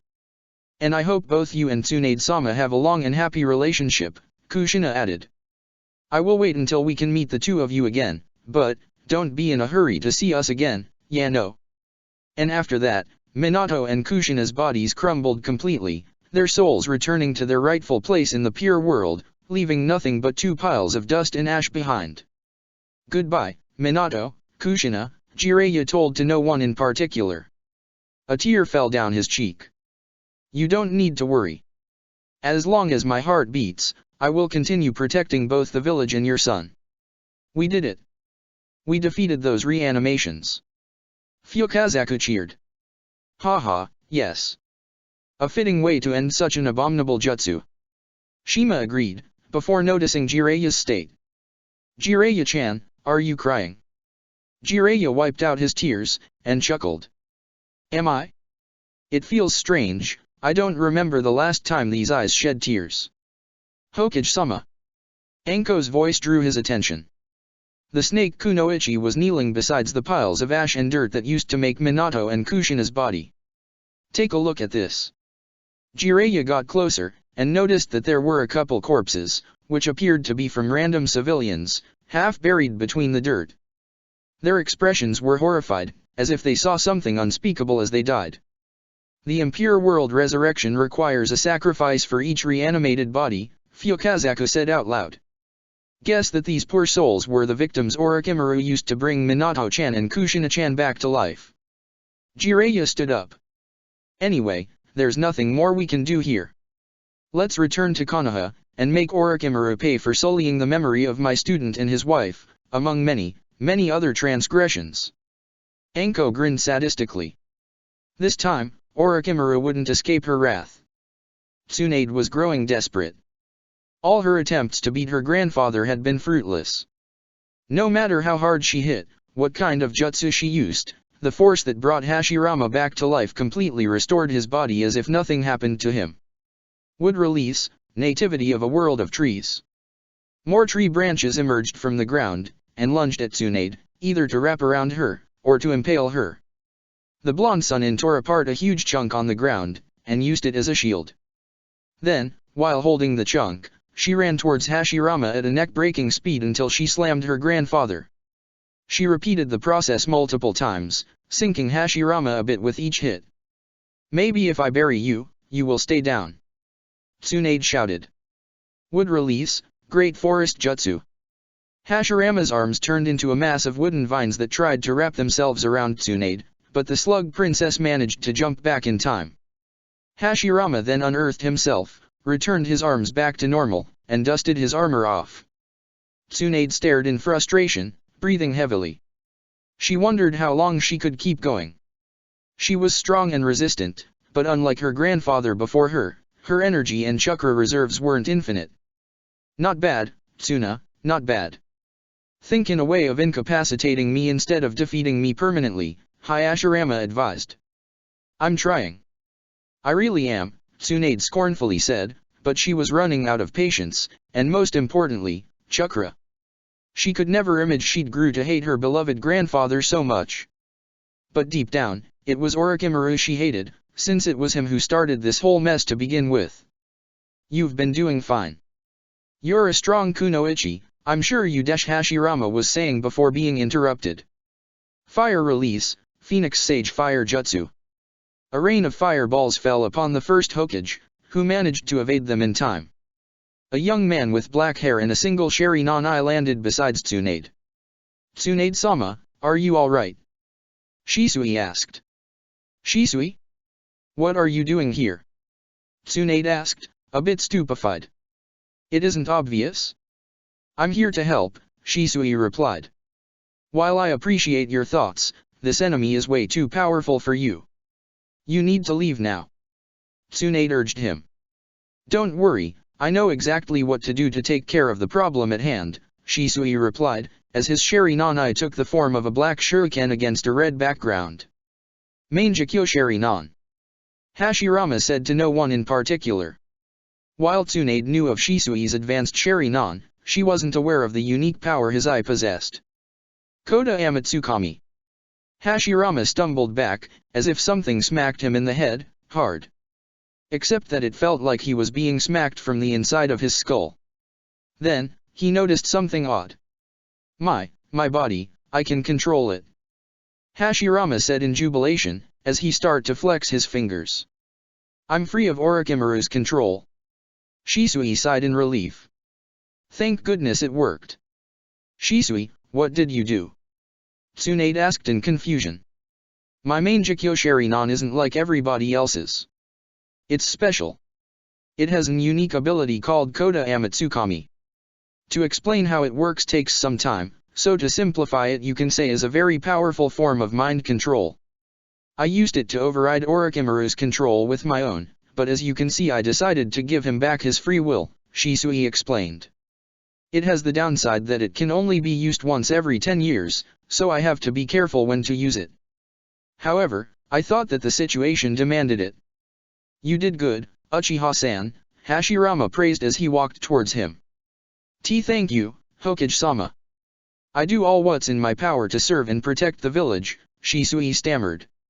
"It's not every day that a legendary ninja that came from the dead praises you." "Shisui is one of the best ninja we have," Tsunade added. "Otherwise, I wouldn't allow him to become my future son-in-law." "Son-in-law?" Hashirama asked in shock. Shisui visibly gulped. "Are you telling me that an Uchiha is going to marry a Senja woman?" Listen, grandfather, things have changed a lot since your time and Tsunade said before being interrupted. "No, Tsuna, this has nothing to do with being a different time," Hashirama said as he menacingly walked towards Shisui. "There's one thing I must do."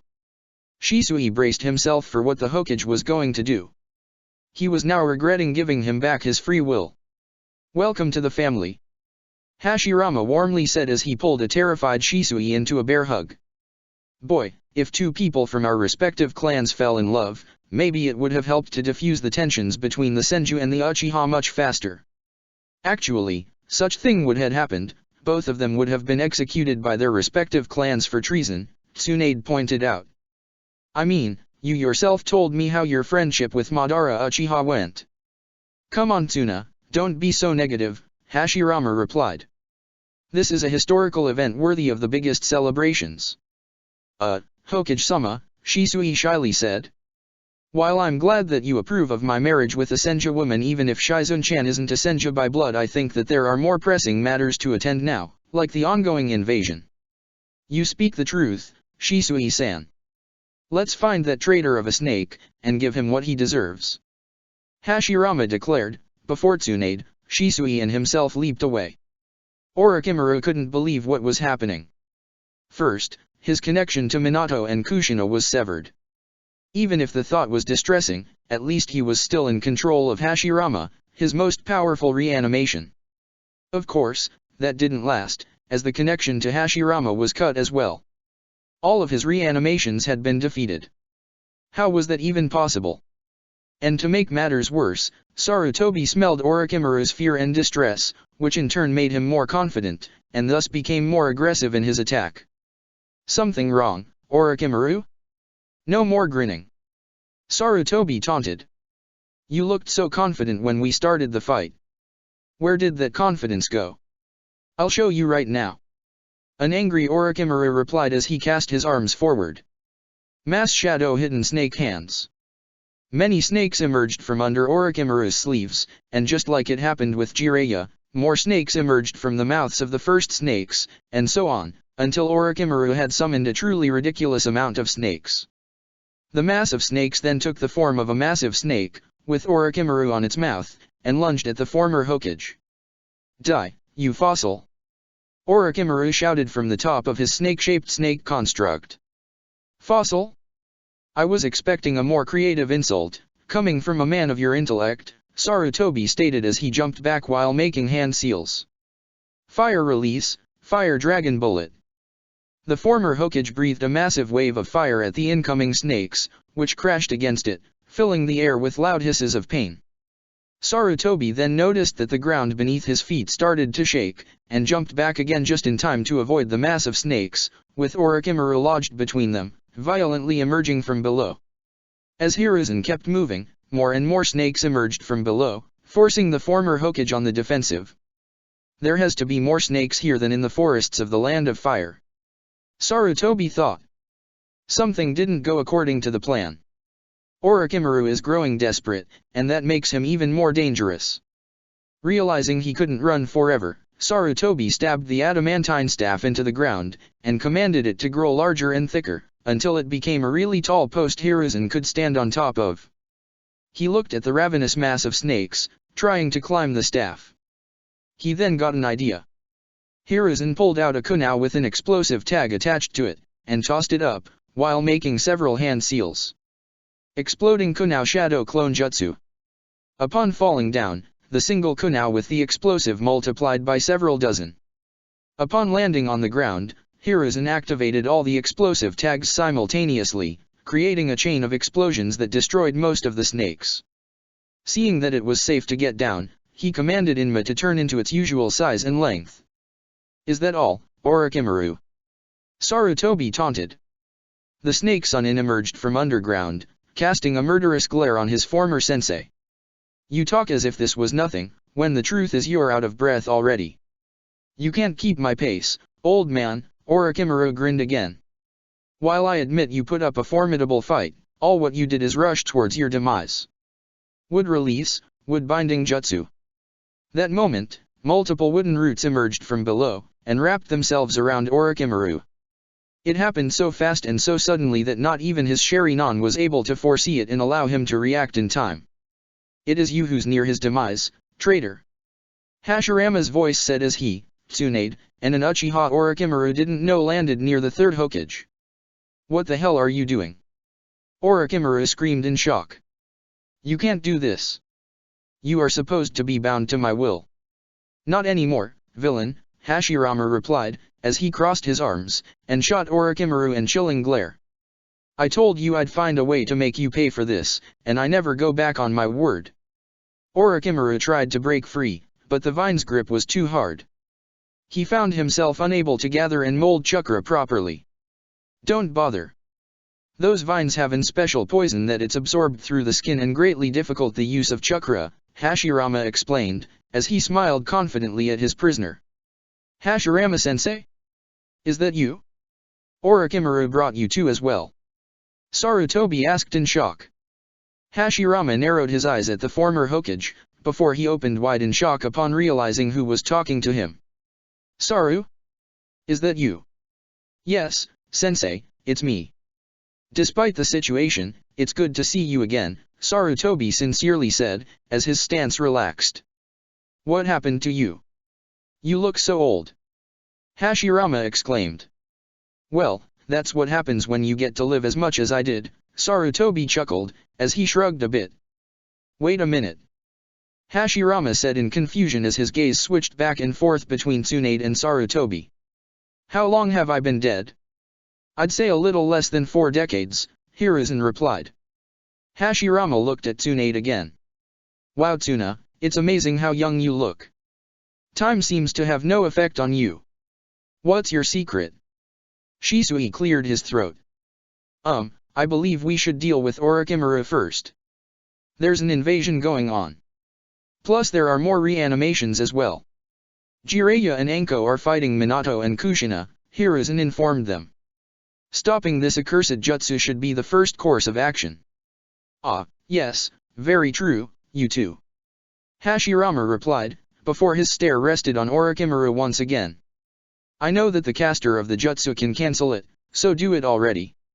I'd love to, but to do so I need to do several hand seals, and as you can see, Orochimaru struggled again against the vines to make his point. I can't do it as long as I'm restrained. Hashirama frowned, and his eyes narrowed in anger at the pale-skinned man. Okay then. But watch your movements carefully. I won't hesitate to end your life if you do something suspicious. The first Hokage made a hand seal, and the vines released the snake Sannin. That's far from my intention, Orochimaru replied as he started making hand seals. Impure World Resurrection, release. Like it happened before with Minato and Kushina, an beam of light fell upon Hashirama from the sky, and his body started to crumble. Well, it's my time to go, Hashirama stated. Tsuna, Hiruzen, I'm grateful to have the chance of seeing both of you again one last time. The feeling is mutual, sensei, Hiruzen replied. Say hello to grandmother when you see her on the other side, and tell her that everything's going fine, Tsunade said, as she wiped a falling tear from her cheek. I will, Hashirama then turned at the Uchiha. Shisui-san, you're a great ninja, and will make a fine addition to the Senju clan. Make my great-granddaughter happy, okay. I was planning to, Hokage-sama, Shisui replied with a sincere smile. Oh, and I almost forgot to tell you but, Tsunade is going to be a grandma. Really? That's great. Hashirama exclaimed, his body almost completely vanished. I can't wait to tell Mito-chan. And thus, Hashirama, the last standing reanimation, was gone, and his spirit returned to the place it rightfully belongs. Alright, now Orochimaru, let's rectify that mistake that I made so long ago, Hiruzen said as he turned at his traitorous student. But much to his shock, Orochimaru was making more hand seals. He started the moment Hashirama vanished completely, and nobody realized until it was too late. Yin release, bringer of darkness. In less than 2 seconds, the whole area was covered by a veil of shadows that blinded all present there. The darkness dispelled shortly afterwards, but Orochimaru was nowhere to be seen. Damn it, we let him escape again. Tsunade shouted in frustration as she stomped her foot on the ground, making a small crater. Orochimaru has perfected retreating into an art form, Hiruzen said as he shook his head. Anyway, a good chunk of his troops are still here. The moment they see their leader has abandoned them, they will flee. Let's make sure that happens as soon as possible. Actually, now that the threat of the reanimations has been dealt with, I believe I should return to the hospital. I'll be more useful there than fighting some mooks, Tsunade replied. Very well then. Are you with me, Shisui-kun? Hiruzen asked the Uchiha. Shisui nodded. Lead the way, Hokage-sama. Meanwhile, in the forests north of Konoha, the Sound Five were resting under a tree, keeping an eye on their valuable hostages. They've been waiting for quite some time now, and they were starting to grow antsy and bored. Kimimaro, however, remained as cool as ever. I think I see him. Kidomaro, perched at the top of a tree, while looking through a spyglass, shouted to their teammates below. Yeah, it's him. About fucking time, Teiwaya groaned as she started to stretch her limbs. Oh shit. He didn't come alone. Kidomaru added, a bit distressed. How many people did he bring? Seikon asked. 10, 12, 14. 15 if we count the Jinchuriki.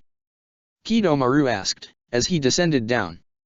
Boy, I knew we should have tell him to come alone, Jirobo stated, as he crossed his arms. If we did that, he'd knew we're leading him to a trap, Seikon countered. As if the shithead didn't figure already that this is a trap, Teiwaya scoffed as she rolled her eyes. Enough, Kimimaro quietly but firmly reassessed his authority. We will proceed with the plan as Orochimaru-sama ordered, regardless of our personal opinion on it, understood. What are we going to do now, then? I wasn't expecting that he'd be able to bring so many people with him, Kidomaro asked. How strong do you think they are? Kimimaro asked. Given their age, I'd say they're genin. A couple of them were wearing those flak jackets, so they have to be chunin. But given that there was a chunin exam here some days ago, I guess that they have to be rookie chunin, Kidomaru informed. It doesn't seem to be something we can't handle. Okay, for the time being, let's carry on with the plan. I'll think of something if something unexpected happens. Jirobo, grab the kids, Kimimaro ordered. The fattest of the Sound Five did so, and the Oto ninja headed back to their lair. Not far from there, Naruto and his group were getting close. Naruto knew better than to ask an adult for help, given that they'd be busy protecting Konoha. His friends, however, being either genin or newly minted chunin, wouldn't be that necessary in the village. Still, he had enough common sense to leave some clones to warn the adults about what was going on. They're moving. Karen warned. The redhead was holding Hashirama's necklace, and used it as a way to track the twins. How strong do you think they are, Nijin? Naruto asked. I'd say, mid-chunin level, so I think holy shit. Karen cursed out loud. What's wrong? Sasuke asked. One of those guys is easily as strong as any of our Jonin sensei, Karen fearfully stammered. It's clear that Orochimaru really wants your siblings, Naizen. But, we triple them in number. Kiba pointed out. That has to count for something, right? When the gap of skill and power reaches a certain point, numbers lose their relevancy, Shino countered. Or you think 100 ants could defeat you? So that's what we are to them? Ants. Kiba sourly asked. Come on guys, we're strong. Keep the mood up. I'm sure we'll be able to beat them, Tenten said, trying to lift the morale. Besides, didn't you hear what Hokage-sama said about us? We're one of the strongest generations of genin ever born. Lee stated.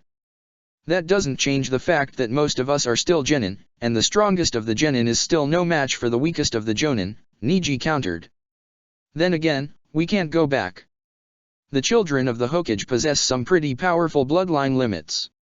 If Orochimaru got his hands on them. Sakura shuddered as she rubbed her arms.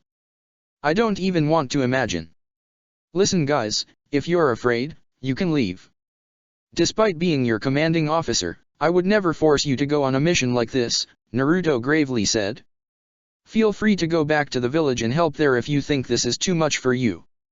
Who said anything about being afraid? Sasuke replied, as if taking offense to Naruto's comment. Even if I was afraid, I couldn't leave. Most of my clan fell prey to the machinations of the Akatsuki, and I won't let such thing to happen again to any other clan or family. And I'm a chunin too, don't think you're the only one who can issue orders. For the first time since the invasion began, Naruto smiled. Thank you, Sasuke. That means a lot. Naruto-kun Hinata called him, her Byakugan activated. We're getting close to them. Naruto's smile vanished as his body tensed.